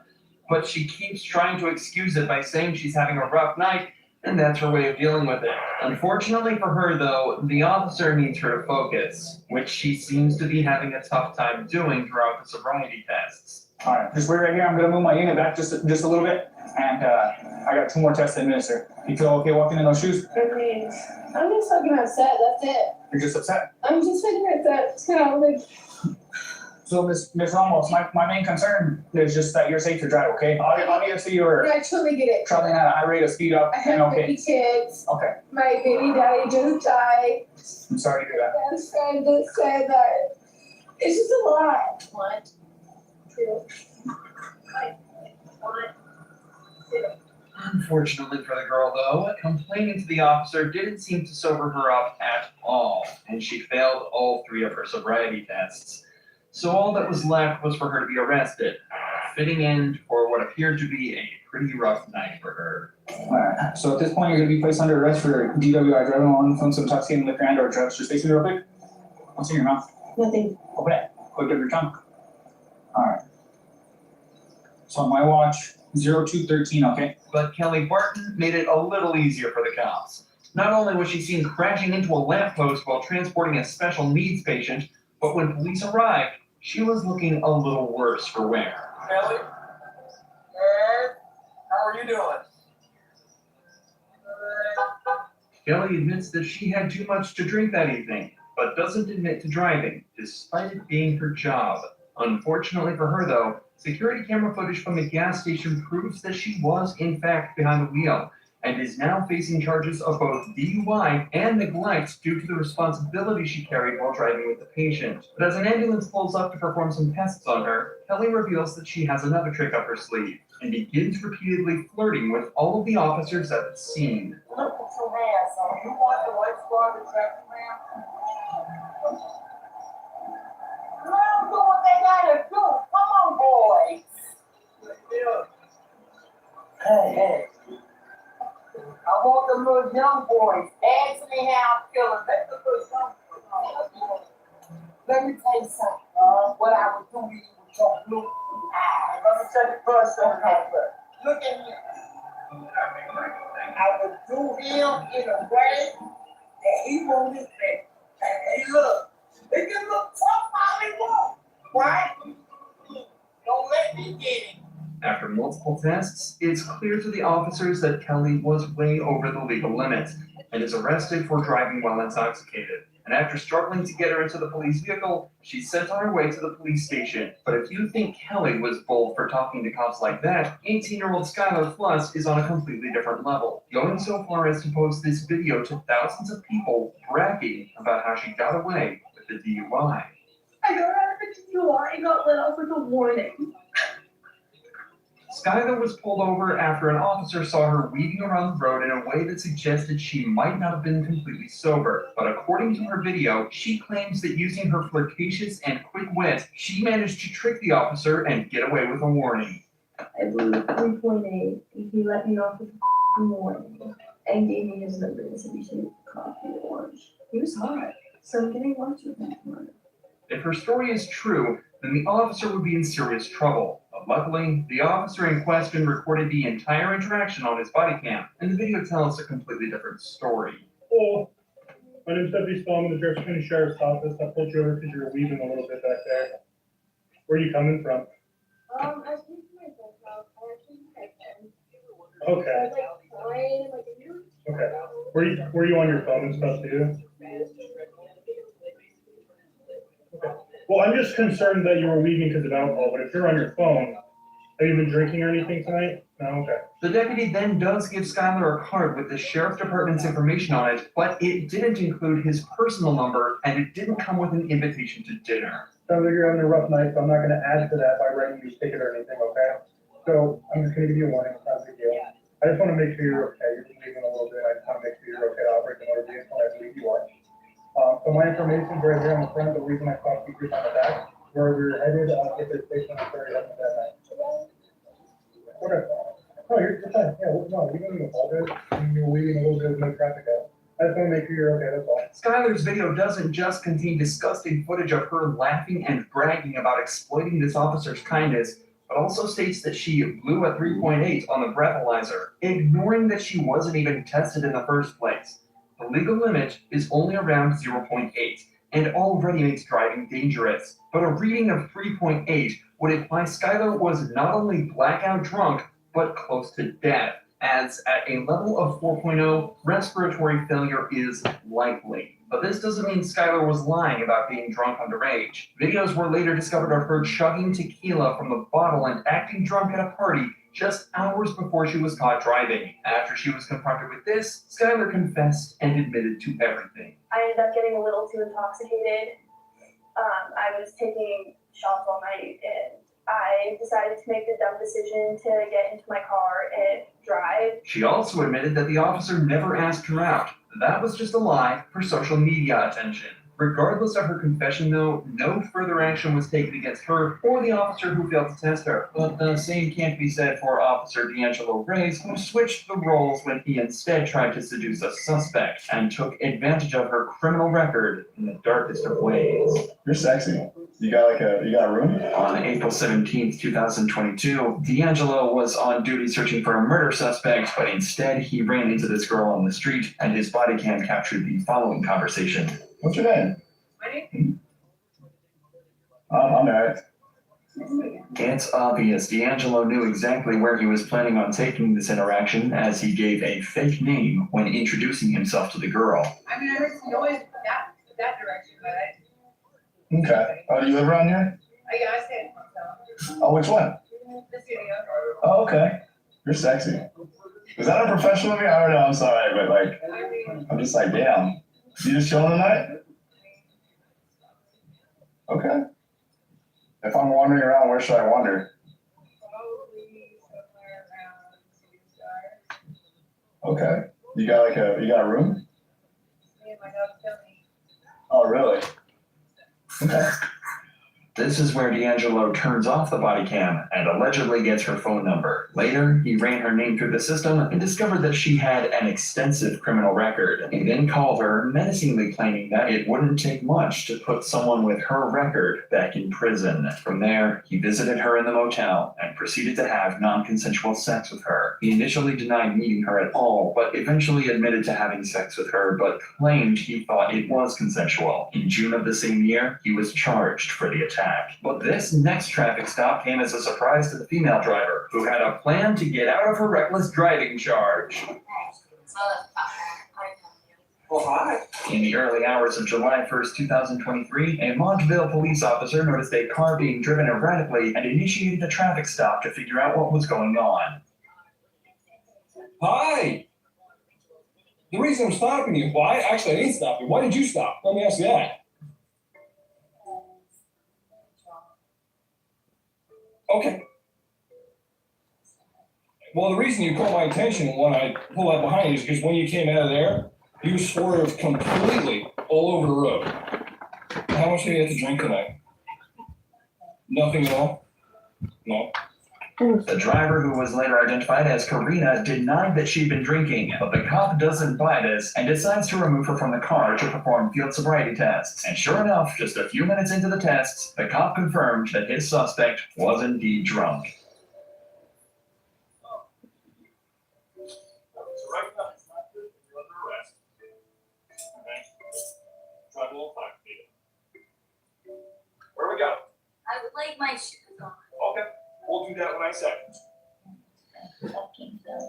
Karina is arrested and put in the back of a patrol car, where she quickly admits that she did have a few drinks. And once they arrive at the station, she starts to make things a bit awkward for the officers, but in a more charming manner. Okay. Take care. Yeah. No problem. No problem. We try. I'll do an Air 5. So far, Karina has been very cooperative with the officers during the booking, but once it's time for the breathalyzer test, we start to see just how charmingly entitled she can be. Will you submit the samples of your breath? No? So right now you have a chance that you're not over the legal limit, right? When you go on the box. But if you say no, then it's automatic that you're found guilty of driving while intoxicated and refused. Will you submit to breath testing? Karina, can you just take a seat? Definitely don't try and take that off. Karina, stop.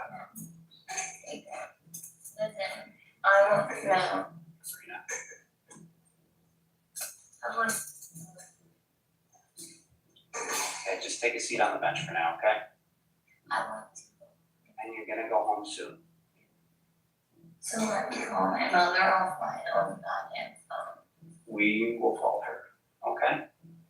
Oh, give me my phone. We'll call her on that phone very shortly. No, give me my phone. It's my mom. This young driver is making this arrest as difficult as possible and doesn't seem to grasp just how much trouble she's in. She's already violated New Jersey's zero tolerance policy when she admitted to drinking, and by refusing to provide a breath sample, she will likely be found guilty in court. However, Karina already knows all of this because it's not her first time here. It's not a good thing that I know what you said. Yeah.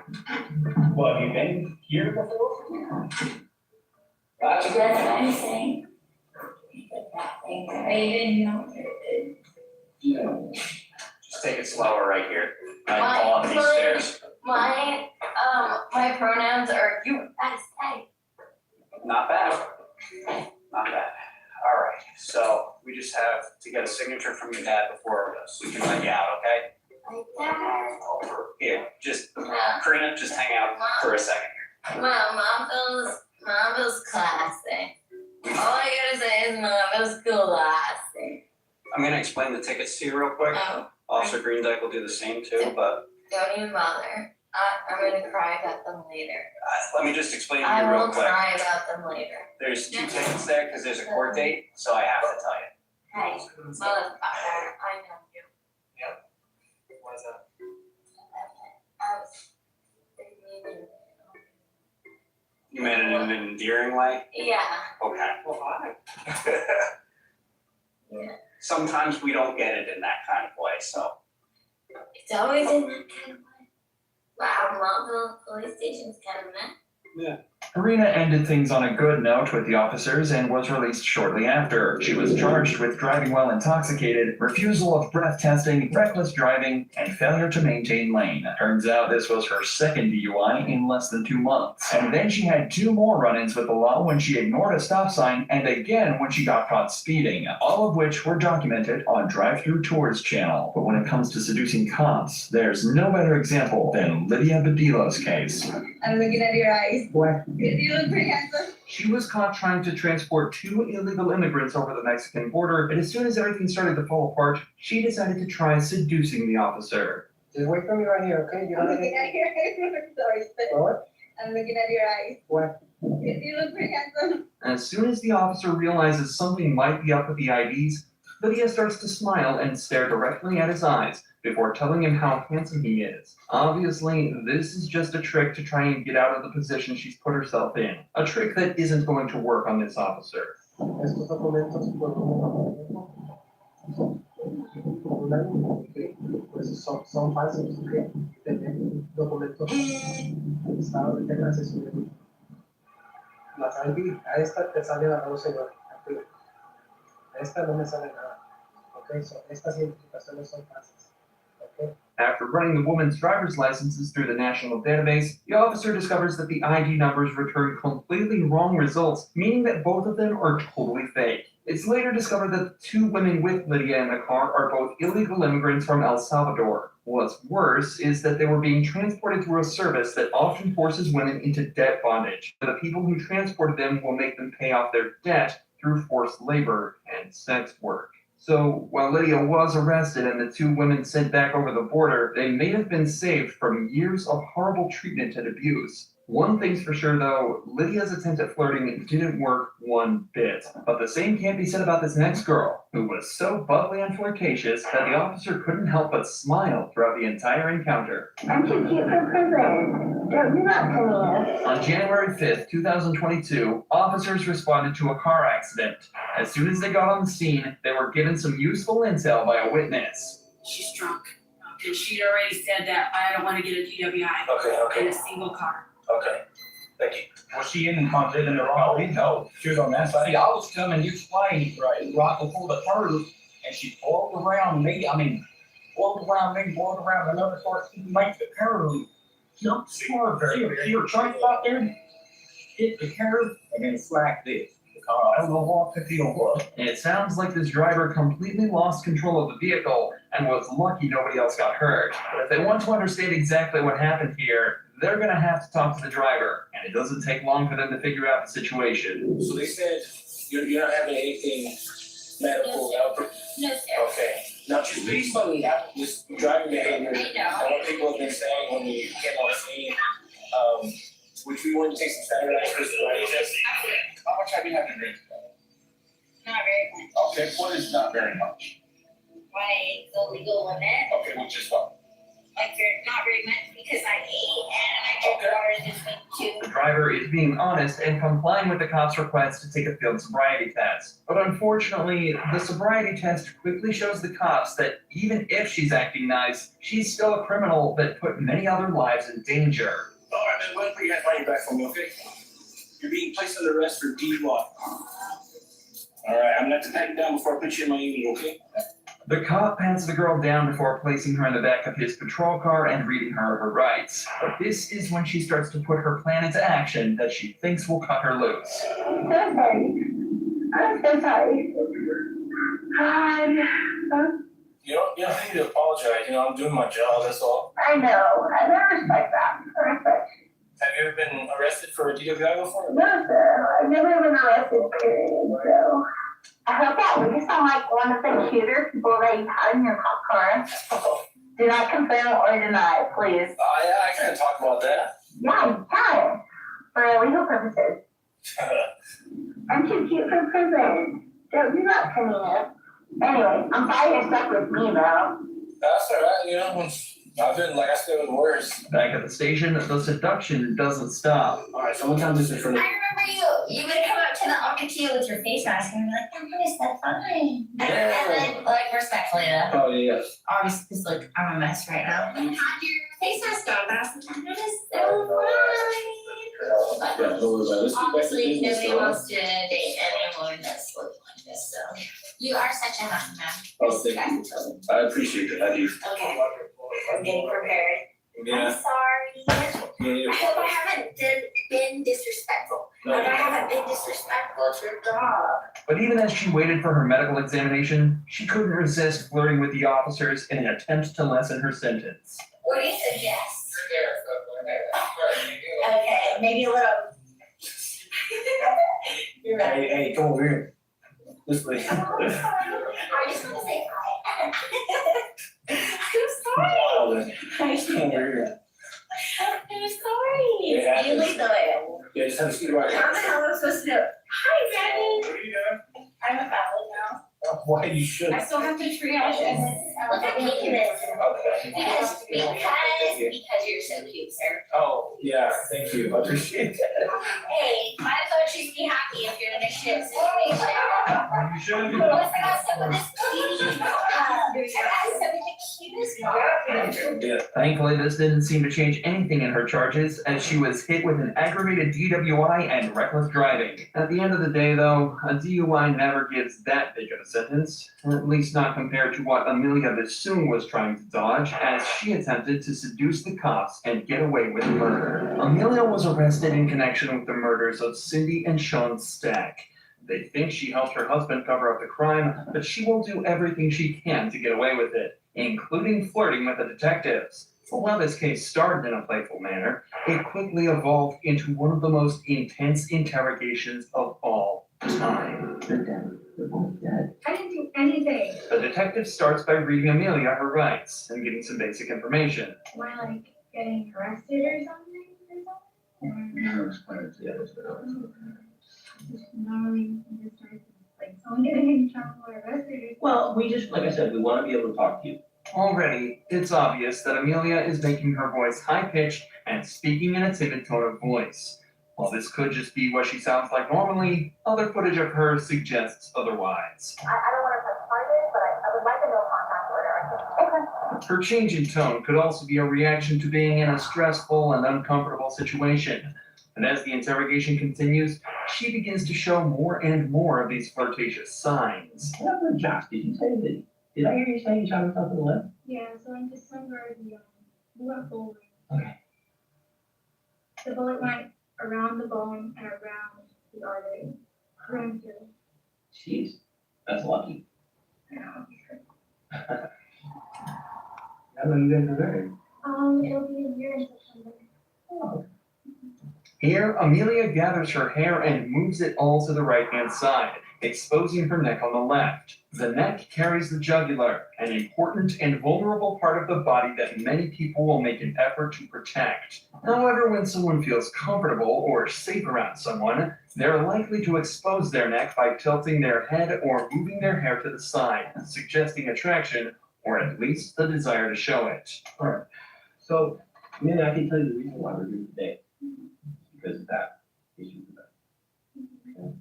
All right. Does that surprise you? For this type of situation, yeah. This intense, and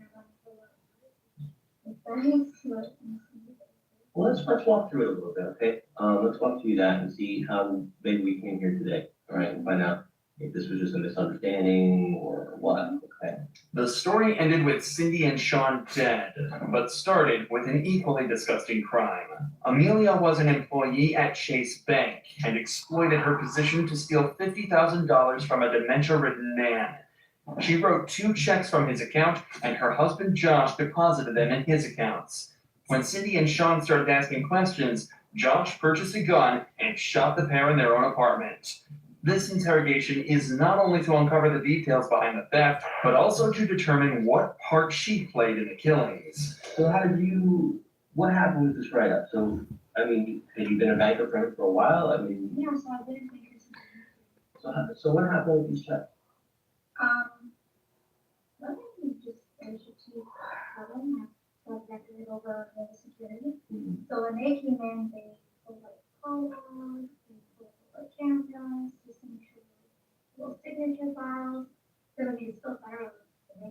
They wanted to make sure that I wasn't like, I guess, stealing. When you talk to Gerald, I mean, how did he appear to you? Was he a young guy, old guy? Or how did he appear to you when you talked to him? He was okay? Do you ever have any issues when you talk to him about remembering things or anything like that? Like I know like a little about himself, like he had brain surgery. But for the most part, he remembers things. Other than that, Okay. Yeah, nice guy. Amelia does her best to seem open and honest here, but as soon as she finishes up talking, she brings her shoulders up, hunches over slightly, and crosses her arms.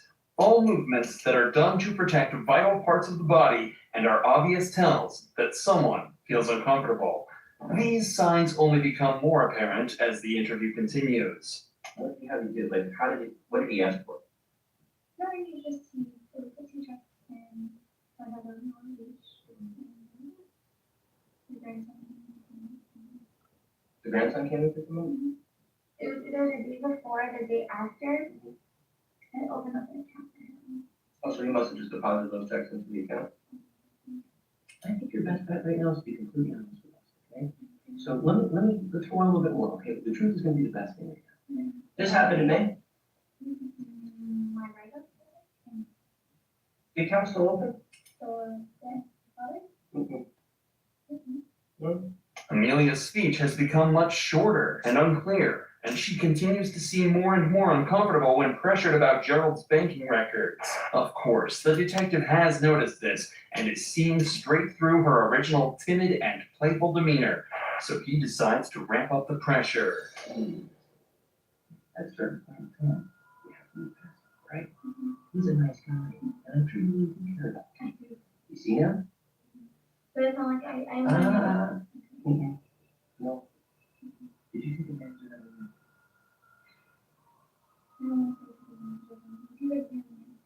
Yeah. And, Josh, did you ever talk to them? No, he never. He doesn't even know. When you've been at their house? I don't even know. We have access to his account. Yeah, but I don't know. You opened it. Yeah, but I don't know it. We talked to Cindy. Possible she gave you their address? It's gonna be in the text messages? You don't remember if she gave you the address or not? She never did. She never did. Possible Josh went on there, you didn't know? I mean, how would he know where he went? That's the question I was asking. It's possible he went over there. Okay. So you can't say for sure that you did. Why not?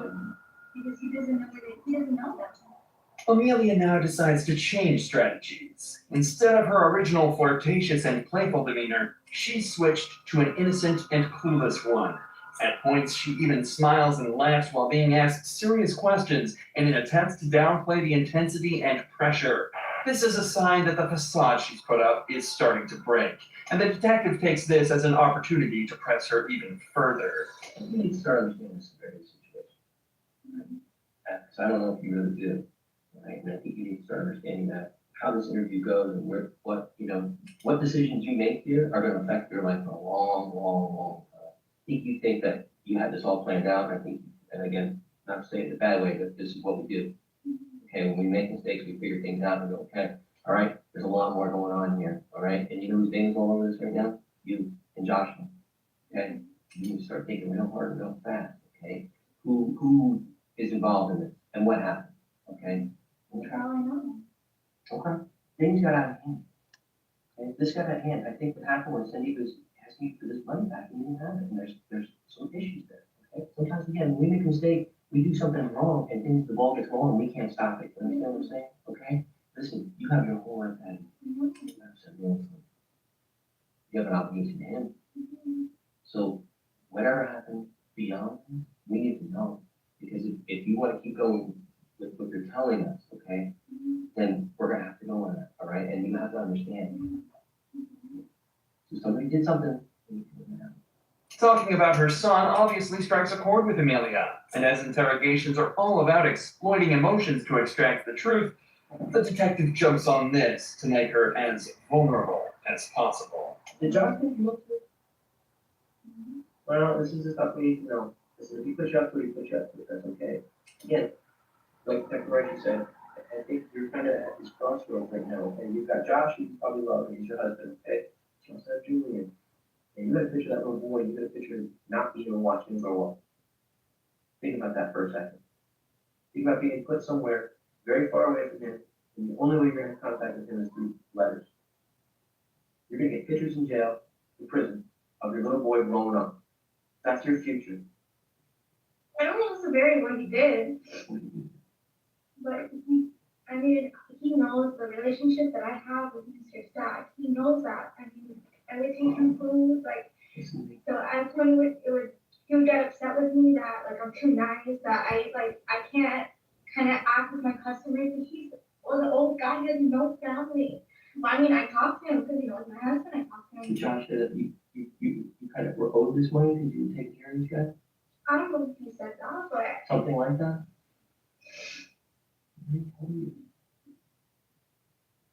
I don't want to get in trouble. I didn't do anything. We need to know within times, okay? They're both dead. Yeah, they're dead. So now we're doing it. At this point, all of the games that Amelia was playing have gone out the window. Whether she's innocent or not, she's now being accused of aiding a murderer and is faced with losing her job, house, and a 7-year-old son. So, understandably, she's starting to get incredibly scared. I do not want to go to jail. I don't. Like, if I get fired, okay, let me get fired at work. I don't want to go to jail. I didn't do anything. I didn't plan anything. I didn't conspire anything. I didn't do anything. I don't want to go to jail. From here, the detectives try to capitalize on this, using her vulnerable state to try and extract as much information as possible from her. But Amelia asserts that she's only told the truth throughout the entire interrogation. She didn't know Cindy and Sean were dead, and she had nothing to do with their murders. But here is where the interrogation takes a massive turn. These detectives have now been talking to her for over 2 hours, and they've executed this style of interrogation almost perfectly. But for the last few hours, they've just been going around in circles to no avail. So instead, they leave the room to discuss a new approach. And that's when detective number 3 enters with blankets and a kind, apologetic tone. Hey, you talk. They tell you they look? No. You did this. That's why I want to talk to him. I just don't want to be involved in any of it. But I don't want any part of it. I want to be able to go home. Okay.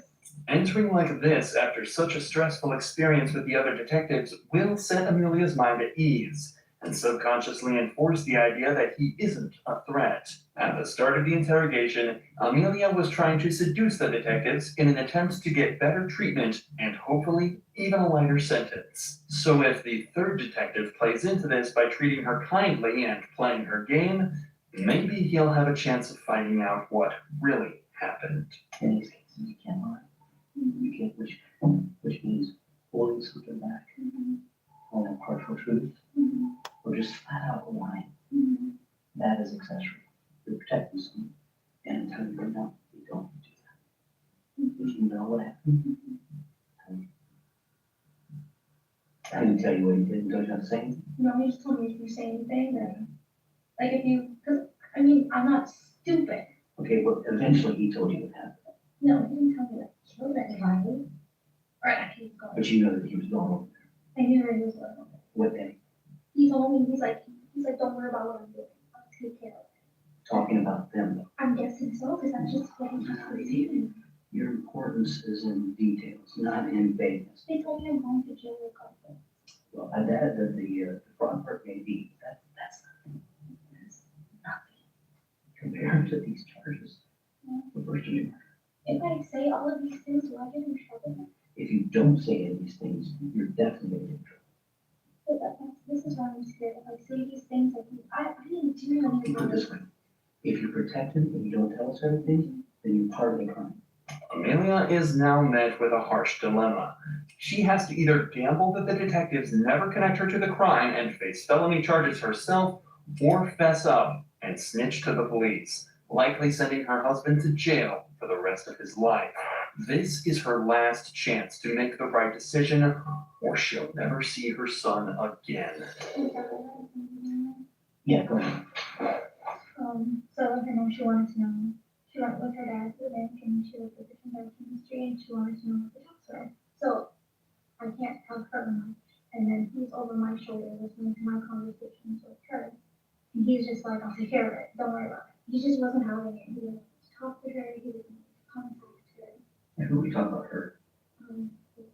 Friend's daughter. You know her name? Cindy. Cindy. And he knew who Cindy was. Only because of the conversations I had. The next day he went and got a gun. I don't know if it was Tuesday or Wednesday. He called on work. He said that I'm gonna take it. The next day he just and he goes, this is like Where the apartment, or the house where we were at today? yeah. Okay. He came banging on the door. When he came home, he took the gun apart. He was shaking. He took all his clothes off. He put it in a garbage bag. And then he was like, When did you become aware that he was involved in murder? well, I didn't know what happened. I just stopped hearing from her. And then when I said something about, can I call her? He told me no. And then he got really mad at me. He was like, you say something. Okay, he's not gonna say that unless he told you about the murder. That's the part that's, so when did he tell you about the murder? Okay, so you gotta let this go. You can't, anything you hold back is not gonna look good. You've got to just tell me. It hurts, it's scary, I understand that, but not talking is worse for you than talking. It was, he Can never. you describe how, what? He never physically said like what he did or if anything was done. Did he say he shot him?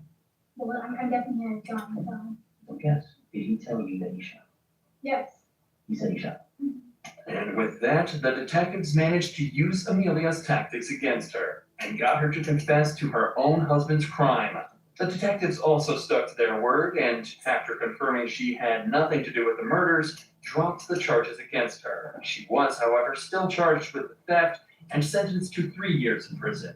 Josh, however, was found guilty of the first-degree murders of Cindy and Sean Stack and was sentenced to life behind bars. So you left with just you and your husband John that came? No, Nick. Nick? Yes. Okay. Did you see him the whole time he was out of too? Yes, and then I could see him, he was over there, and then he came back over, and then I just heard screaming.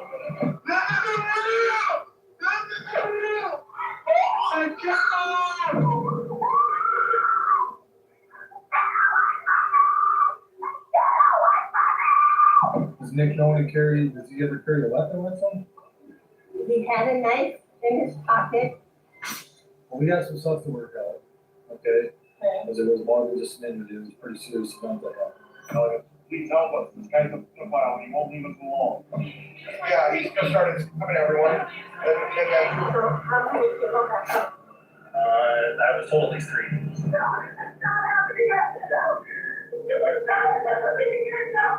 guy who stabbed 3 people, a man and husband, a father, not his father.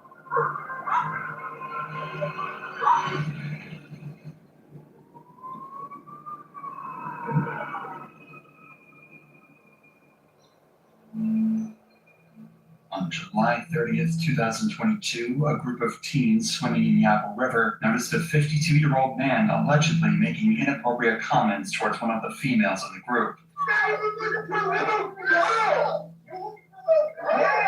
A physical altercation between the man and the teens ensued. However, things would quickly turn for the worst, because after being pushed over by the teenagers, the man pulls out a knife. And shortly after getting to his feet, the man goes to attack. Nikolai Miu, the man with the knife, would go on to take the life of 17-year-old Isaac Schumann and injure 4 others in the process. One of the victims, AJ Martin, was cut so bad he had intestines protruding from his body. Panic erupted, blood stained the river, and witnesses flooded county police with 911 calls.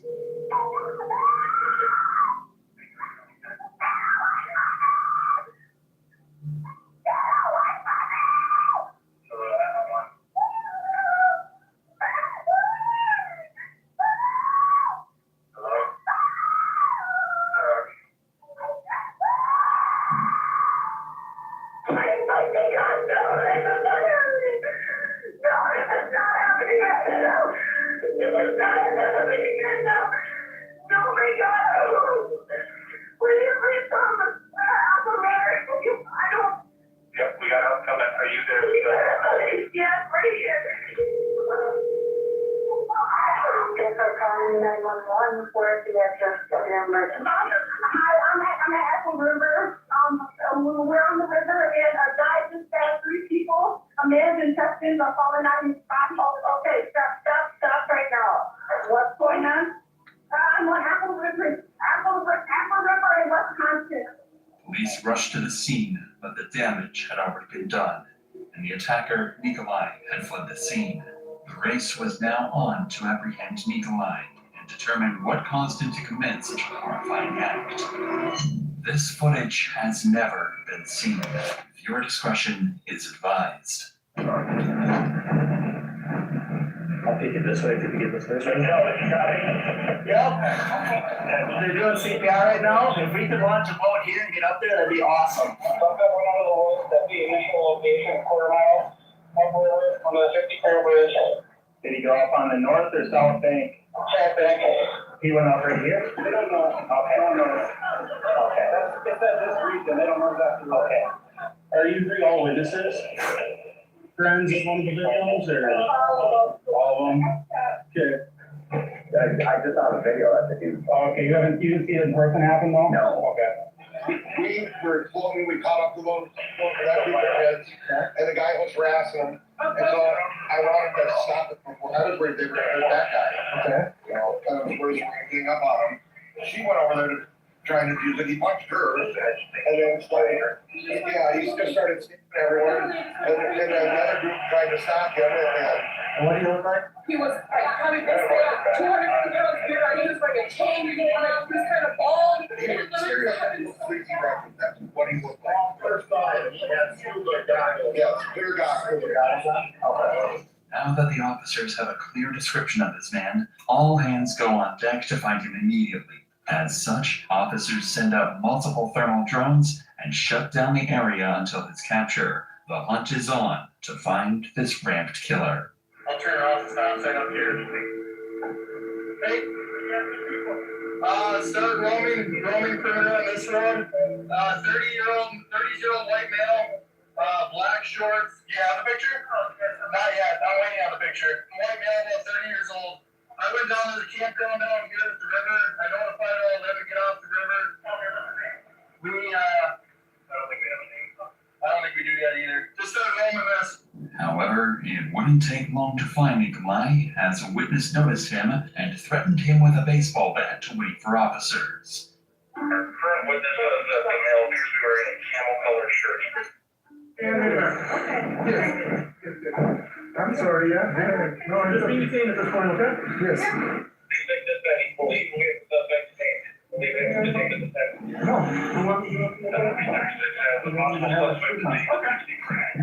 What's your name? Nick. Nick what? Nick Mew. Okay. Yeah, that's it. You got a silver thing, silver blockchain. Like I said, so you're just speaking into this point, okay? We'll play anything in second here.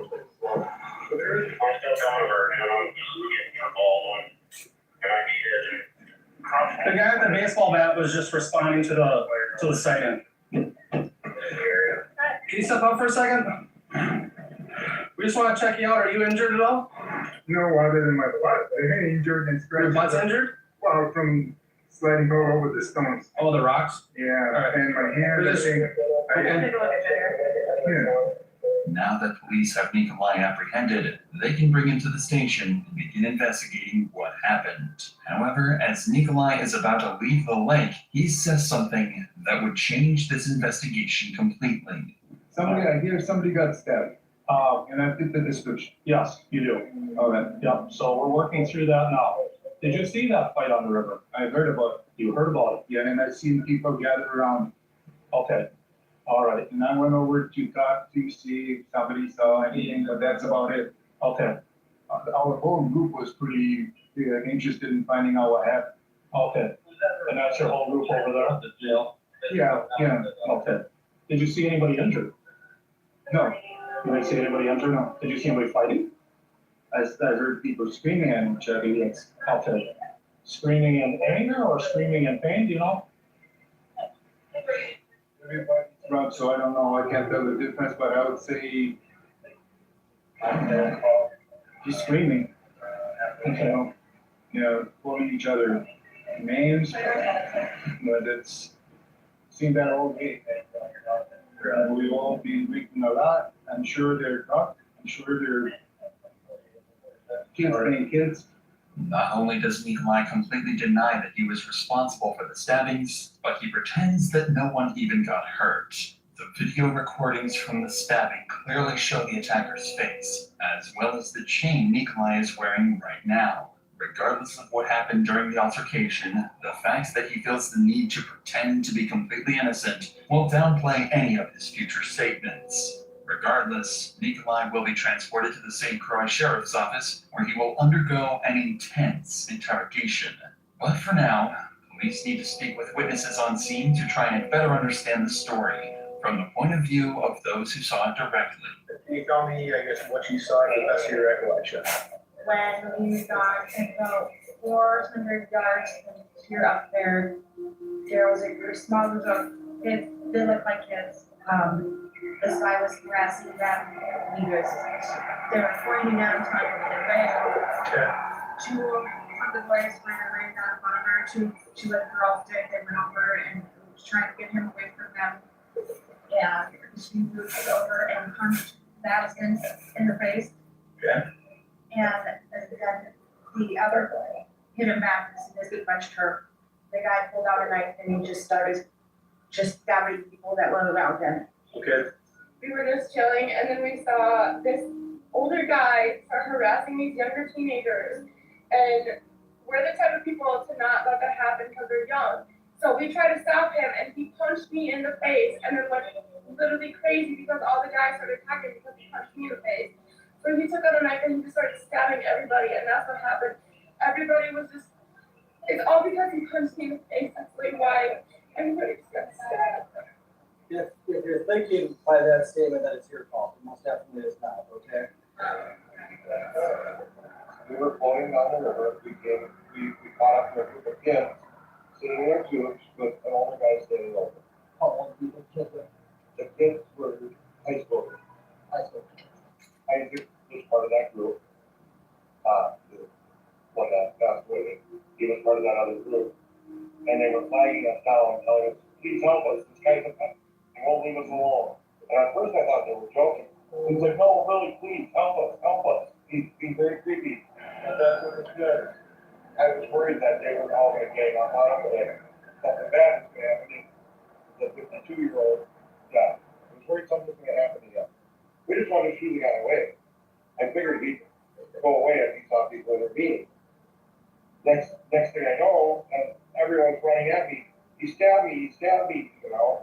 And I saw the guy get punched and fall down. And it's not that. I saw him flailing wildly, but I didn't realize he was stabbing everyone. And next thing you know, I'm dying. I can't breathe. You got it, you know. And I'm trying to get her in a tube so we can pull her down and get her off. And it was just utter chaos from that point. Based on what witnesses are saying, Nikolai was inappropriately approaching a group of minors in the lake, was noticed by another group doing these things, and was confronted by the teens, causing him to stab anyone who tried attacking him. But this is only coming from the side of the victim's friends. Nikolai's friends and family, on the other hand, would seem to have a completely different recollection of what went down. Who'd you come with personally? Just me and my husband were here, and we met all of them over here. Okay. At any point in time, did any member of your group ever leave your group? My husband, Ariel lost his phone, Okay. so he was trying to find it, and he had it in one of those floaty things, but he thought maybe water got in it, so he brought scuba stuff with like, and he put that on, and he was down in the water looking for it. Did you see him the whole time he was on his tube? Yes, I did. Okay. What was he doing while he was on his tube? He was looking, Yeah. and then this group of guys, I don't know how many was on these tubes, saw all of them get off their tubes, and they started hitting him. Okay. All right. And what happened after that? I yelled, and then I just heard screaming. And then these guys all came back. They were on the other side, and we were on this side of the river. Yeah. All I heard is somebody got hurt, but I don't know how. I don't know anything about that. I just heard someone was hurt. Does Nick know does he ever carry a weapon with him? He had a knife in his pocket, not a very big one, and he said those guys grabbed it from him. The people he was fighting with? Yeah, they grabbed it, and he said they swung it at him, and he grabbed their hand and moved it away. Okay. That's when they went, I didn't see it, that's when he told me. Okay. And then they went to, All they kept saying is to come in, and they started hitting me, and said, all I did was try and look for the stone. alright. Okay. Well, yeah, there was a few people hurt, but we had some stuff to work out, okay? Obviously, you as the group, being Nick's wife and everybody else, you guys aren't gonna be able to leave for a little bit, okay, until we get the okay. Okay. Because it was more than just an injury, it was a pretty serious event that happened, otherwise you wouldn't see people showing up intact to a green, Yeah. right? Right. Okay, Nikolai's friends and wife claimed he was spontaneously attacked and that Nick's knife was grabbed by the teens and that he was even threatened with the knife. The phone recording shows Nikolai was ganged up 6-1 when initially confronted, turning to 13 people against one shortly after, helping to authenticate those claims. This complicated things for detectives. The side against Nick claims he's a pedophile and went on a rampage after being called out. The side with Nick claims he was attacked by the teens and didn't see him doing anything predatory. It's clear based off the phone recording that Nick did indeed commit the stabbings. However, his reasoning is uncertain. If the detectives determine the teens unnecessarily attacked Nick, then he could plead self-defense and most likely win. But if detectives can determine Nick acted erratically after being exposed for approaching a group of minors, then self-defense is less plausible and he'd be facing murder charges. In order to solve this mystery, detectives decide to conduct interviews with every prominent witness that was at the scene the day of the stabbings. However, as the case would unfold, detectives would unravel disturbing secrets from both parties, leading to one of the most twisted conclusions in the history of policing. Police began by talking to Ashley, who was on the scene during the stabbings. So yeah, I'm just kind of trying to follow up on the craziness that happened out there. How are you doing? Pretty good. So you were out there with a group of friends for the day? Yes, and we were just going down the river, and then we saw this older man harassing these teenage boys. So Maddie said, "Hey, get away, get out of their faces, just move along." And all of a sudden, he punched her in the face. She went down, and we were slowly walking up there, and it said that I just got stabbed as a knife, just stabbed me. And then that's when I turned and looked at him. That's where all over he was holding on to them. And then that's when he was like, "Go call 911." And I was trying to get back, just started calling everyone and whatnot, telling everyone to get out of the river and everything like that. Did everything. Yeah.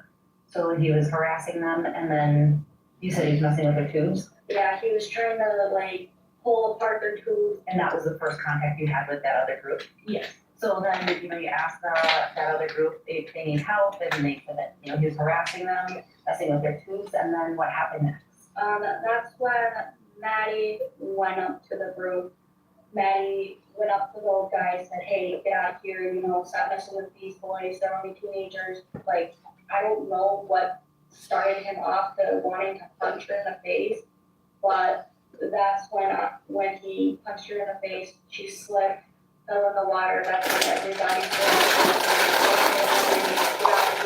and everything like that. That's when I slowly walked towards Maddie to see if she was okay, and everything like that. Ashley's story does not quite line up with the other witnesses' claims, or the speculation that Nikolai was doing anything that could classify him as a pedophile. She claims he was harassing a group of male teens, and when Maddie approached him to stop, she was punched in the face. This is what caused the group to confront and push Nikolai, not because of the predatory theories. Regardless, punching Maddie for what seems like no reason at all is not only assault of a minor, but degrading to any defense Nikolai could make at trial. Next, detectives speak to Emma, who shared the gruesome and horrifying details of watching the stabbings happen in real time. Calls if you want, you can just take me that day and tell me everything. It was a day I'll never forget, honestly. And so we had our music playing, and we hear arguing. So, we're not paying attention to it because I'm there for that. And so we turn around, and that's when my brother, Marion, he was like, sis, you seeing this? I'm like, seeing what? And that's when we all get off of the raft. And so we stop it because the current was pulling us. So then that's when I see a guy just some poor boy in the stomach and go straight down. And then that's when I saw him trying to put his intestines back in his stomach. He was trying to, still processing what was happening. Everybody was screaming around. The people who were trying to grab the knife from the man, it was like a lady and 3 other maybe teens. She was bad and she floated down the river. That's when she floated to us, and we put her on our raft and was holding her insides in because she was still just bleeding out and crying. And so then that's when I got my phone out, pressed it back, and called the police. And it's like, hey, how are we gonna stop this? But then other people rushed to go help him, the guy who had his intestines out, and another person was trying to grab the knife from the guy, but still 2 other people got stabbed after that. Well, as we got to the grass area, and we were helping the girl, we were keeping her calm. I was on the phone with the police at that time, trying to give them the location of where we were on the river. The owner of Apple River and his the workers, the people who worked at the river, they were coming down and trying to find out from the area and asking us what was happening. And we told them what we saw and the weapon that we saw there too. And he managed fairly quickly. I don't think he was running, but with all the commotion, we were more concerned about all the blood in the water, intestines floating, and other people who were severely bleeding. And so at that point, it was really just let's help the people who were hurt instead of going to chase after the guy. So at what point did you see the knife? Was there already chaos and people that were injured? I saw the knife. Well, yeah, I saw the knife once it was put into the male's body. He went in and went down, and then that's when the intestines fell out. He pulled the knife out. I saw people trying to swing and grab the knife or stop him, and that's when he just went and stabbed everybody who came at him. He was just poking people. So the first male that you saw injured was the one with the stomach injury? Yes. Yep, he did walk up first, and he must have saw the knife first, because he didn't walk up and go to the hospital good. I understand if he did see a knife here coming at it with teenagers, I can understand that. Did you see the other people wounded? I mean, like, did you see the physical action that the older male did to wound the other people? 3 of them. It was 3 of them. 3 of them I did see. Those were all the people who tried to stop, put his hands out, don't do this. And he just, I just stabbed everybody who was in his way. Can you describe what the other people were standing up a little bit more? First, I did see the other guy swing. So the one who was not as injured, he did sort of swing at him, but that is when he missed, he didn't hit him, and the guy did come around and then same for the girl, she came up and tried to push him, but wasn't successful, didn't have enough reach, and he went right for her side right here, on one of these sides, on the side right here, and stabbed her in the stomach. And she was trying to walk away, and then she just dropped in the water, and we didn't have it. Based on both Ashley and Emma's story, Nikolai is painted as a cold-blooded killer who went on a rampage after being confronted and stabbed anyone he could reach. But it seems Emma might have a bias in her retelling of events. She recounts any attacks on Nikolai in an almost defeated way, as if she's ashamed to admit the story was rather double-edged at times. The teens were, without a doubt, wrong to some degree. It was unnecessary to gang up on Nikolai so heavily and attack him helplessly while he fell to the ground. But was this enough reason to stab 5 people in self-defense? The detectives will need to find more evidence to accurately figure this out. So with this in mind, detectives take a different approach and interview Amanda Nikolai's co-worker, who went to the Apple River alongside the same group as Nikolai. I'll just start. It's my understanding that you were co-workers with Dick. Yes, he was in the other building. Okay. And how long have you known him? We started hanging out probably when his wife retired. Okay, so his wife went to your store? Yeah. Sandra or Sandy? Sandy, yeah, she was a supervisor in our building. I'll say 3 years. 3 years, and then you guys started normally Yeah. hanging out? Yeah, the co-workers come over, she invite co-workers over, and everybody friends with them, and everybody's shocked. Okay. So about your friendship with him, what do you know about him? Can you just kind of describe what you know about him, the story, where it came from, his history, what his life He came from Romania. He's just an outdoorsman, like fish and fishing and just being outside and quiet, just calm.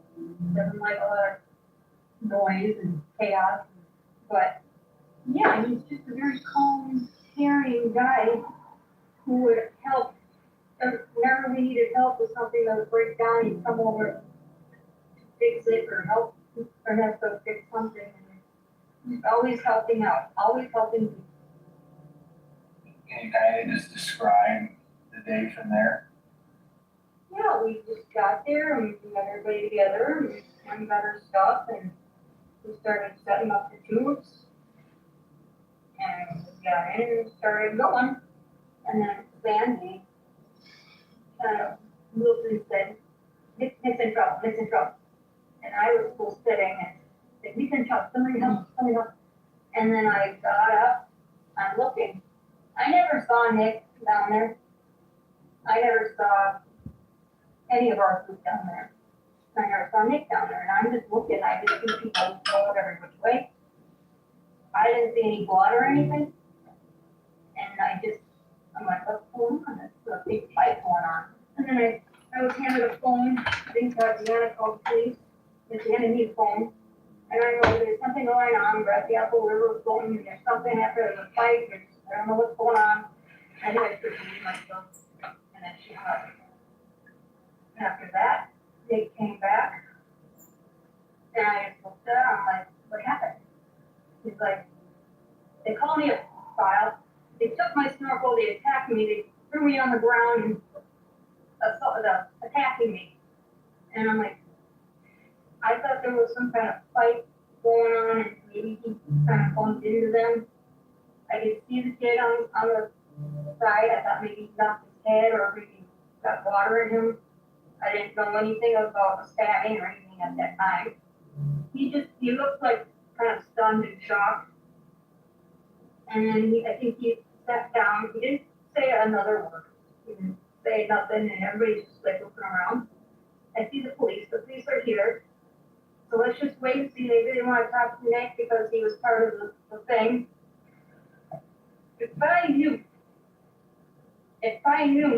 then what I know now, we would not have gone down that river. I would have been like, if something happened, you gotta go. If I saw something really, if I thought that he did something, I thought I'd be like, what do you gotta go, you gotta, and I thought he would even like stop and say, hey, something happened, I have to go. I think he would have said something like that. And we're all there. It's terrible for us, because now we're getting all crap. He finally got a phone call this morning, and there was nobody on the line. Because I'm all scared. This is an important interview for detectives. Someone from Nikolai's group, shocked and disgusted by his actions that day. Not only has everyone who witnessed the scene that day painted him out to be a monster, but his own co-workers. Police now have a mountain of evidence against Nikolai, but decide to talk to one final person, Larion. That's what actually happened leading up to the scene. Is there anything else you can think of? What you saw, the things that would be important to us is if you saw who pushed the guy, if you saw anyone else with the knife, if you saw anything like that.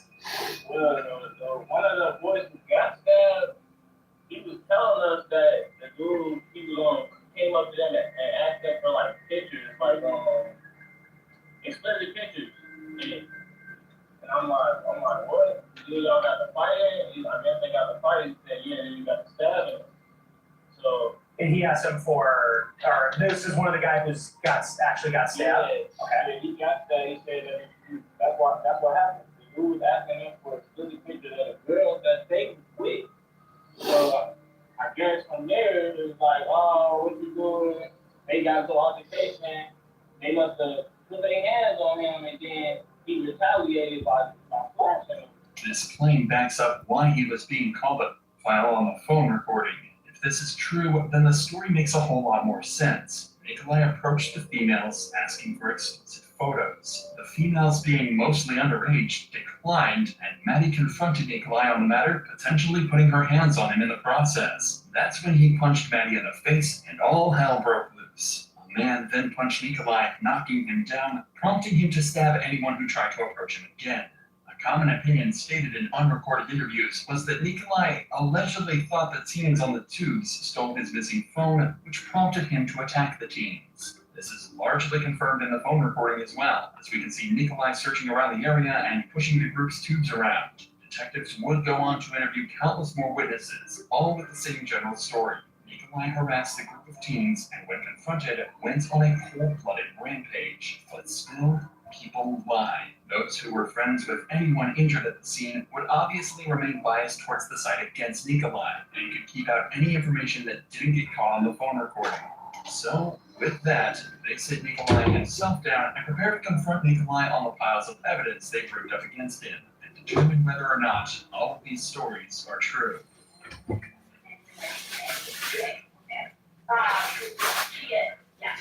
I did have her talk for quite a while, about her kids, correctly.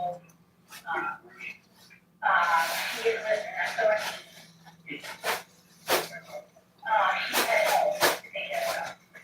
So I would like to ask you as well, what happened, with clubs, when you guys got to be in the hour today, and then like what your day was like.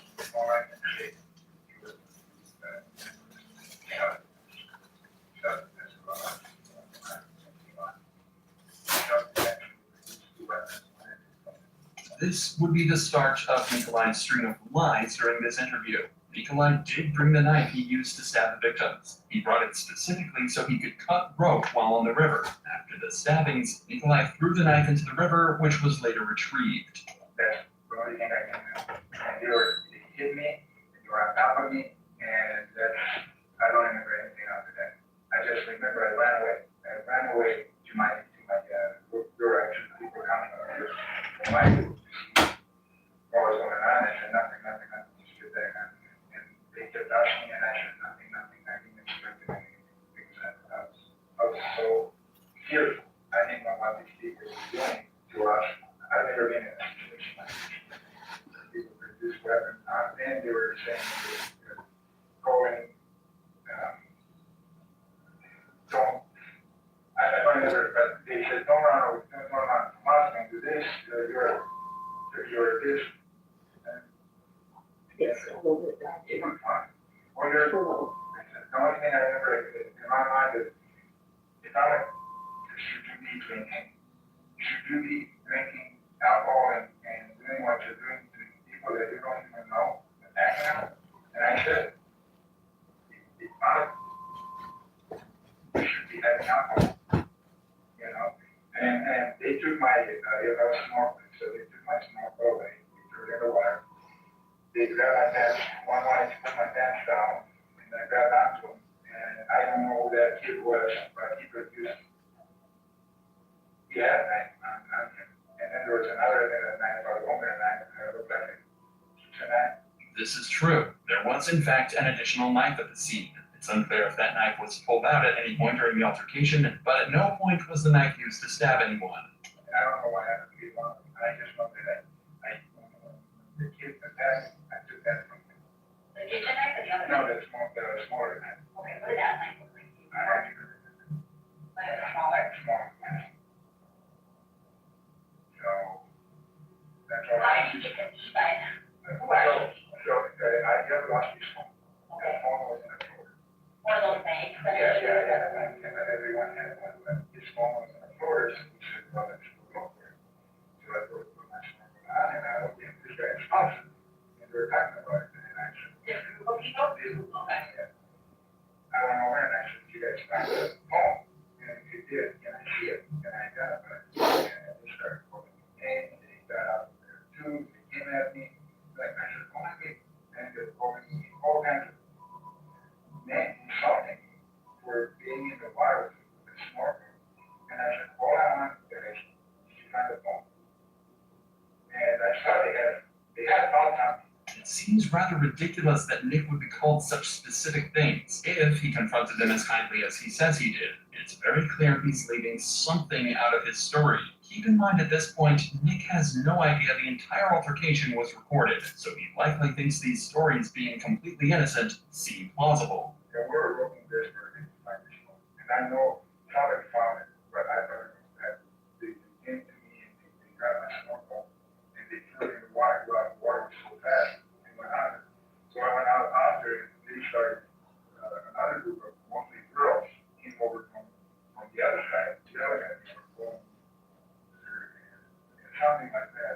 And I actually, after the incident, I don't even know what happened.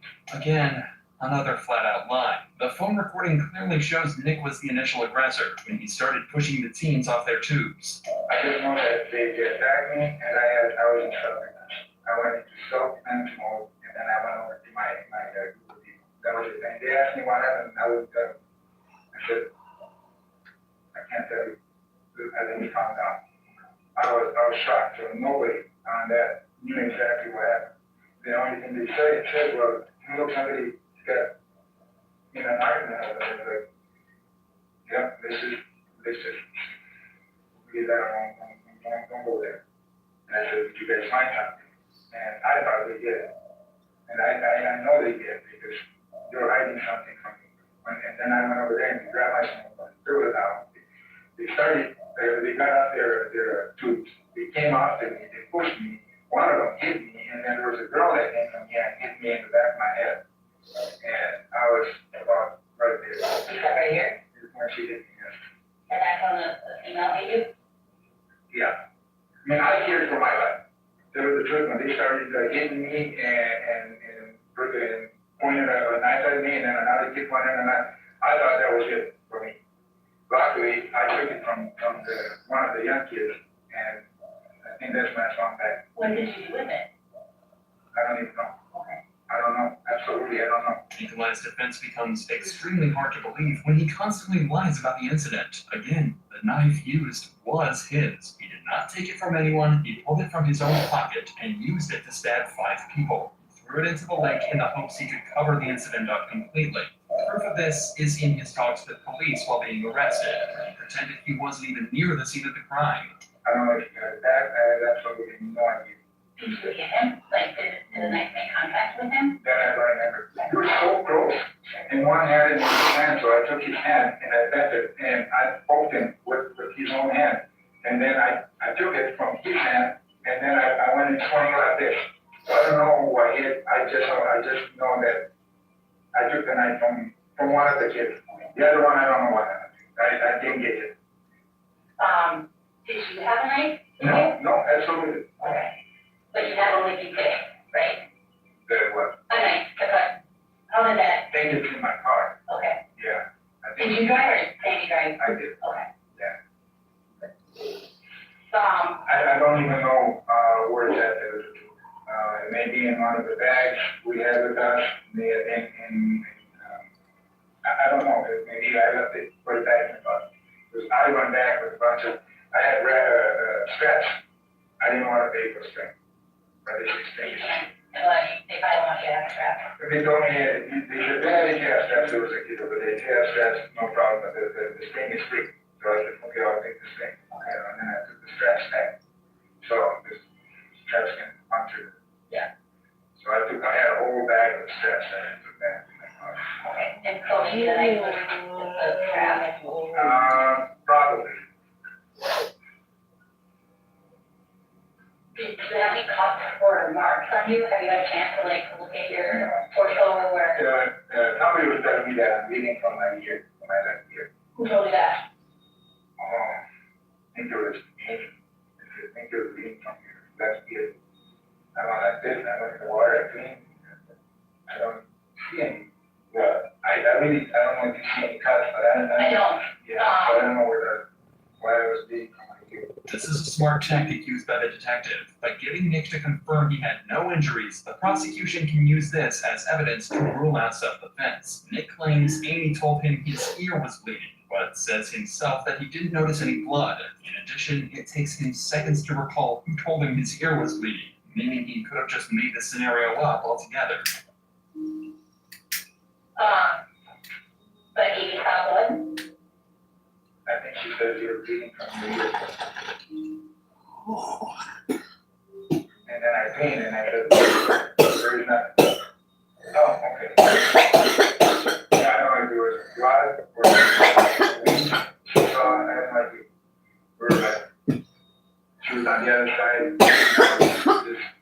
She's over here, right? She's over here, yeah, right. Oh, she's over here? Yeah. Okay. With an extra right here. And I was.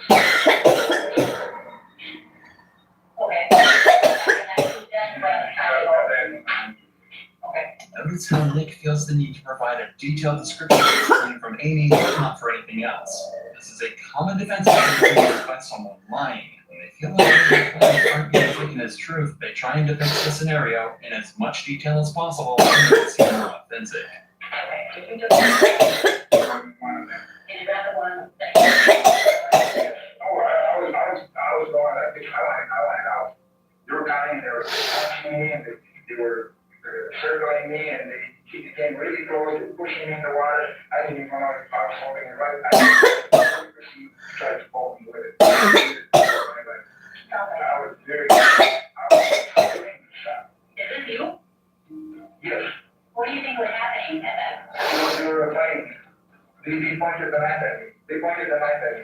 Nick thinks this photo will actually help his case, but he's in for a rude awakening. Did you see anyone take this picture of you?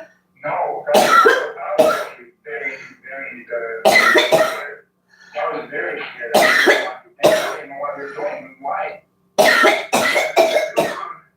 But you get not everything, we all get wrong. We don't do that kind of stuff, especially our family, if they were like this, family outing. We don't do that kind of stuff. And I was very, you see, I was very, scared. I didn't know what was going to happen next. So what happened? Can you tell me what happened?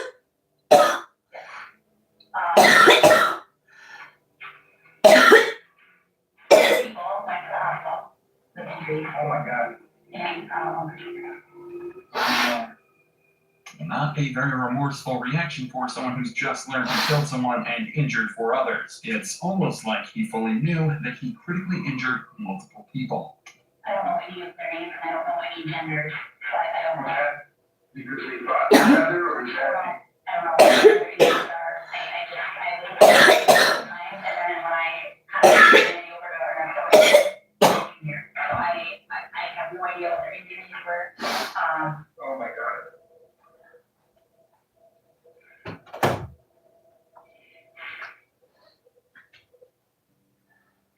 What other pictures did they give you of me? That's all I have.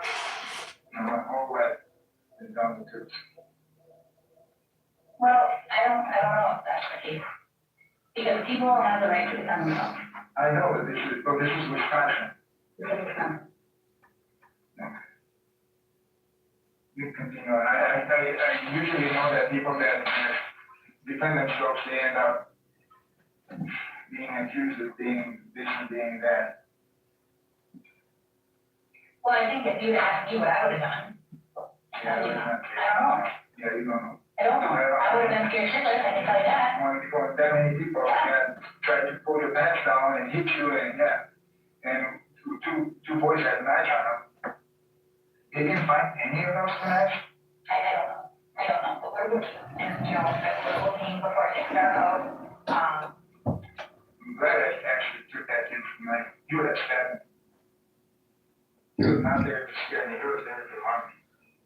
Again, notice how every time a knife gets brought up, Nick feels the need to elaborately explain that he took the knife and whoever had it was trying to hurt him. This is all a deflection tactic to try and make his lie seem less suspicious. Nick would take blood vitals and the interview would conclude. But notice his difference in tone between the start and the end of the interrogation. Clearly, he feels like something went wrong. And those emotions would carry directly into his trial, which would go on for nearly 2 weeks. The trial began with opening statements, followed by witness testimonies from those present at the crime. These were a complete mess, and honestly made the prosecution's story seem a whole lot less credible. Take Larion, for example, who told a completely different story from what he told officers during his police interview. So what you provided to the state in terms of what you say you observed, there's much more. True? Yes. Did he give two statements? One about 11 incident, 12 days, and one 21 months after the incident. In terms of the dates when you give those statements, is one better than the other? One really better, closer in. Do you agree with that? Yes. Right. As he had a hat, he looked like he wasn't supposed to be in the water. Like he just came out of the bushes. Remember that? Yeah. So is it your testimony today, under oath, that the person involved in this incident had a hat on and came out of the bushes? No. You told the police. I told them that yes, but I don't, like you said, it can be foggy. I don't think that's what it was I'm worried of. Were you intentionally lying? No. This is the interview the lawyer is referring to. Not too heavy set, but he's like an older man. He's an older man. I can't really remember like with his hair or anything. But I'll just be making something up. I don't remember, but I remember he had a hat. Yeah. He looked like he wasn't supposed to be in the water. Like he just came out of the he came out of the bushes. Next thing you know, he ended up walking in the water. And they was finna fight or something. The dude in the water swung on him. And he pulled out the knife and got to stabbing. Obvious lies like this work against the purpose of his witness testimony and make everything the prosecution says less credible. Generally speaking, this goes to show how unreliable witness statements can be. Larion's recollection of Nick's appearance wasn't even remotely close, yet he was fully confident in those claims. Besides Larion getting outed, the witness testimonies clearly show the jury all the evidence shown so far in this video and every factual piece of evidence that could be used against Nick. They claimed the teen's actions towards Nick did not justify the use of deadly force and should not be considered as self-defense. To further prove this, they presented autopsy reports showcasing just how severe some of the injuries inflicted by Nick actually were. Did you complete the internal examination of Isaac's body? Yes. Can you summarize the results of your internal examination of Isaac's body? Sure. As I said, I observed, most important, I observed sharpness injury to his left chest. Later, I classified this wound as a stab wound. So the stab wound to the left chest, the stab wound penetrated his left chest cavity, then wound kind of continues and go to the left lung. He had a blood in his left chest cavity. I recovered 200 cubic centimeters, approximately glasses of blood. This would wrap up the prosecution's case and allow for Nick to take the stand. Nick would detail essentially the same story as in his interview, claiming that he was searching for a lost cell phone in the river when he was confronted by a group of people. He felt threatened and panicked when they surrounded him, leading him to use the knife in self-defense. The jury deliberations would begin on July 20th, 2023, and on July 21st, they would return a unanimous verdict, finding Nikolai guilty of first-degree intentional homicide with 4 counts of attempted first-degree intentional homicide. Nikolai had lost. This result was met with mixed reactions from the public. On one hand, it was clear that Nick's actions were extreme, and it was certainly not necessary to use that degree of force against the teens. However, he was ganged up on 13-1 precisely. In the moment, many felt his response was justified, and the teens put him in a scenario to fight for his life. On the contrary, those who watched all the evidence in court, aka all the footage shown in this video, realized Nikolai was lying through his teeth the entire time, and clearly felt he was guilty to some degree. However, public opinion is irrelevant in the court of law, and the jury gets the final say, determining he was a cold-blooded killer on the day of July 30th, 2022. Nikolai would be sentenced shortly after to life in prison. This was his raw reaction. Taking life and endangering the lives of others are 2 crimes. When it's not done, I will impose a term of 20 years, followed by extended supervision. 5 years initial confinement, followed by 5 years of extended supervision. 5 years of initial confinement, followed by 5 years of extended supervision. 6 years of initial confinement, followed by 5 years of extended supervision. Count 6, medicine, 270 days of jail.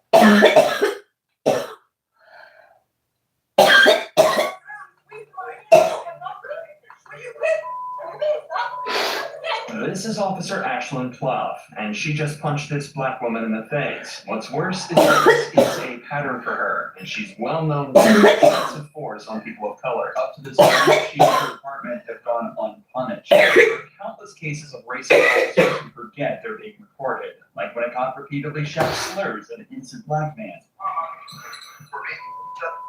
But first, let's look at a cop who did something so racist, it got him fined $100,000 and fired from the police force entirely. Hey, I'm black out here. Yeah. The incident happened in San Diego when he approached Amari Johnson for smoking in a smoking area. The only problem, Johnson didn't have a lighter, cigarette, or vape on him. Even if he was smoking, do you think that warranted this treatment? Look, I'm being hell, bro. Stop touching me, bro. Obviously, you're not going nowhere. Hey, what I tell you? I told you I'm waiting for somebody to come here. They right here, bro. Oh my God, you're talking to hey, you talking to stop. Hey, stop.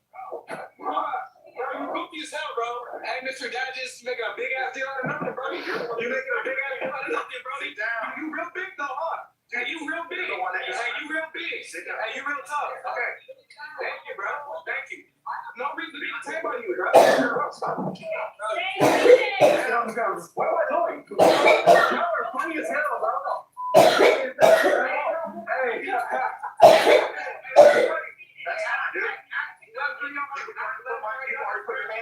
Bro, I didn't put nothing on you, bro. It's on camera, so you can check it. Bro, y'all are kind of goofy, bro. I'm talking to you, and you smack me. Bro, nobody smacked you, bro. Why smack you? You did it? Why smack you? Sages claims that this treatment was because Johnson slapped his hand away, a moment not clearly caught on his body cam.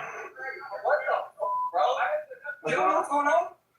I just got here, man. This fool is in the fucking wrong. He tried to come up on him like he's not doing shit. He's waiting for me to get back from the store, right? When I come back, instead of him just apologizing and being like, oh, you're right, I get it, he tried to grab him and choke him and put on the thing. Obviously, my friend is gonna put his hands back. He's still in the wrong when he could just say that and let it go. And instead, he's trying to, I don't know what. I'm just trying to figure out what's going on there. Bro, he's being a whole ass. Oh my God, if you know you're wrong, bro. This guy would be an awful lot more helpful if he wasn't so aggressive, but he's exactly right. Johnson was simply waiting for him to arrive in this spot when he was approached by Cages, and was exhibiting no suspicious behavior whatsoever. But in the conversation that followed, he accidentally reveals the true reason for this stop. He looked at my name like 30 minutes ago, bro. Why am I still here?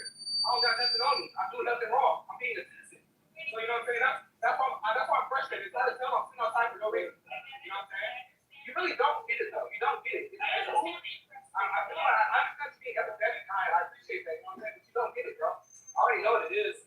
Hey, I'm black out here. That's what the issue is. I get it. Cages agreeing to this almost seems like a joke. Even if this was a sarcastic comment, it speaks volumes that this is something he feels comfortable joking about. If the cops let it go at this point, all might have been forgiven. Johnson was understanding and the female officer was polite, but Cages decides he's not finished and moves in to arrest him. Listen to me. You're being placed under arrest for 241C, okay? Yep. Alright. What's 241C? That's all about a assault. Assault on our officers. Hey, okay, bet. Hey, bro, you are a whole ass. Hey, call Jerry. You're not a hero, bro. You're a fake, bro. Yeah. Hey, except for you're the one that hit me. Bro, I didn't hit you, bro. You started grabbing me, bro. I told you to stop touching me, bro. You know what I'm saying? I saw the police officer. You know it's on film, right? How far you think it's gonna go? Hope you don't shoot me in the back of the car or some shit. Cause you guys are crook officers. You for sure are crooks. Cause I'm not supposed to be in the back of the car in the first place. Cages searches Johnson, then sits him in the back of his patrol car before taking him away to be charged. He also allegedly lied on his police report, saying that he observed Johnson smoking and that he took a fighting stance when he was approached. But Johnson wouldn't stand for this and decided to sue the city of La Mesa and Cages himself, citing excessive force and wrongful arrest. Around a month into the lawsuit, La Mesa agreed to pay a sum of $125,000 to Johnson. None of this money would come out of Cages' pocket, but he was swiftly fired from the La Mesa Police Department just 2 years after he joined. Ashlyn Pluff, however, punched a black woman in the face, and her entire police department were just as bad and were all caught clearly on camera. You know, before there's 5 cameras, I thought they started just like this thing of how they captured this thing.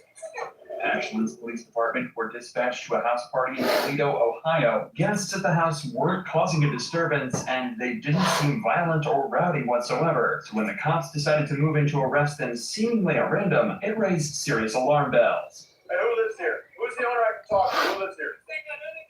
I'm asking who lives here. You do? Alright, arrest him, and that. Don't touch me. I didn't want to hear you.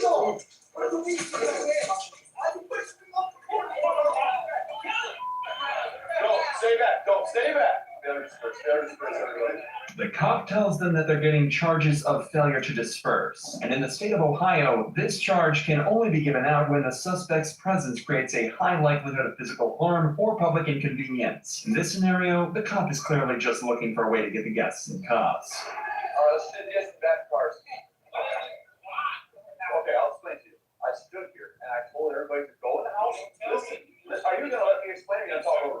I stood here. I told everybody in here, either go in the house or leave. After I said that, nobody moved. I said you're going to jail, don't move. Nobody moved. The precise reason that nobody moved might be difficult for this cop to comprehend, but it's actually because he never asked anyone to go inside the house. He simply asked who lived there and then started arresting people. It should also be noted that if this call was for public disturbance, the commotion has increased dramatically since the police arrived, and it almost seems like they're the ones that caused it. But if you think the cops are about to stop there, you're dead wrong, as this officer decides to take out his weapon to threaten the residents.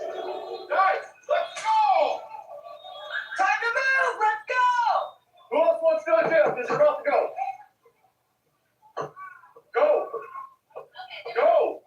Why don't you listen and just go home? I don't have patience. People go to jail out now. You know, the further body cameras, I wonder how many stars who just light this thing up, like empty this thing. These snarky remarks from the cop are frankly terrifying, as he's essentially admitting he'd open fire on everyone here if he had the opportunity. He's drunk on power, and he's not the only one. Ashlyn Plopp is also on the scene doing exactly the same thing, only her story ends in an even more violent manner. You're not walking back up to that house. Turn back around. I don't care. No. No. Go.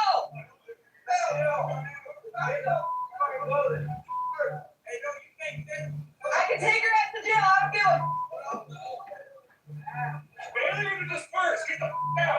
Go.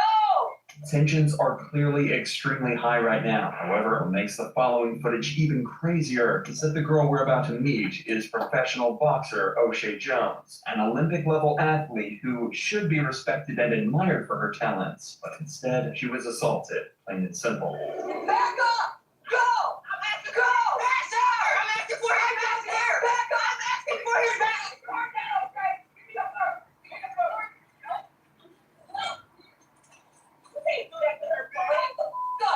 What is wrong with you?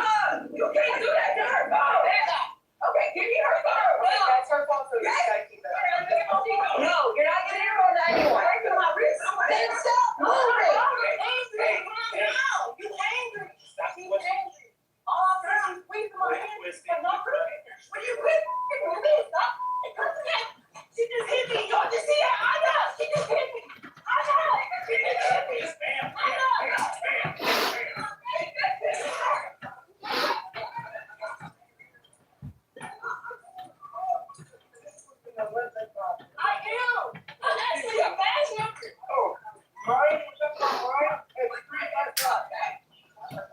There's no way to justify this attack. O'Shea was surrounded by officers and restrained, and Ashlyn punched her for no reason other than anger. However, unlike the officer from before, it seems that Ashlyn had completely failed to consider the fact that every cop here was equipped with a body cam. She was in plain view of all of them. But in a trial, prosecutors found this use of force to be justified. They posit that O'Shea was resisting arrest, and the punch was a compliance technique.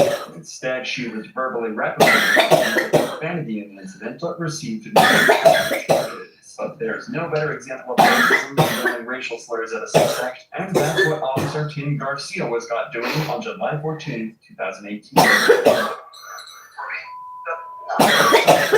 Wayne Robinson was allegedly getting into a confrontation with mall patrons using vulgar language. After Robinson was asked to leave, he complied, but the guards continued to follow him and eventually detained him.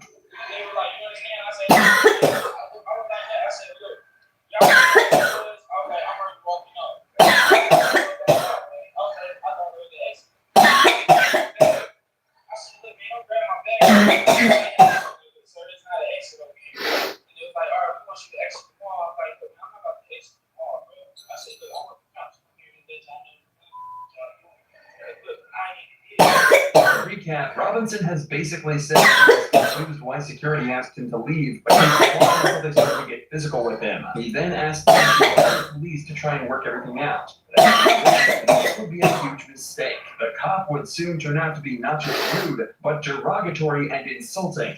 My question to you is, if they tell you to call uniform, I'm saying you don't want to, but if they tell you, are you going to okay. They don't want you here? You're not here. Okay, here's the thing. They won't put you in jail. I'll put you in jail. We cool all that? Okay, cool. Yeah, I need to just get your information, I'll get their information, then we'll be up to it. Yeah, they might give you criminal trespass.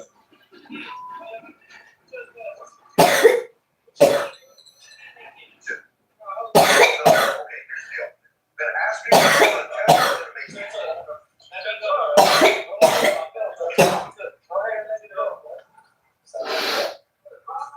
yes, sir. You know what? Now you're under arrest.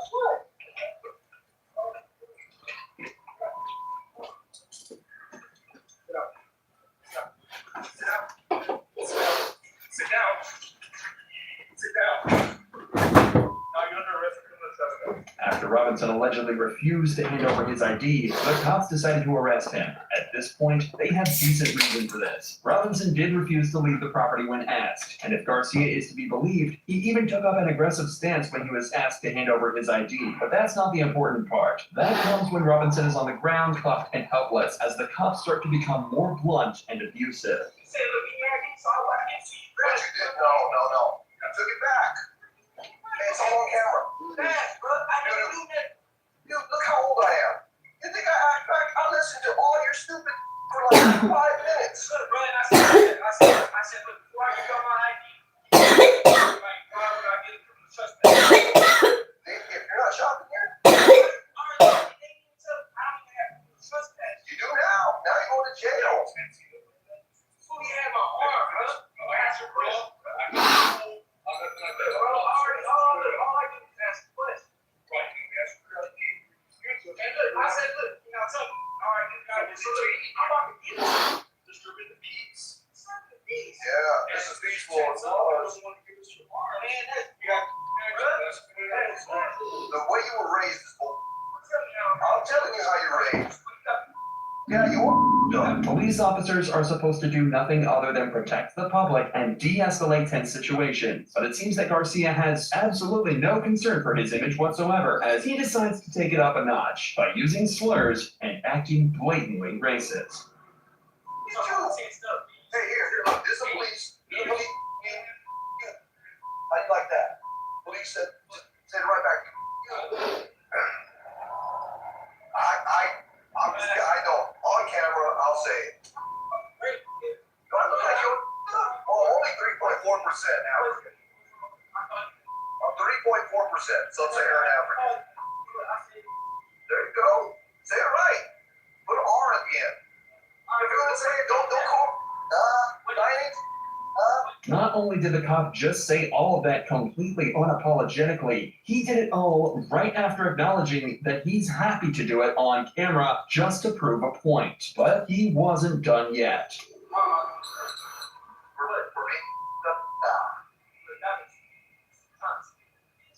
man, I'm just trying to get it right.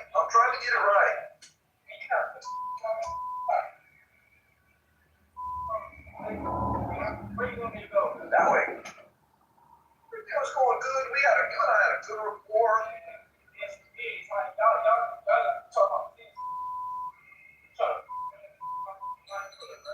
Your life. I think your life will do that. I don't think you will. The verbal abuse should have been far more than enough. But once the cops got outside and close to their patrol cars, they decided it was also time to throw some physical abuse into the mix too, completely unwarranted.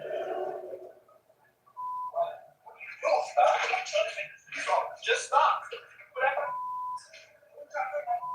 Because I have to search you. All you do is behave. Why can't you just behave, dude? Dude, you keep tensing up, you keep getting it. There you go.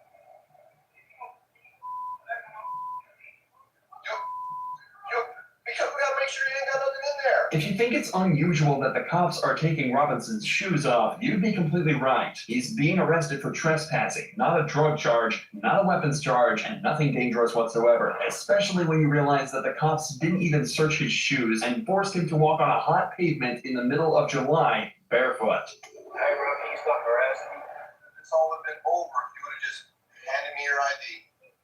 You pulled it out of your wallet, you were fixing to hand it to me, and then you pulled it back. You just didn't want to cooperate, man. You had it. You were there. All you had to do was give me your ID. We're gonna get you up. We're gonna stand up. Ready? 1, 2, 3. Hey, look, man.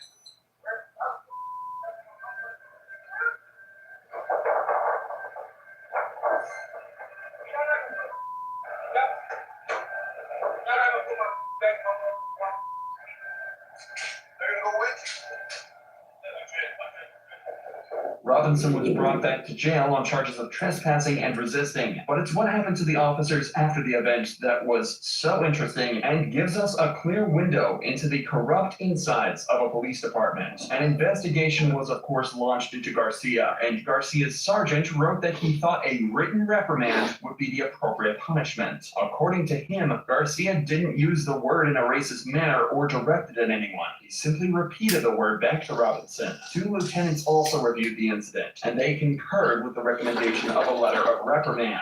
Thankfully, though, the deputy chief saw the footage and believed that the banter, escalation, and use of profanity was extremely unprofessional and forwarded the incident to internal affairs for a formal investigation. Eventually, the video made its way to the San Antonio police chief, who recommended an indefinite suspension for Garcia. He said it was by no means reprimandable conduct. This whole thing was as wrong as it can be. In a last-ditch effort to defend himself, Garcia topped all his actions off with a final derogatory and insulting statement, claiming that all he did was use a similar language as a means of communicating his point, repeating his language back in a vernacular he would understand. In January of 2019, Garcia was indefinitely suspended from his role with the San Antonio Police Department.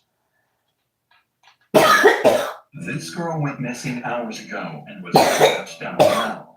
This man was able to rescue her. But there are countless other examples of when missing children realize they've been saved, like when this child was found in the middle of the woods. Or when this boy was saved from drowning after being ditched by his own father in the middle of a river.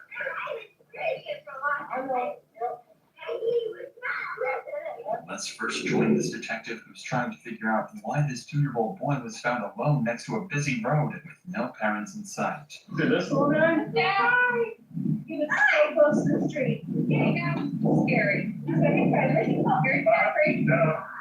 I'm gonna take the driver, right? You see that window right there? You see how it's kind of like hard to see through? It's kind of like got stuff smeared on it. They're just in there by themselves, which is why they're smearing poop on the wall. But in this kind of situation is absolutely astronomically unacceptable.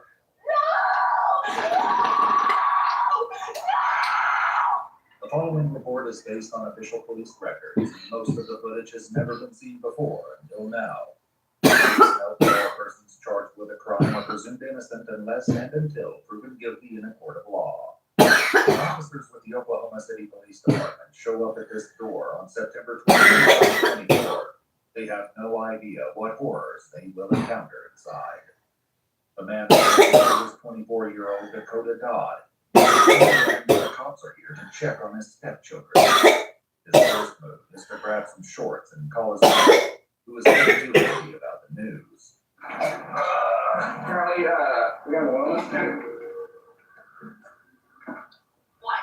Okay, so your kids are upstairs, you said? They're upstairs. We're trying to paint the rooms because we keep spraying crap on the walls.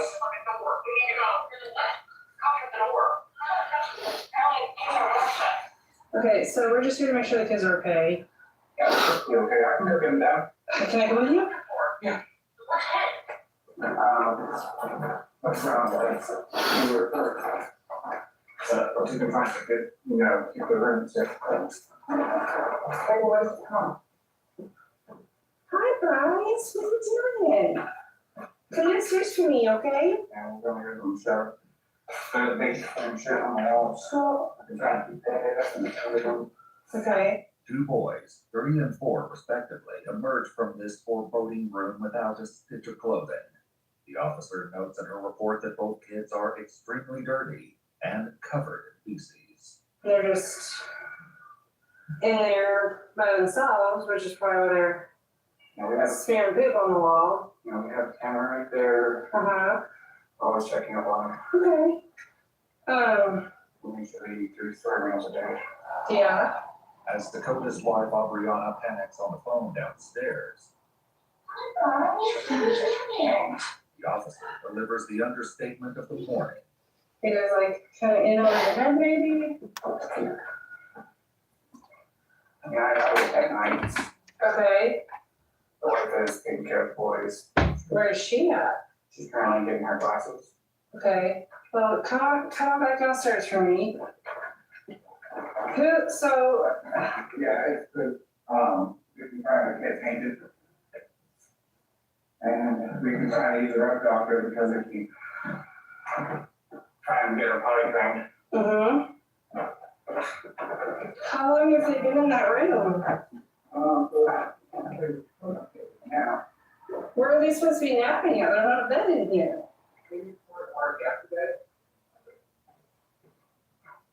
The officers one likes to tear apart their beds. Mm-hmm.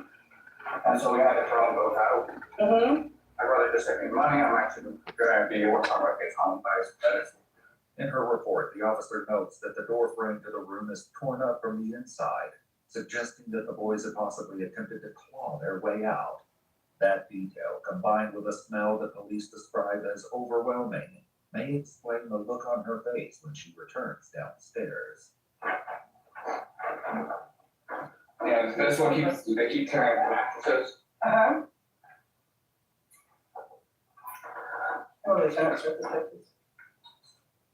Do we have some pants or something we can put on there? Yeah, I got it.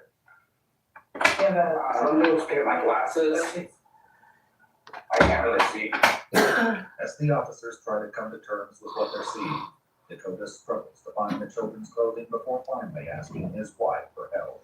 Where's the good clothes? You know what to That's not the answer I need. It takes Dakota 4 solid minutes to find clothing that the police would later describe as very large for the children. But as he dresses the kids, his wife doesn't seem to approve. Undress. I just told you why. Because they're butt naked and they need some clothes on.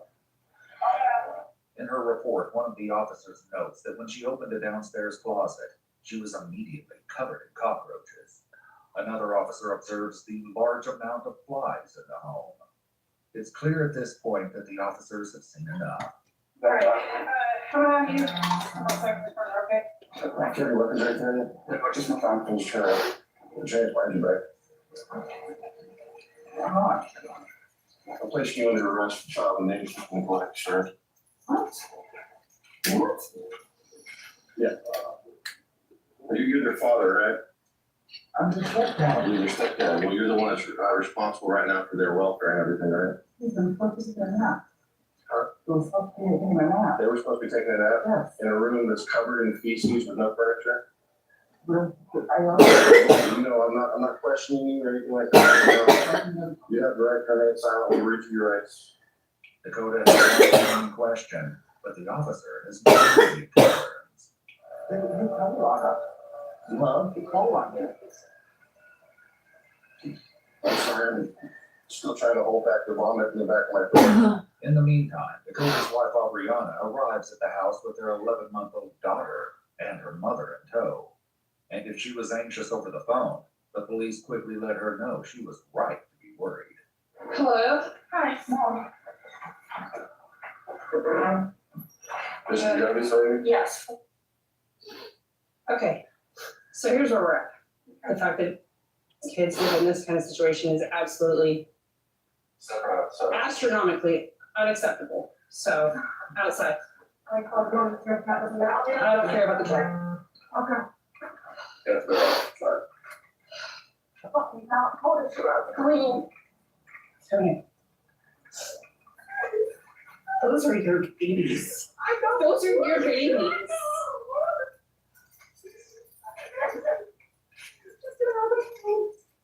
Right now, DHS is on my.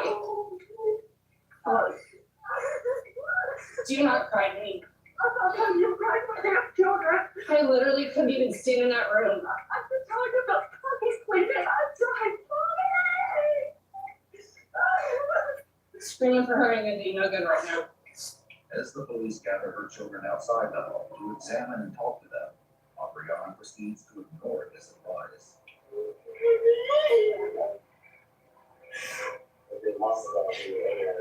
Sitting in another patrol car, her husband seems baffled by his arrest.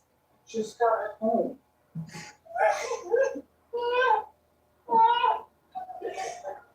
Can you at least tell me what's gonna happen? Or what? Who called it in? Something,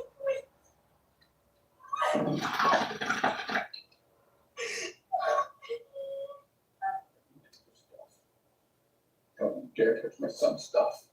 No! No!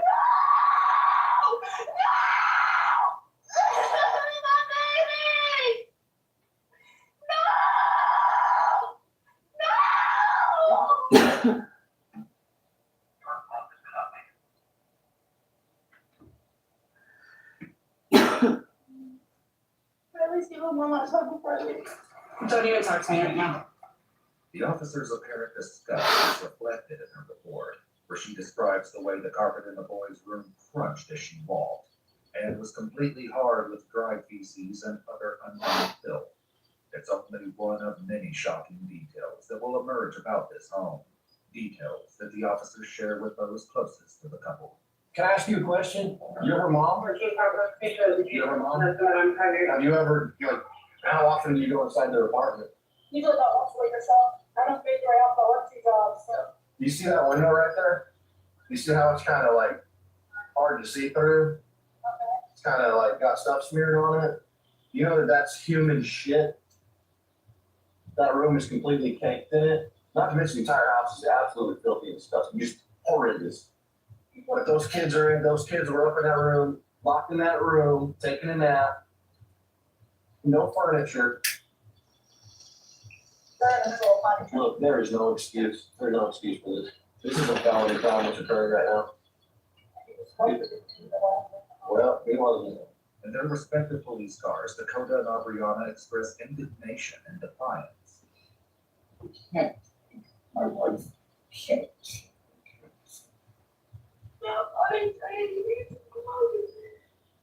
You're bad, we're taking care of it.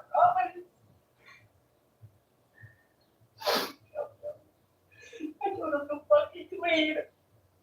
One officer writes that the couple's 11-month-old daughter had what appear to be cockroach droppings in the creases of her hips and a diaper in dire need of changing. The police eventually removed the young parents from handcuffs and obtained permission to search, but Dakota's cooperation soon hits a snag. Would you also be willing to sign an electronic search waiver for any electronics we discover along the process, cell phones, computers, things like that, tablet? I mean, huh? I've been for what? As in like cell phones, computers, security devices.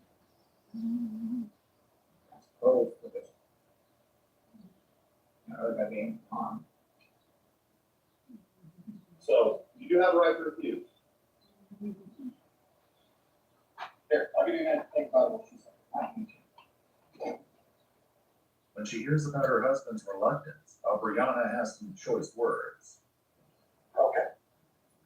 Dakota doesn't seem like he wants to sign the electronic search waiver. Let's go see if he got shit to hide on there. What does he got to hide? Lying, cheating bastard. He's just a lying, cheating bastard. Well, why are you with him? Can I have the money yet to move out? You know, it's free to move out. Once again left on their own, Dakota and Aubriana criticize the way the police are treating the children while insisting on their own innocence. No, why are you leaving my kid on the road? I'm fucking asking questions. I'm fucking friend. What are you doing? According to the police report, the 2 boys appeared to be in shock as they looked around outside, touching the grass and trees, as if they didn't know what they were. The report goes on to state that both boys seemed developmentally delayed and were unable to tell the officers their names or ages. In their separate police cars, Dakota and Aubriana do not seem ready to accept responsibility. Just something for humility. They know nothing of us.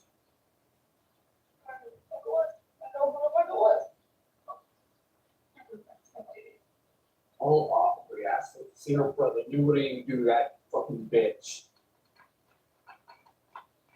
Shut up. This gotta be fucking message. No one gives a shit.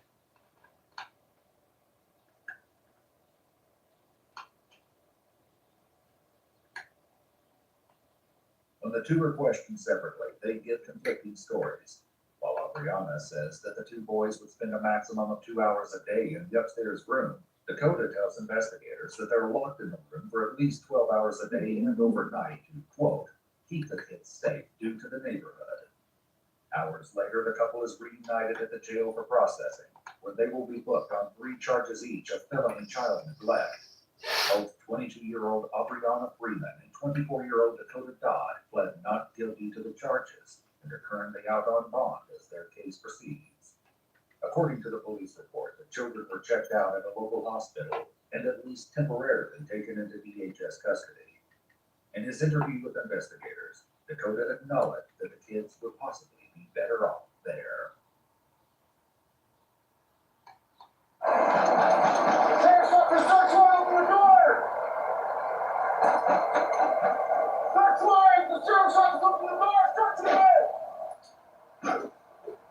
This is a case unlike anything you've seen before. The head and hands were in a trash bag that was inside the Harbor Freight luggage.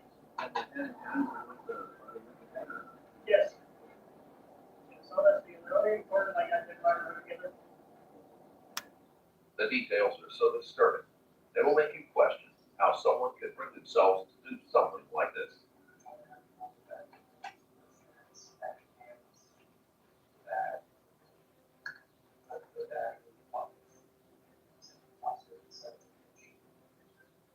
On July 31st, 2025, 25-year-old Matthew McLaughlin was reported missing.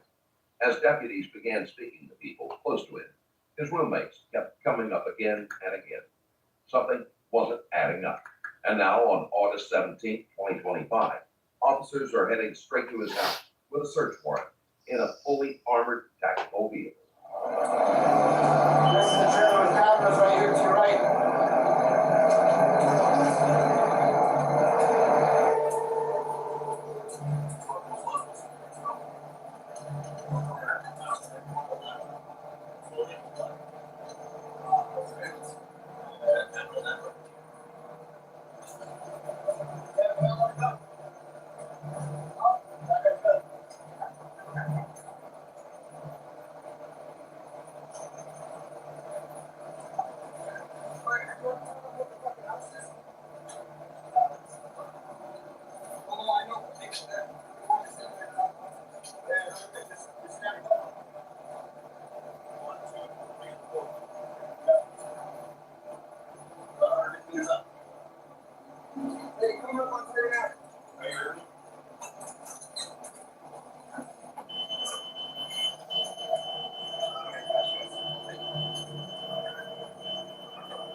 They've reached the property, and right now, this is the moment where everything could start to make sense or get a whole lot worse. Because if the people they're looking for are inside, this could turn into something very different very quickly.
It's tight, it's tight, it's tight. That face right. Why is it tapping through that left? So hard right here. Look. Clear. Clear. Secondaries. Check everything.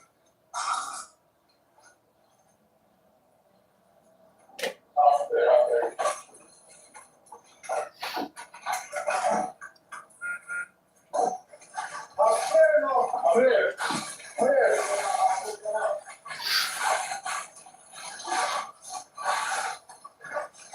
Watch your fingers. Set it down so it doesn't hit us in the face when we go up.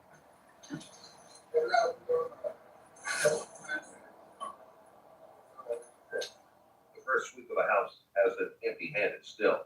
It looks like the suspects knew they were being hunted by the cops.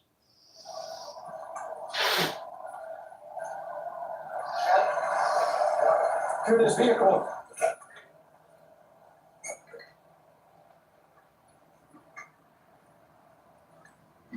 Let's cross firefighters. Clear, clear.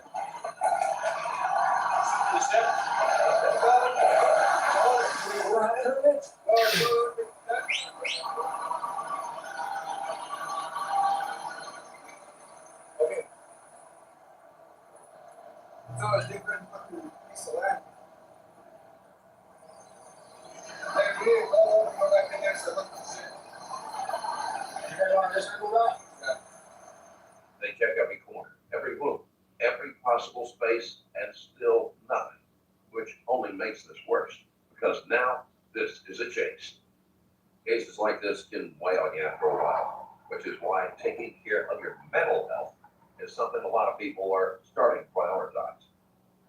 Most of us have a lot going on day to day, work, responsibilities, and everything else life throws at you pile up quickly. Having someone to talk to and a space to sort through your thoughts can make things feel a lot more manageable. That's where BetterHelp, the paid partner of today's video, comes in. BetterHelp is an online therapy platform that makes it easier to connect with a credentialed therapist from the comfort of your own home. Instead of worrying about commuting to appointments or trying to fit therapy into an already packed schedule, you can talk to a professional online at a time that works for you. After signing up, you'll be matched with a credentialed therapist. And if you ever feel like it's not the right fit, you can switch therapists at any time at no extra cost. It's designed to make getting support feel simple and accessible. Therapy isn't just for when things feel overwhelming. It can also be a way to better understand yourself, manage stress, and build healthier habits over time. You've been thinking about talking to someone. This might be a good place to start. Visit betterhelp.com/stranger-stories to get a 10% discount on your first month of therapy, so you can get started today. And with that, let's get back to the case. Go!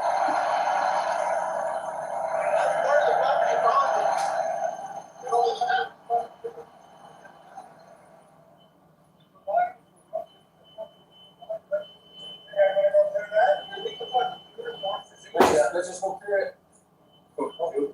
Go along to the point. Stand here, V formation. So they expand the search because whatever happened here didn't stay inside that house. Spread out.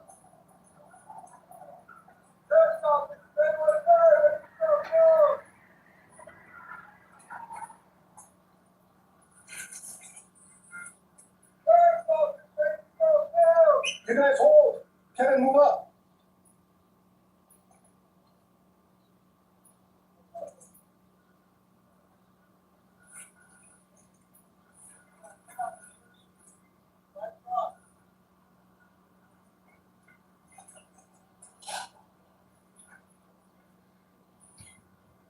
See anything in there?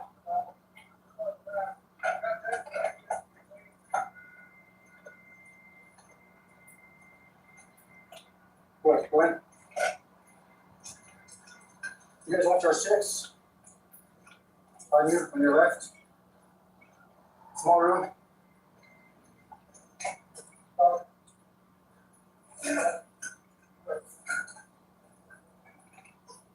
Where?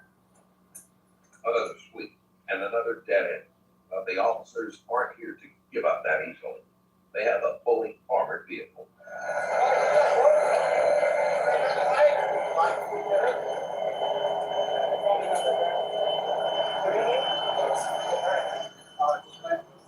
Robert? Yeah. That's what I was in just real quick. Want to get your sniper rifle gun on the Twitter? Check out the password. My big pocket of the brown bag in my finals at work. Here. Never mind. And then, finally, they see something. Through binoculars, officers spot a vehicle in the distance. I lost visual alone. I lost visual alone.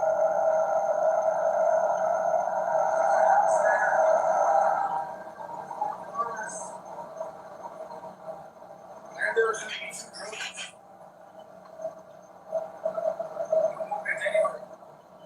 Where they coming up from?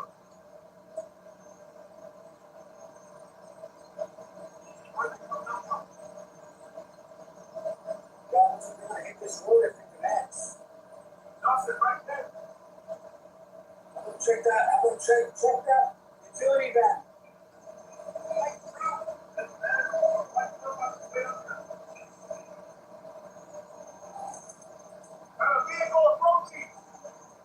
After all the silence, they finally find what they were looking for. Or maybe what they should have been worried about all along, because no one can be ready for the confession that is about to hit these officers.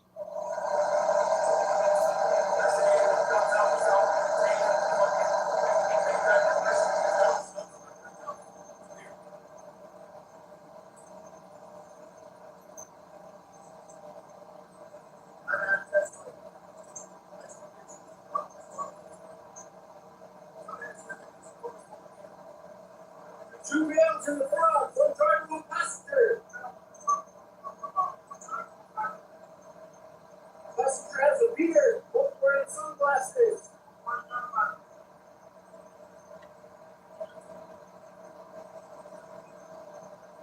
We're 50 meters out.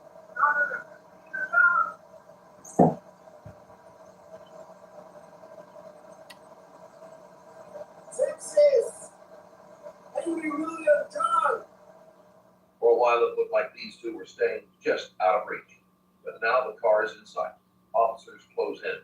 Then Rainier Joyner and David DeGrunt are finally arrested. The chase part of this story is over. The true part is just beginning. He's got a gun at him. He's got a gun. He's got a gun in his waistband.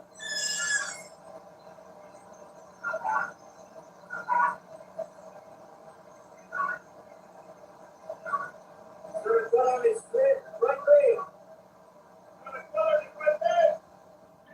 At this point, with this many officers around, there's really no room for bad decisions. Not that it matters. Whatever they planned, whatever they thought they could get away with, that window is already closed.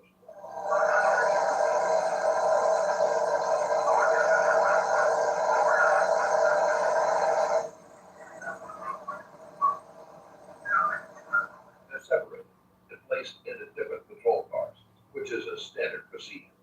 But in this case, it's also strategic, because so far, their stories have been falling apart already.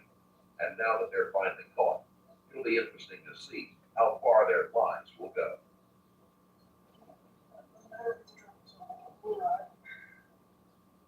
What was that? Grab out these roads, it doesn't matter, even a truck like yours goes, it's all in a machine like this, it's so fucking funky and rather. Yeah, these roads are, yeah. You said about 7 miles down? Yeah, the first one's like 5 miles. First mile, like 5 miles? How comfortable do you feel, nah, you don't need to, just move your here. You don't have to, these guys, so let me go. Okay.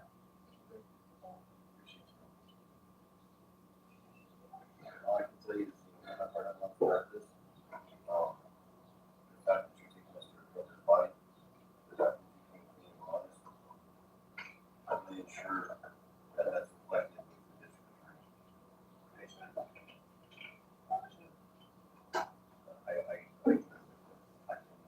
I promise you that I'll do that.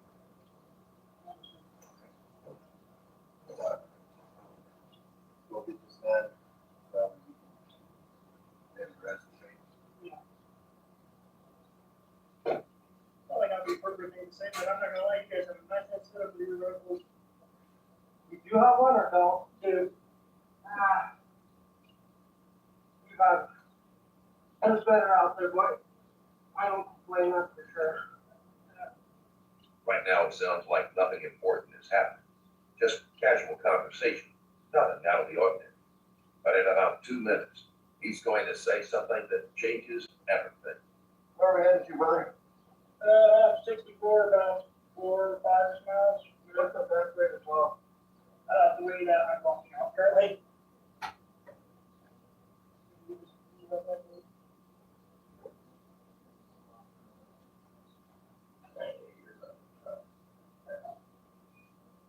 You know that section on that, is that? Yes, you go straight. Well, that, Yes. so that's you, this one? Yes. That.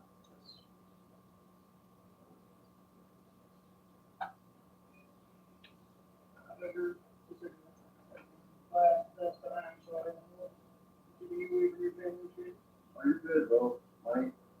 My family knows what I signed up for that, you know? So far, he's unbelievably casual.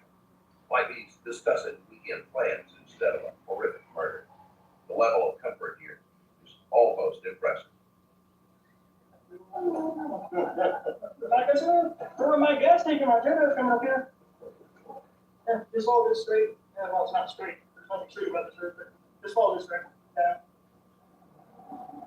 I know it's past the majority. I know it's past these houses and shit because I ain't fucking stupid. I know that fucking people might get curious about why I'm bringing the fucking van. Yeah. Did this blood still in that bad at all? No, I've bagged it tight. Like I said, first van, I don't know shit in there. Yeah, was it a trash bag or what? Yeah, trash bag. The head and hand for a trash bag that was inside a Harbor Freight fucking bucket. And the head and hands are with the head or? Yes. Yeah, so that's the really important. I got to try her together. Yeah, that sounds like a totally normal thing to say, so casual. Nothing unusual here. Just the kind of thing that ruins multiple lives in a matter of minutes. What color is that, bucket? Bucket right now. Yeah. Well, let's look at this. Stay out for a second.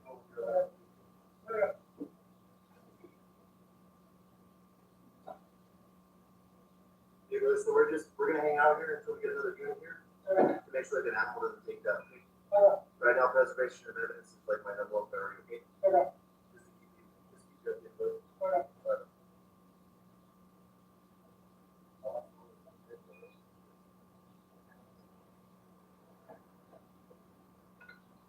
No, they were in the same bag. Same bag. How far out from here is the rest of the body, right? I have to look at GPS, but should only be another like 2. We can bring that up. In the same direction? Yeah. Is it another? Yeah, it's another drainage. Another drainage? Yeah. And that was just in a bag? Yeah, that's like 3 bags, but yeah. 3 bags? Alright. It's just taking a little while more, but we'll be moving, it's still okay. Yeah, I heard that your other 2 shirts are in town still. Cool, thank you.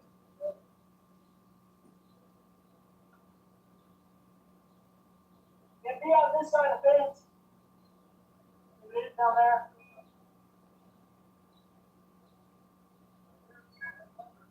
Yeah, like 33 gallon bag. Drive down that way, send it, take down that side real quick.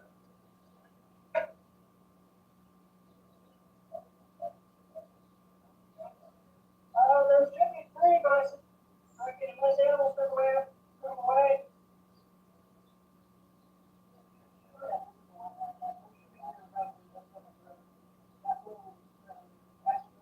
It's on this side, it's down there.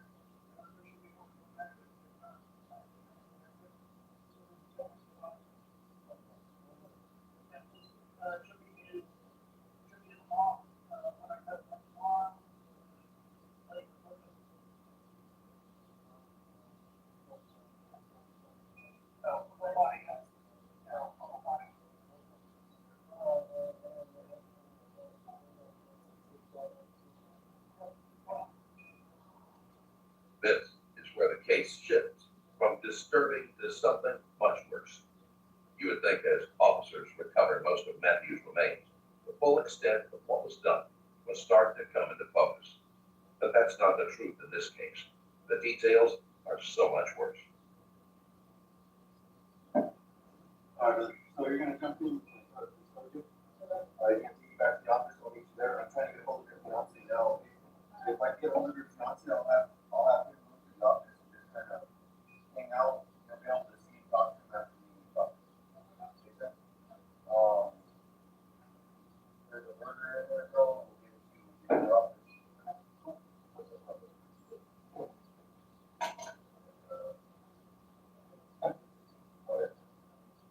Eventually, he's brought in for interrogation. If you've been enjoying the way these cases are broken down, consider subscribing. It helps more than you think. Now, back to the case. This paper, using post-pen showing law. I want you to write me a personal statement, a statement from you, describing everything involved in this incident from beginning to end, to right now, as detailed as you can. When you're done with that, on this sheet, I want you to draw a timeline, an updated timeline, accurately with what we obviously know happened now, okay? And take your time on it, work this thing out for however long it takes you.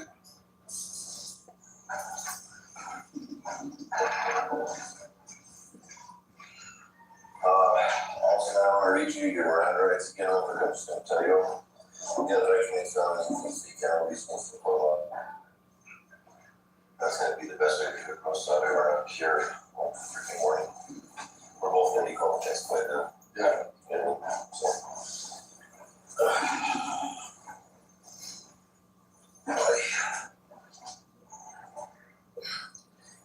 cool, bro. Dude, I know.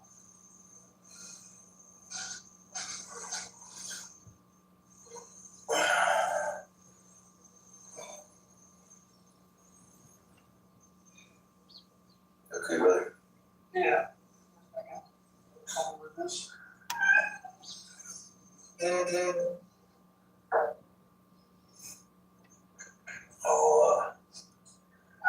What we should do is we get into David to cuff his left hand to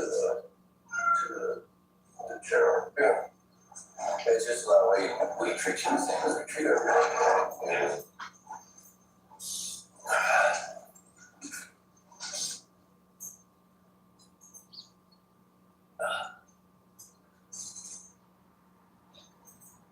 Starting from July 25 at roughly 1800, 7 p.m. I joined our hand in front of Matt on the right, most path leading to the house about 600 meters away.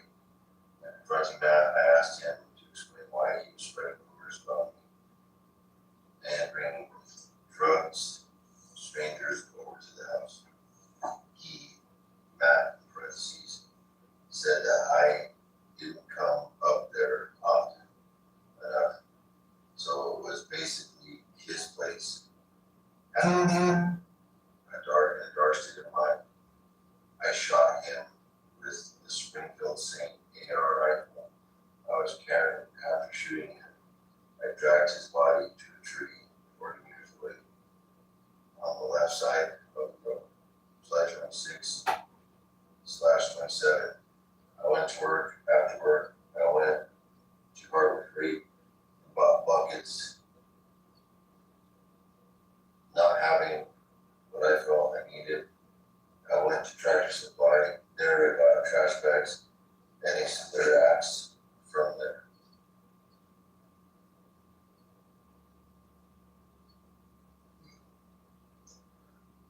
I went to the land, going back to the tree, cut off his head.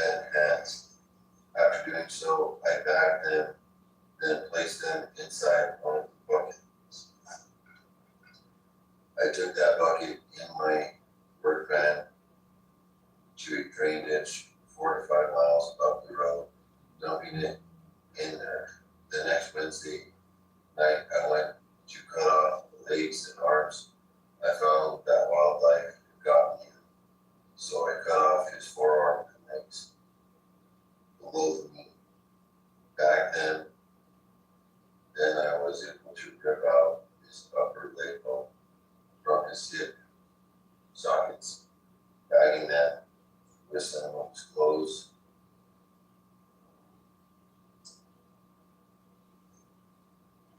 Oh, the transit finally, but it's still, you know. I bagged his torso, throwing it all in a drain ditch 7 to 6 miles up. What took place?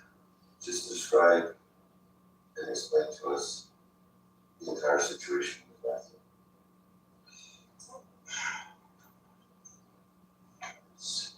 So, everything I told you last time we spoke about attorney rumors and all that, also all that, it was all factual.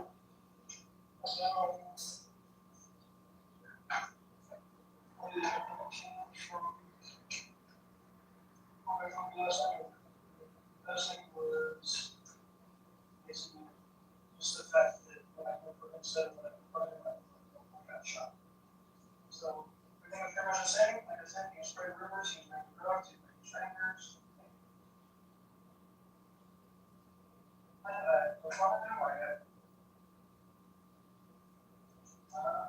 got pissed off and said, you know, I know we just, before we were free with inside this, we usually use this Lyrics, and also post bags, 33-gallon Lyrics. Whenever we got to the land, back up to that spot, cut off his hands, back him up, put him in the Harbor Freight bucket, drove back to the mountain, about 4 or 5 miles, around the blue green ships, and working down there. And it's usually on the 30th, 31st. It was a Thursday, it was my next time off. Next deal, so I backed up there Monday night, late Tuesday night. We found the animals that already started to ski in the process, cut off this lower legs and arms, and bagged them up. To the inside and bagged up his torso. Said, take it all back down, ready to another drainage ditch that was for 6 to 7 miles up the road. From there, it's. Have you guys interviewed me? Something after that.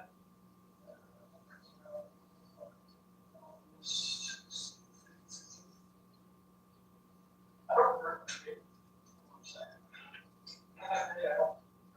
That wasn't the same game I was with. So why don't you regret it?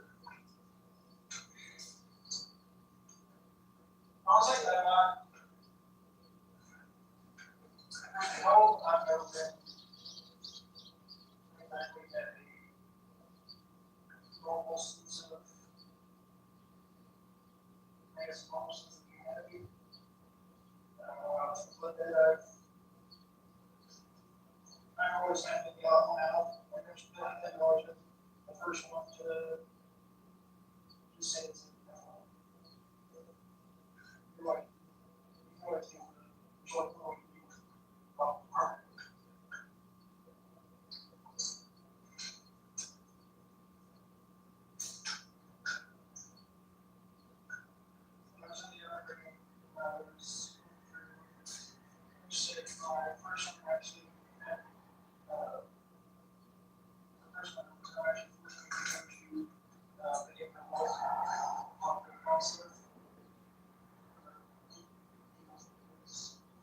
Plan to kill Matthew? No, actually, I never planned to kill him. I never planned to actually kill him. Planned to kill him. In the sense of like, it wasn't premeditated. When I went up there, I was giving him one last chance to fix the deal with me and had to, I said, you're like, you're going to kill him. You're not like he's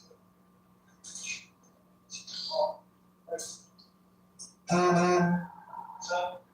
Okay, have you ever touched somebody else? No. This is your first time ever that murder incident? Yes.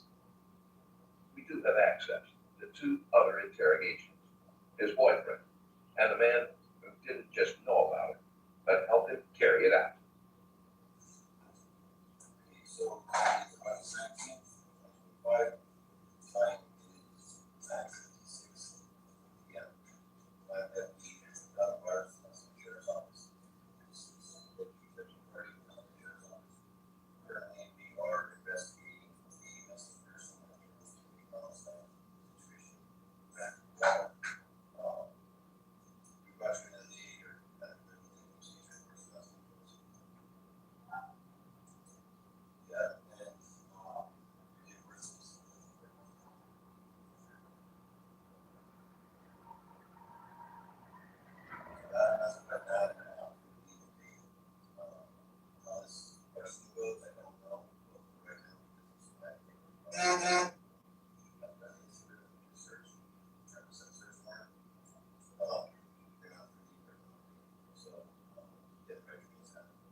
let's do this, first up, before we get into it. Let's go back and tell me about what your relationship with Mr. Jordan is.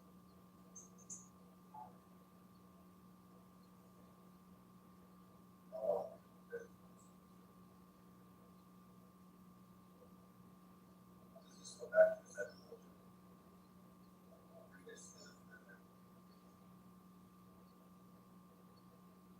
What can you tell me about his close friends?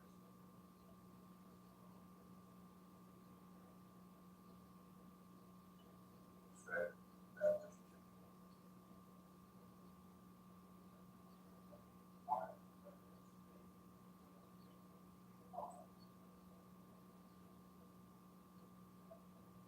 That relationship causing issues in your relationships.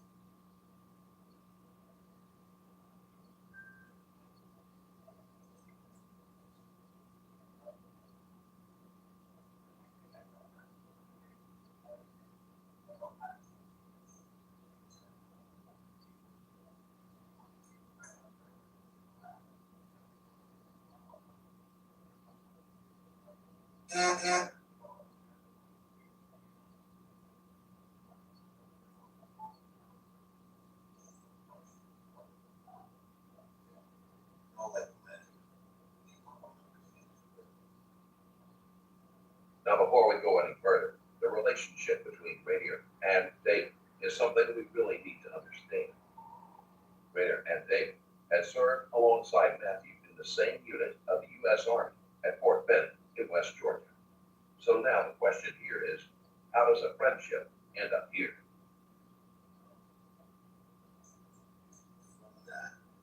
So that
during those conversations, did he ever mention that you talked about our friend?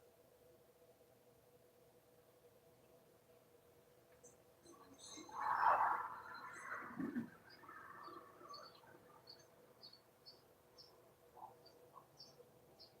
He keeps calling him my bae.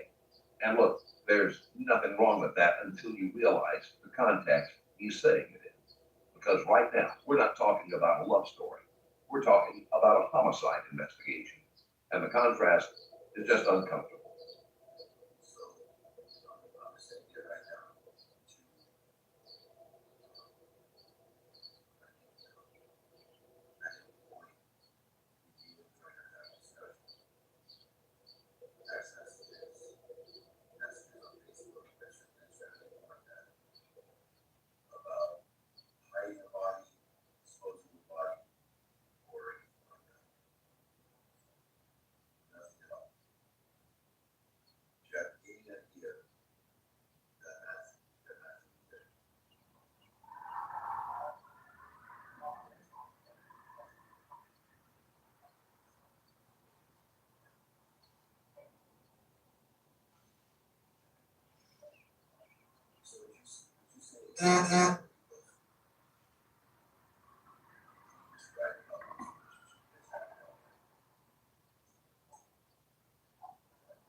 Based on everything he said, and more importantly, what he's not saying, he slowly starts moving out of the center of suspicion.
But just because he doesn't have the answers doesn't mean the answers don't exist. And that's when the focus shifts to David. Because if anyone knows what really happened here, it's him.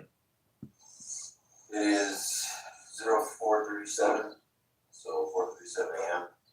We're at the Taos County Sheriff's Office. It is August 18th of 2025.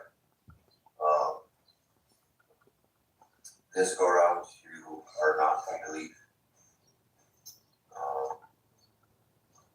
I'm going to issue your Miranda rights again. So you have the right to remain silent. You see, you can use this in the law. We're here in reference to this about is now homicide of Matthew McLaughlin. I'm Derek John Myers.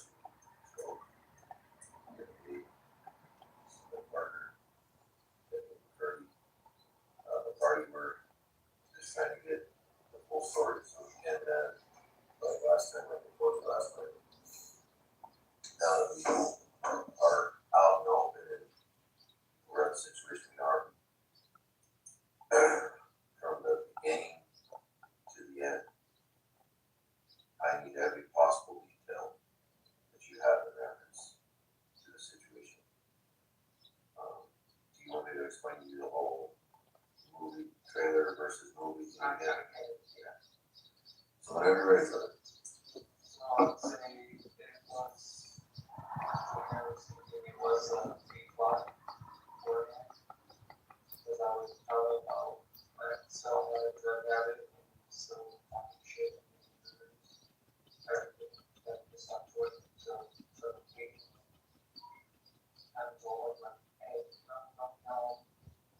Rainier, in his interrogation, has been really careful, but this is the moment where his secrets are about to spill out. Now, on my favorite, watch the interrogation of a father accused of killing his baby. The detective snaps and starts hitting on camera. See the full video at patreon.com/strangerstory.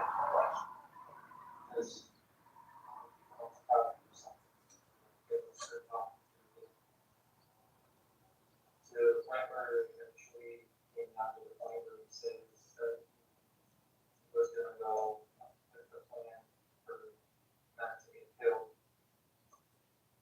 So when Matthew was over in Colorado, doing the VA, getting all that stuff done for himself, to go to the grocery store, pick up groceries, he got dropped off at a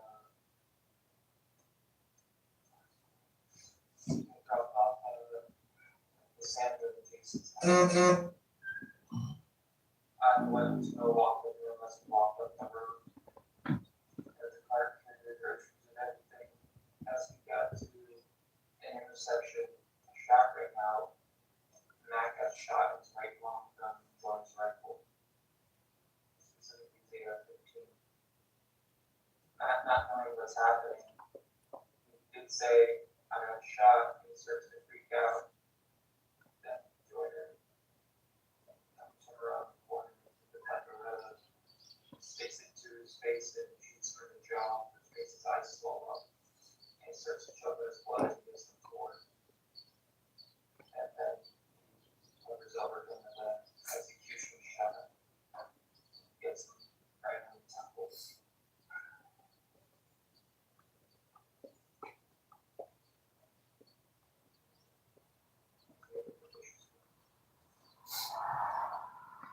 If this was supposed to be a crime of passion, this version of events isn't helping, because what David is describing doesn't feel sudden, but it definitely feels calculated. During his interrogation, Rainier said he brought Matthew to New Mexico to help him straighten his life out, which on the surface sounds like a solid move. But then comes the rest of the story. Matthew was allegedly struggling with substances and bringing random people into the house, a house that, according to Rainier, he had opened up for him. So while this sounds like an act of support, it was already starting to come with complications. So I'm not gonna, so on your timeline, you have rough dates or dates or something. It's rough dates, but I would say July 25th is the execution date. Okay. Everything else is more just a murmur of a pre-plot.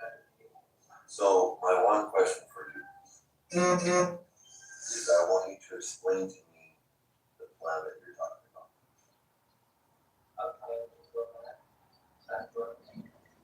Okay, so his idea was initially he was gonna come off the road that you're gonna have. He was gonna try to snipe him with his 308 from a distance. And then his plan changed, and Matt said he was getting dropped off over by the other road.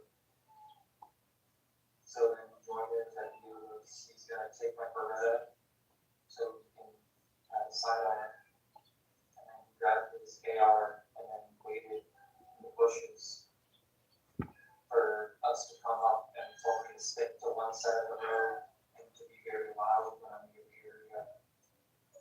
So when he sees Matt come up on the side, just like how dark it is, he doesn't need to worry about who it is. We don't even have Rainier's full version here, but from what the officers revealed, he said that it all came down to something Matthew had said. Something so offensive, apparently, that it justified pulling a trigger. And so, more specifically on this plan, when it was discussed previously, how was it discussed? Yeah, we discussed it first because it showed up a little bit beforehand when Matt wasn't there. Just try to talk about it because he figured Was it earlier that day? he did show up earlier that day for when that did happen. He had his van parked all the way up the beginning of the road where you saw me somewhere. He had his van parked all the way down there. He had me walk him up. He tried to plan it about what was going to go down. Saw that this plan was going to work. The other one, I think that was the execution. Well, he told me preemptively, he said, you're going to help me with this. You're going to help me with this. That's how he went. I will kill you.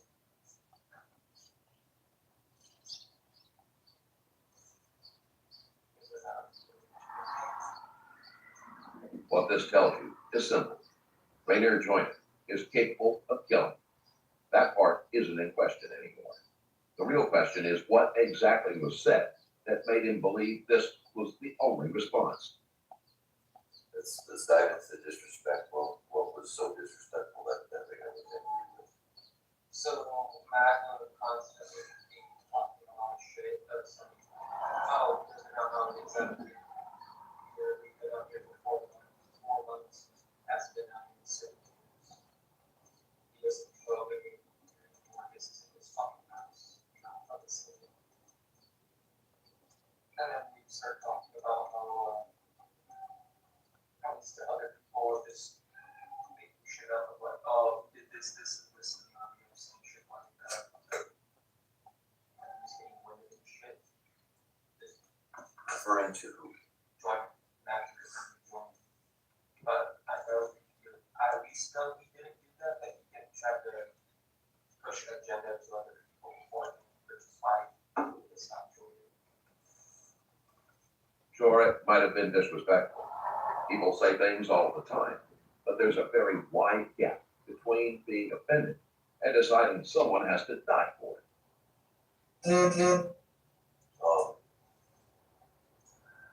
Describe to me why, try and explain why Junior is for lack of a better term, still so territorial. Because he used me as his brother, and that's for him, because we both know each other for a long time in the military. Both had the same communication, both were dads, that was the bonding over that. He has a lot of siblings left. So it comes in as like his younger brother. He's very territorial about those.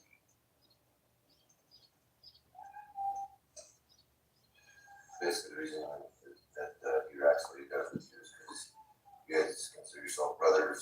You guys bond over personal things like your dads both died. You guys have no siblings. And, he has no siblings. And considers you the younger brother. So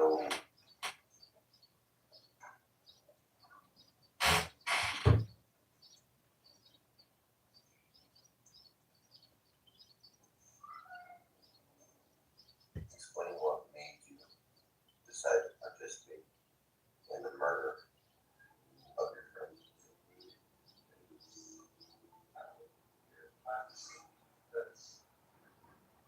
He also dropped me off at my house for Christmas before, so he doesn't have family members. And no, I would be the type of man to do it as well. Describe that. I know he's angry enough to just shoot someone, just for talking shit. So I came on loose ends somehow. Found out that I was talking about it. I'm pretty sure I would get it, and it happened as well. At the same time. He calls him a brother, but but in the same breath makes it clear he'd kill him too. That kind of loyalty comes with conditions, apparently, which raises a bigger question. What exactly was David helping them with? What role did you play in the body? You had me just hold the back of the so I pulled the parts in, so make sure my DNA was on there as well. Sometimes You want to hold the bags, so we can dump the body parts in, so you can make sure my DNA was on the bags.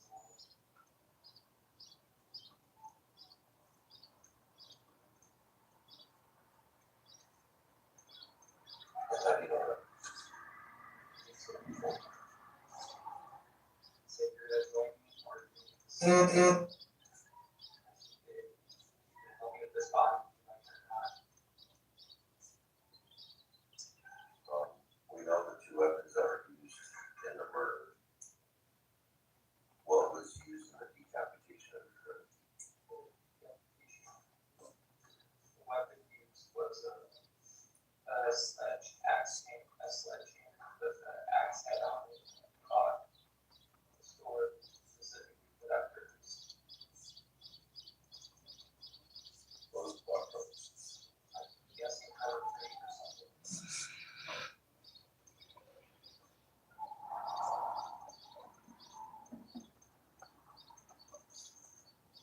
So, before the execution of that plan, when you walked down to Matthew, why were you walking down to that?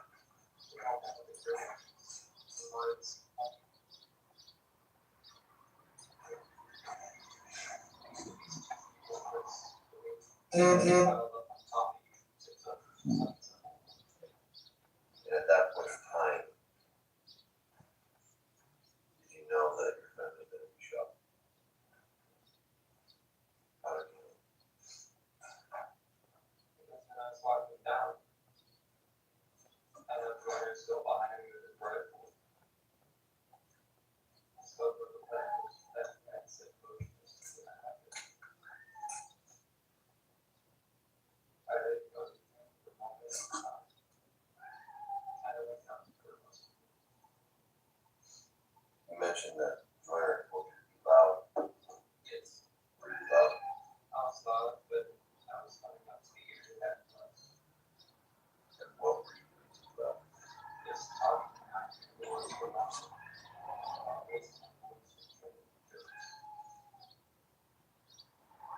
When Matthew was initially shot, how far away was it?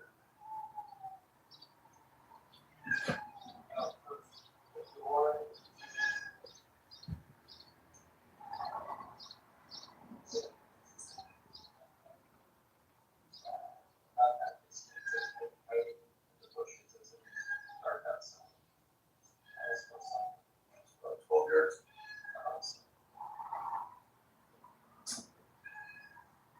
This was a full-blown plan, and just to make sure nothing traced back to him, he even went as far as burning Matthew's belongings.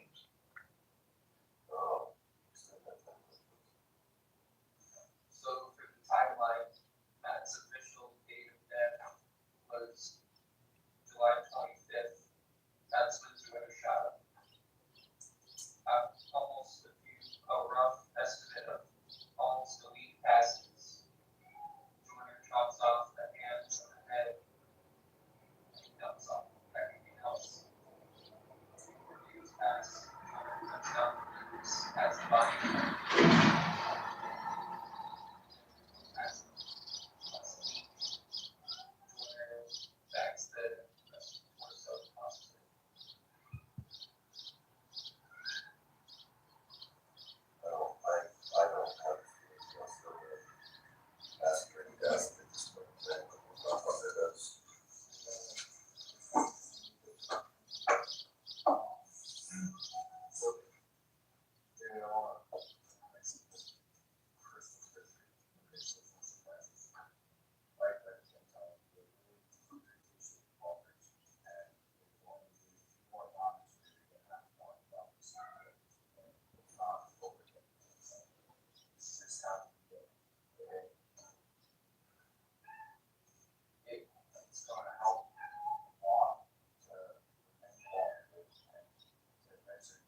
Just like that, the interview comes to an end. But this isn't where his role ends, because he later takes the stand and testifies against Joyner. They were both charged with first-degree murder. Rainier Joyner was sentenced to life in prison without the possibility of parole, while David would have to face at least 30 years in prison before he is eligible for parole. That's where we end this video. If you like today's video, then drop a line. And if you want to support the channel even further, you can check out my Patreon link in the description below. Thanks for watching. I'll see you in the next one.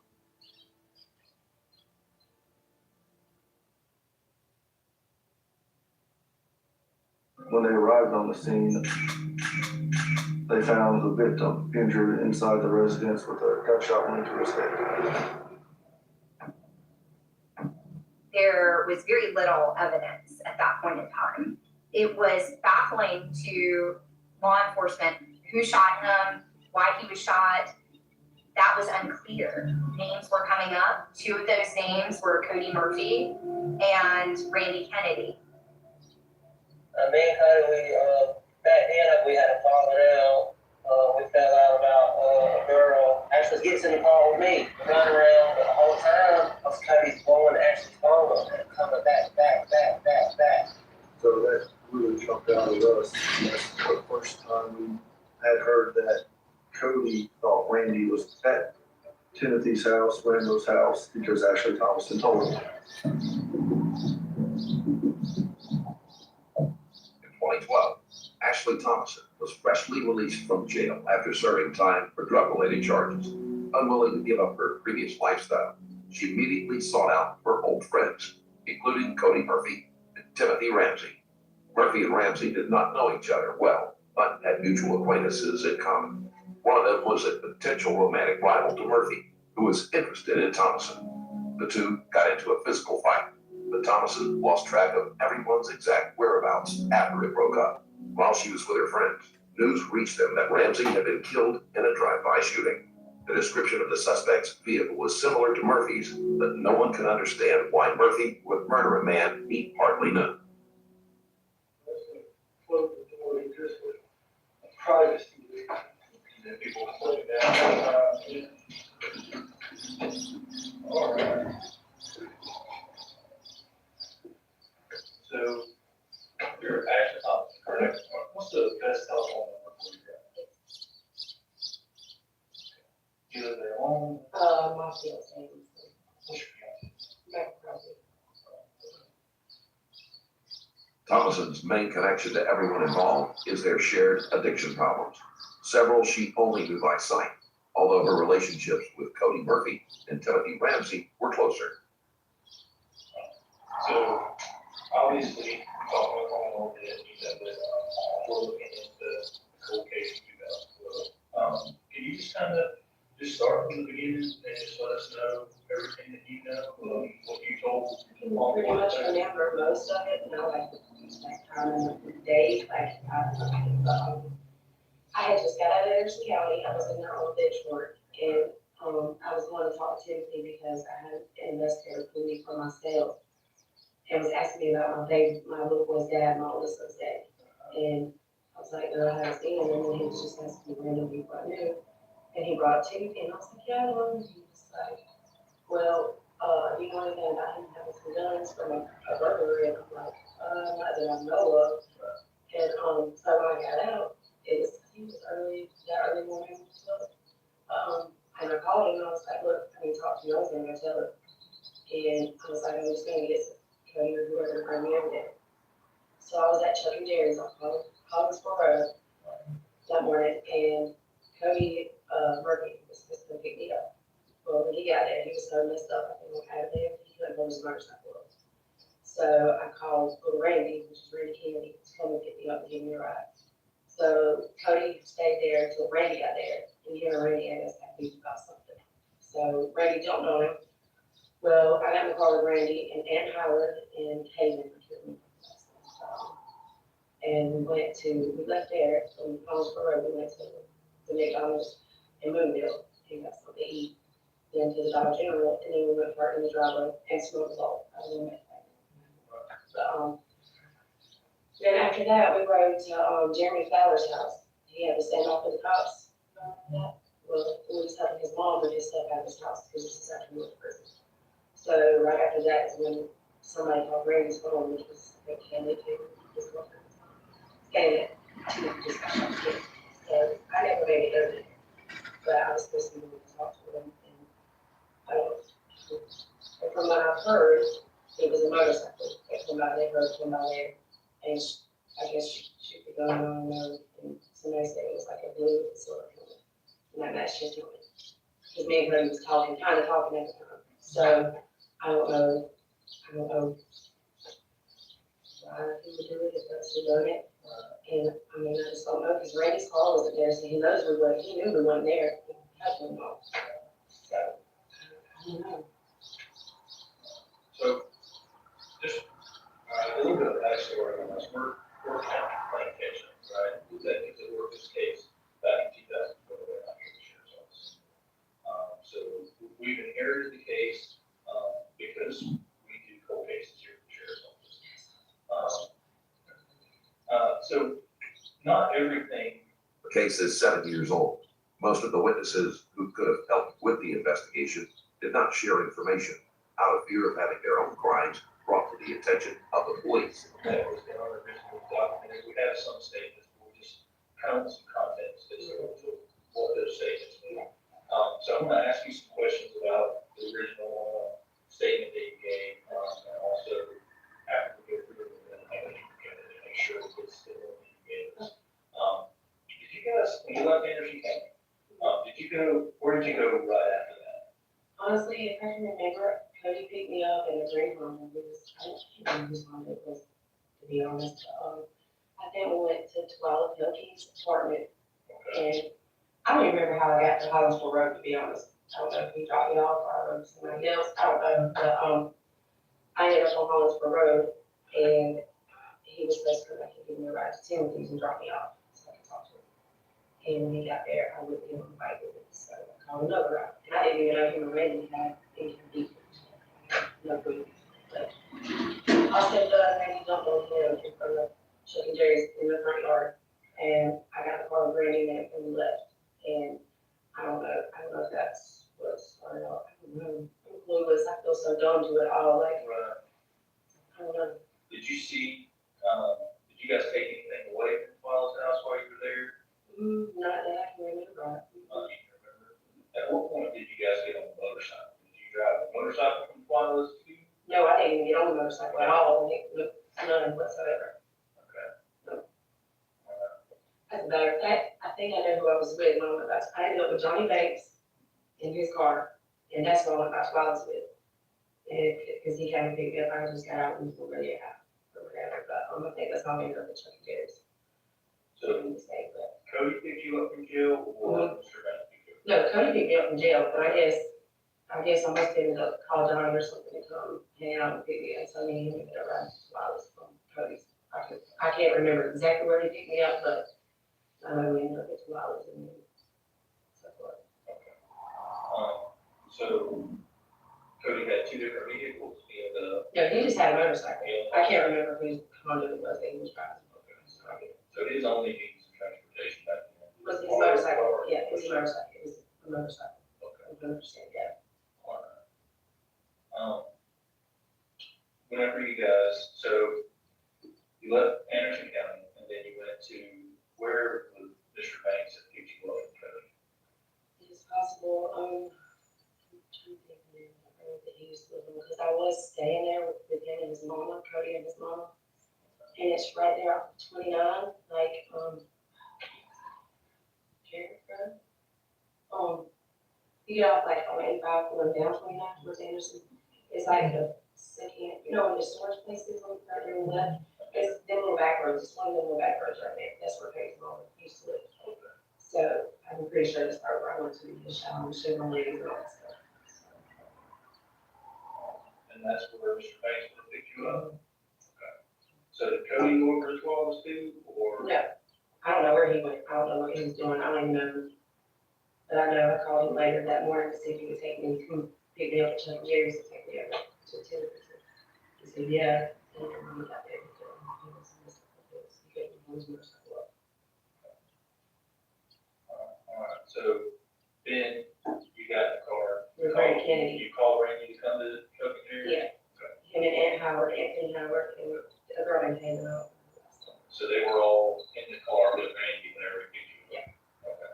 Just with Randy, does he have a motorcycle? Randy had a motorcycle? No, he was in a black, Infinity. It was a black Infinity sports car. But yeah, that's what he was driving. That was what he was doing. And Cody was just sitting there on his bike at Chuck E. Cheese. That's my altercation. And then you guys left there, and that's when you went to McDonald's? Yeah, we did. I just went joyriding, and went got a biscuit, and then Haven needed a toothbrush, so we went to the Dollar General. Thomason is confident in her answers, but after so much time has passed, she may not be entirely accurate. Still, it is more information than the detectives had to work with previously. I recently released another Patreon exclusive video, this time showing a woman who drove so recklessly, she ended up plunging into a house, killing all 4 of her passengers, who happened to be her friends and coworkers. Watch her interrogation, plus many more Patreon exclusive videos at patreon.com/Stranger Stories Plus. Then we went to park with somebody that we knew, driveway, and we smoked a bowl. And that's when we ended up going to Jerry Fowler's house, right there on Golf Course Road. And helped his mom pack all of his stuff up so that she could get his stuff out. And that's when we was really concerned. Whenever you guys left, Mr. Fowler's house, where did you guys go then? I think we went back to Aunt Howard's house, to his dad's house property, and, he had the same white trailer in the back. And I remember us going there and calling people, like, just trying to figure out, like, who done it, who looked, anybody seen it, and at first it was a Ford truck that they said. And we're thinking it was BJ Crane, maybe, because that was, Kelly's baby. And then somebody called, I can't remember who was making the call and who was saying what, but then that's when it came to light that it was a motorcycle. And the only person we knew that had a motorcycle that possibly would do anything like that would be Cody. And I don't know who said they see the color of the helmet, but when they said, I'm looking at that's the color of his helmet. That's the silver color. So you never saw Randy ride a motorcycle at all? I mean, like he has, but he wasn't on it prior to then, as far as I know. I don't know where he was before he picked me up. Like, it took him a while to get there to me. Because this was early in the morning, I never went to bed after I got released. So this happened, it all started early in the morning. Because I remember the sun barely just being up and Chuck Perry's and had altercation. The sun came up, you got that full color you went from. Yes. Was Mr. Howard, they were all 4 of y'all were together the entire time? If I can remember, I know me and Randy, but I can't remember if Aunt and them went with us or not. I can't. Like I said, I was pretty high. So I don't know if we had ever let them out, but as far as I know, they went with us. I can't remember. But I know Timothy, I knew Timothy, if he ever touched drugs or he ever did drugs. And from what I've seen pictures, him and Randy's been on each other since they were young. So I don't think that, I just don't know why anybody would have a reason to do that, period, but. What was Randy's reaction? Honest, I guess just shock. Just what I could tell, he was the main one making all the phone calls and stuff like that. And then Johnny Banks had called Aunt or Randy's phone and was telling us that somebody said that was supposed to be from Randy that shot or something. And that's all I've heard. And I've heard through the grapevine, like just since then, that the gun that was used was through a bridge into the river or lake in the future. I don't know what bridge or what, but I haven't found more details. Some of Thomason's information is secondhand and was not correct to begin with. The detective will have to go through her statement to discard the rumors. It's just rumors that I've heard here and there. Have you ever talked to Cody? I think I've seen him one time just before he got sentenced to prison time. I'd seen him once or twice. I went and visited, seen him at his mom's house. And that's when they went off Hollywood. So, but I stayed a couple nights with him there, but I never asked him about it. Honestly, I just feel like it. Do you ever mention it to him, or? No, he's never mentioned it, and I've never actually just asked him anymore. You said you called him to come get you from Chuck E. Cheese. Yeah, to get him right, because I love hanging out with him, pick up them. Yeah. But yeah, I guess Johnny must drop me off there, so. Did he only have one phone number, or did he have several? As far as I know, it was just one. That's the only one I've ever had. You were to call and just have that programmed in your phone, just call on that. You remember that? Oh, no, I sure. Worth a shot. Yeah, you know, the phones I used to turn back in, but You don't remember your phone number back then? I know it was a Verizon flip phone. Right. So, and it was one of the ones we used to pay like $30 or $50 a minute, and I don't know idea what it's at. No, that's fine, I mean,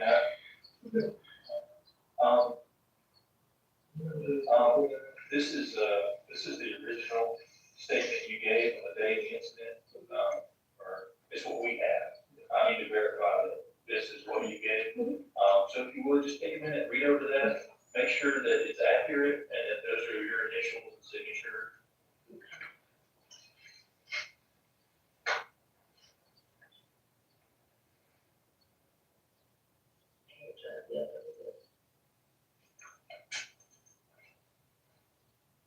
Allison, okay, now that rings a bell. That was this girl Allison's car. Okay. That it was an older woman that everybody knew. Well, that was a good deal.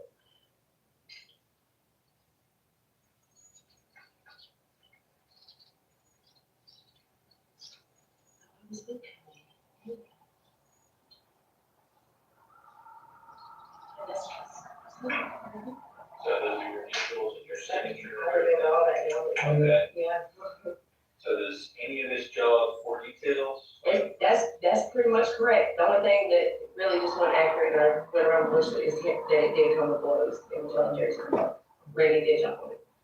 But, other than that, that's spot on. Okay. That is spot on. When we were calling him, did you have any other way to call him besides his phone?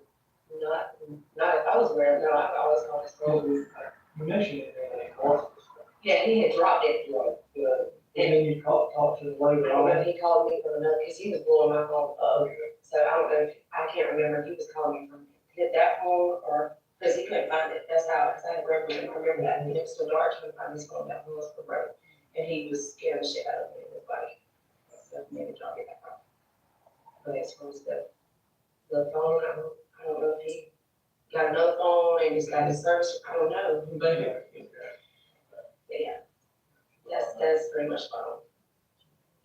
Do you remember even another statement, like a written statement later, a couple days later, about maybe what happened at Todd's house? Yeah. We had another statement that you gave to the detective, and like I said, I just want to make sure that this is accurate, so I'll let you read over and verify that this is a statement that you gave. We understand that 6 years later, you might not remember everything. I was out there so bad. I mean, like, I've seen people now, but they're like, you don't remember this and this happened. I'm like, no, I kind of now vaguely do, but. Thomason confirms that her previous story is mostly accurate, aside from a few details involving a physical fight. It isn't enough to give Murphy a solid motive, since Ramsey wasn't involved.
I never did that yet.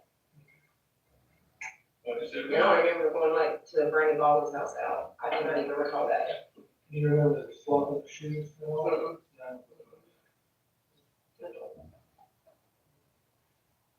Do you ever remember, Cody carry a gun? Sometimes, really all of them was supposed to carry. Not just like taking one to everybody, I guess. Did you have one? You guys were the Chuck E. Cheery team now? Honestly, I can't remember if he did, I wasn't really aware of it. I hadn't been out long, so. But I didn't build one on him when I was riding it, so, I don't know. When you talk about the fight, I mean, was it like a beat down fight? Cody had his helmet on, so Randy was swinging and hitting his helmet. So he didn't really hurt him, but he was like, if he didn't have his helmet, he probably would have. And he must have up pretty bad. No. Is he like scared of Randy? Yeah. There's a lot of people scared. I mean, Randy had a more muscular build than Murphy, so Murphy would have been wary of trying to fight the other man seriously. you said Cody was kind of like dating you back then? No, we did talk, we was talking, yeah, we had been talking, and, that's when I had got picked up on a bench warrant for possession of a terminated with, gangsters. So, and that's when the investigators had pulled me out. So, but as far as like, me being around, Timothy, I used to go there with Randy a lot. I mean, that's the first time I had seen him, I didn't know he was going to so. Kind of blew my mind, but that's where we ended up chilling a lot of the times. And so, that's how me and Timothy got close again, because I didn't see him for years. And I don't know, couldn't believe it happened, and I didn't know. So when Randy came to get you, when like you were dating you? No, that was, matter of fact, that was his girlfriend, him and girl had been talking or whatever. Like, me and Randy used to talk before then, but it was just a friendship, mutual friendship. Would Cody have fought anything so long, or? He possibly could have, but I don't know if he, because I didn't really hang out with Randy no more. And I guess that was, Randy's family was secondary, so. I mean, and he was the only person I really, that Timothy would have trusted just to bring me in there, because I wanted to tell him about what I heard. So that's why I called him. If Cody would have done this, why do you think he would have went over to Timothy's house? Thinking I was there, maybe, or thinking Randy was there too, or maybe he could have been pissed about what happened, maybe jumping on him or whatever. Or, I don't know, because he didn't really even know Timothy. I can't, if he did, it wasn't very well.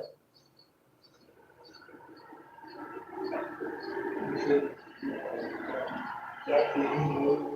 He knows we're ready, he's seen me in car with Randy. Do you know you could continue to do everything? But he didn't see Randy's car there, so I don't understand why he would still do that. Did you talk to him or call the phone after you left? I think I had answered the phone and was talking to him, but that's pretty much about it from. If you remember, was he like more mad about getting beat up, or he legal with Randy, or he? I think he was more mad from what it sounded like, me being on Randy, after Randy jumped on him like that. So it's kind of embarrassing. Yeah, kind of probably. Did he, call you from his phone after that, or do you remember? I can't remember. I wish I could remember everything down to a T for y'all. Honestly, I can't remember.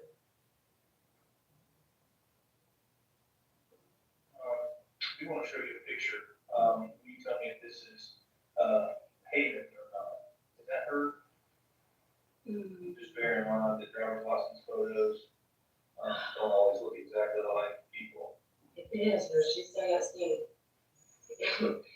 If she's dark complexion, I know she had a dark complexion, like olive color skin, and she was kind of heavier, a little bit heavier on the bones back there. But I can't remember her facial features, but she had dark hair and dark skin. Was she older or younger? She was younger. She was I'm gonna say she's probably a couple years older than me. You still, communicate with Aunt or anyone like that anymore?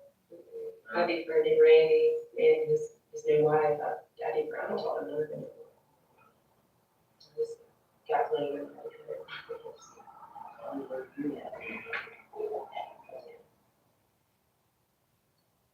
Anything else that you've heard over the years that we need to look into? People you can go talk to that we may not know about? You can find the other newer, you remember Charlie Howard, Ray? I don't know where he, I think his grandma lives in Greenwood. Yeah, I think his grandma lives in Greenwood, but I think she just recently passed, so maybe he would be in a trailer still or not, but, him and Randy was pretty tight back then, and I just got it. I don't know if anybody else besides Cody, he's in prison, and maybe he would be in, you know.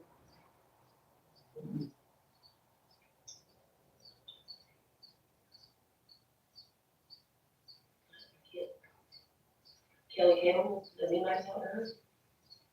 Cause I don't know, I just kind of feel like she was in on whatever happened, to be honest, just because like, Timothy used to talk shit to her and he would call her killer, killer.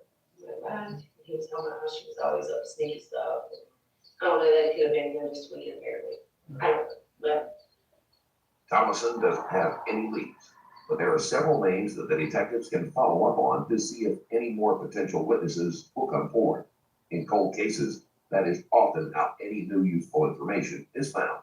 Right, I just don't, was it really a drive-by from the outside into the house? That's what it appears to be. Yeah. That's what all the evidence shows. I just heard like people saying that there's no way somebody hit him in the table without her or whoever was in the house not knowing or. Yeah, from what it looks like, the person that fired was aiming for his. It was kind of. That's what happened.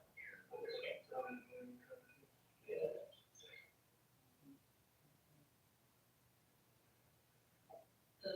I really hope y'all get a break and somebody gets it. Because, I mean, I know he was a nuthead, but he was a good guy. I know for that.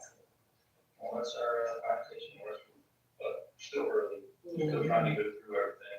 Like I said, we have to look at every single statement that we have in the case and then interview someone again, just to make sure that we have everything that we need. You still talking about your brother? Oh, gosh. Yeah, no, not really. I told him to call my dad's phone. I was just, I mean, I know he's still around that stuff, so. He's in prison, or not prison, he's in jail, he's in Abbeville. Anderson. He got out like a week. He's been there the last long. We had a lot of memories about it. Yeah, we interacted Yeah, I'm gonna wrap this up.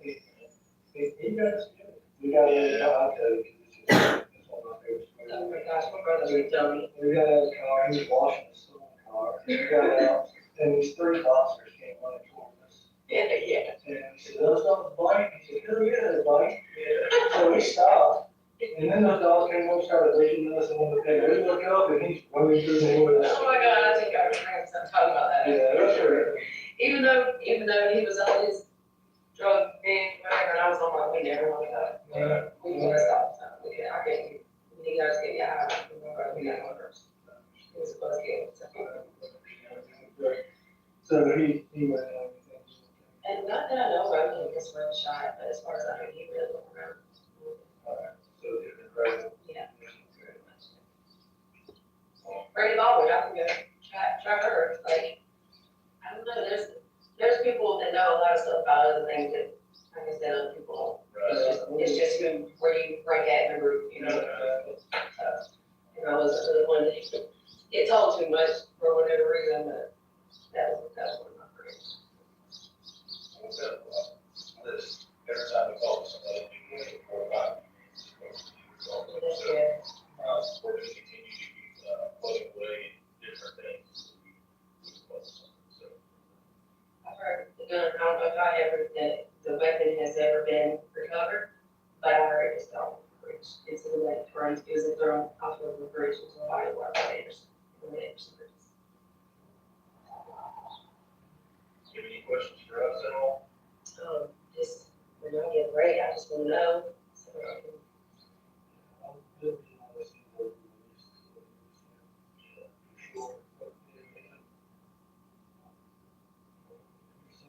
his cousin Elaine believes, well, she thinks that it's my, or she blames it on me because I was supposed to be over there, and Cody done it because I was supposed to be there later. But, I mean, I wasn't there, he knows what kind of vehicle I was in, he knows. You know, it's just. You don't have any control over somebody else's actions. Right, so, yeah, just like, I wouldn't try to hurt nobody that I care about, and believe it or not, I had a big heart, even when I was in place. Although Thomason was suspicious of Murphy, she did not have any direct knowledge of the murder. At the time, her own trouble with the law would have been enough to prevent her from coming forward if there was any way she could make herself believe that he might be innocent. Really appreciate it being here and being so cooperative. You know, I was kind of worried that it was gonna stay cold. I didn't know if anybody was gonna try to look into it because I was felt like just like, did it right, you know. We definitely are, but got some things that we have to look into. Right, oh, yeah. Supposed to involve is case law, not whatever, so. It's crazy, and then people around there, they're really not they're not killers, they're like, this is not something they do on a daily basis, so how can you do this if you get away with it so good? How do you do it? It's crazy, it blows my mind. Unless you have anything else for us, you've got the contact information. Think of anything, I sure will call you. Well, now that you've kind of read over your statement a little bit, you may think of something later on, and if you do, please just call. So back around. It wasn't until Cody Murphy's arrest, 7 years after the death of Ramsey, that the reason for Timothy Ramsey's death was revealed. Murphy believed that the man he had fought with was at Ramsey's house, and he was the intended target. Murphy had no idea that he had killed the wrong man until he had heard the news later. Murphy was charged with voluntary manslaughter, which ensures a sentence of 30 years in prison. That'll do it for today. If you like this video and want to support the channel, there's a Patreon link in the description below where you can do just that. Thank you for watching. Stay safe.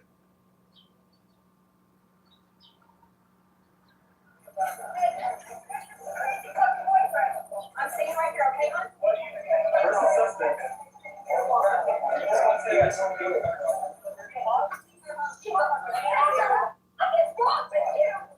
This is an 18-year-old stalker, 30 minutes before executing an evil plan that only he knows. Convinced his plan is airtight and nearly foolproof, he expects to succeed. But little does he know how disastrously wrong it is about to go. Cubby putting on A1A. Cubby, and you put somebody else out.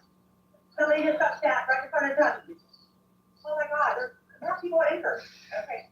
Just when responding officers think the sight of the bloodbath could not possibly get any more unsettling, they're going to discuss footage, exposing truth more horrifying than they ever imagined. So I saw the whole thing, and from when he was in here. This crowd stands close to Ponte Vedra Beach in Florida on a Saturday, initially just to enjoy some family time. But they have unintentionally taken first row seats to a gruesome crime they will never forget. To report the same gruesome sight, 911 calls could not stop ringing. 911, what's the address of the emergency? Somebody just got stabbed. What's the address of the emergency, ma'am? Oh my God, it's good. Cubby putting on A1A. Oh my God, there's more people injured. Okay, ma'am. Don't worry about it. This call was made by an employee at Chubby's Wing in Ponte Vedra, Florida, on a weekend on June 3rd, 2023. Cubby, and you said somebody else now? Somebody just got stabbed right in front of Cubby. Okay, so the county reference for 150 Valley, Circle, 736 Lane. Have I put those stabbed? Okay, how many victims do we have? There's, 2 victims. And 1 kid. Yeah, no, 3, there's 2 victims. There's 2 victims, I'm sorry, there's 2 victims and 1 that died who shot it. So there's 3 patients. My family came out and touched her to go, and they're outside, they're not in the residence? No, they're outside. And then the guy who completely, Not that I know of, and the guy saw this happen, he's paying, and literally, his hand is completely torn apart. do we have a fourth victim? So Captain Bob, Yes, and he got assaulted as well. yes, he got his hand completely. 911 is on. Notified several police officers. The guy in this case, the more layered and chaotic. They don't want to call in, she's calling in, she's telling me they're about.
At this moment, the site looks nothing less than a rampage. And in fact, the story behind this crime is much deeper and has already started to come out.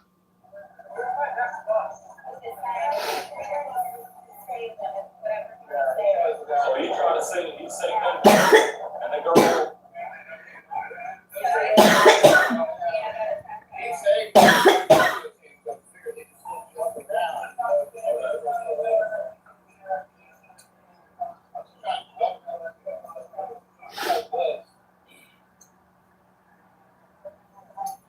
Be careful, there's a weapon right there. Caution tape.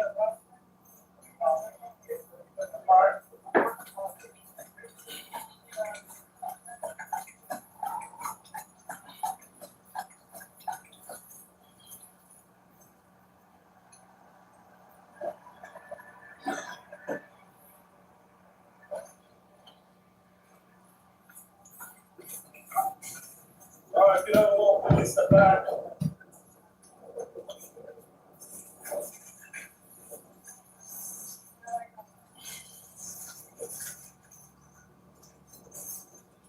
While the officers are sealing the crime scene, the paramedics have managed to put a tube inside the suspect's throat, enabling him to breathe. This will let him live and give him the time to reach the hospital. Reporting suspect's death by respiratory.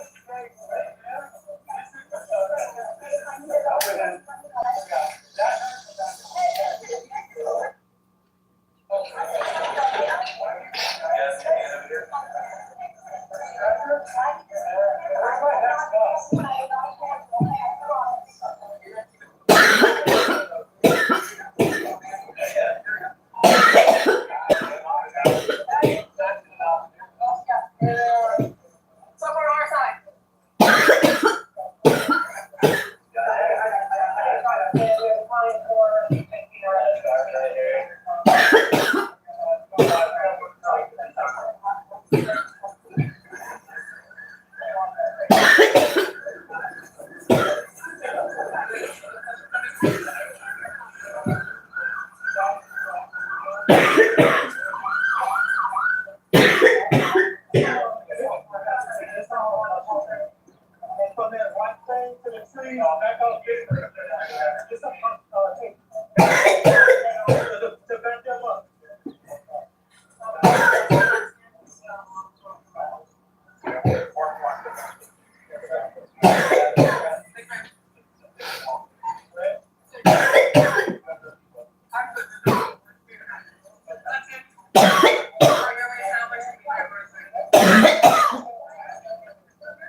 The victim is identified as Spencer, and from so far, it is clear that he is in the parking lot while walking to their cars.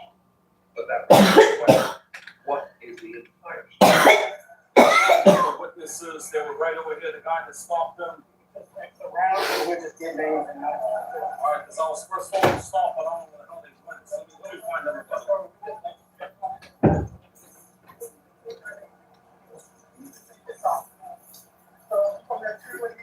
Yeah. Okay. Let's start to talk to the witnesses. But it's gonna take you more time than you might assume, because they're 42 in number, and they have a story of horror. Harder to forget. What did you see? You said you was with them? With the suspect? Yeah. What did it? So we were coming right here, heard were both on the driver's side, and we were just talking, and he like comes running up, and I thought he was gonna poke. I thought he was gonna like tackle us. He wasn't with y'all? No. No, we didn't. So he was actually, I think we're trying to get a restraining order. You know, I talked to the lady about asking if he and she was like, no, he only got my soul stick. So then we sort of walked by, and the next thing we know, he kept running out. Okay. Y'all stand by? Yeah, no, we're gonna stand by. Okay, so Yeah. these crowds, take it to these crowds. Yeah, that's all. Just sit right there. Yeah. How you doing? Your ID, all that stuff? Okay, we see that out there. I wasn't here this before. What part of the thing? You guys was there for the first time. Is he here? Yeah, I was there. Is he here? Are you here also? Yeah. You got your ID? Yeah. No, I was coming out. Okay, well, you know, That's what I'm saying. All I think you walked up and was waiting. So I took off my shirt and put a turn check. we just gotta get everybody. No, I haven't got everybody. But I all the stuff you did. So you saw it all too, and you really were thinking that something that I So what that was, I guess it already almost happened. I put it right after it, made on stage now. I was coming in on front, Okay. the very end, and I see everybody thinking They were inside the half, but fall out. one guy. I was protecting the weapons, but I wanted to get down on the fire. Alright, so that was so close to that. I was good. I was like, barely a lot of good. But someone.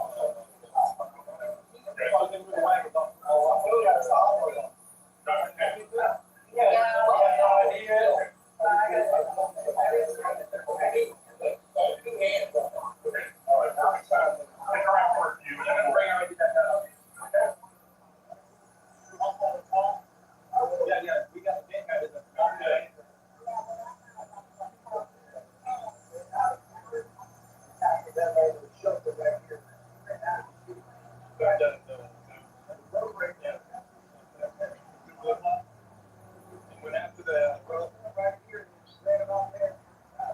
I didn't see that bad, so I want to. I saw the kid on the street yelling, hey, tackle it. Hey, that's the suspect's shoes. They just told me he ran out of going after them on the here. I was waiting for the truck to go away.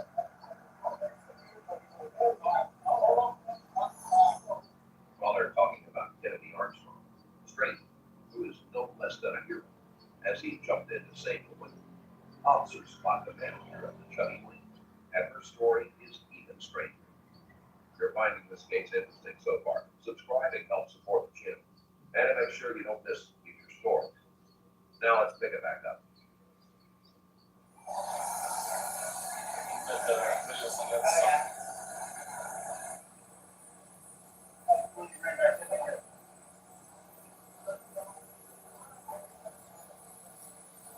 They were all dining. Any argument inside or No, they hadn't speak at all, as far as I know. were they a different group, separated or all So the together? kid was by himself. He was sitting out in the bar area. Yeah. And his mom, the girl, and another lady was sitting down here on the dining room floor. That weren't. Nothing to do with them at all. There was something, yeah. But apparently they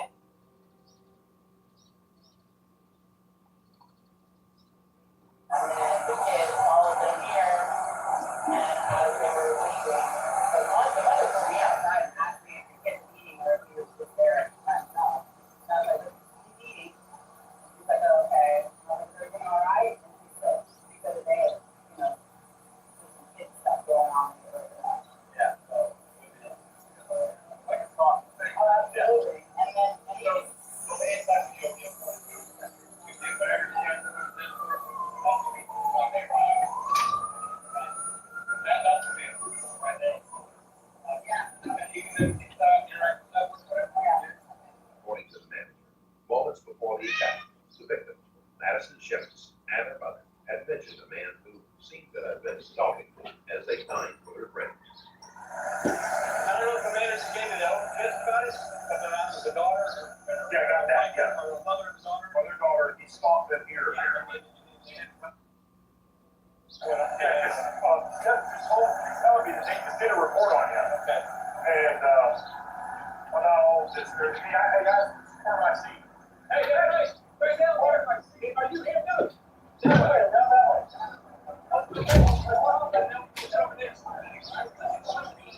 Aye.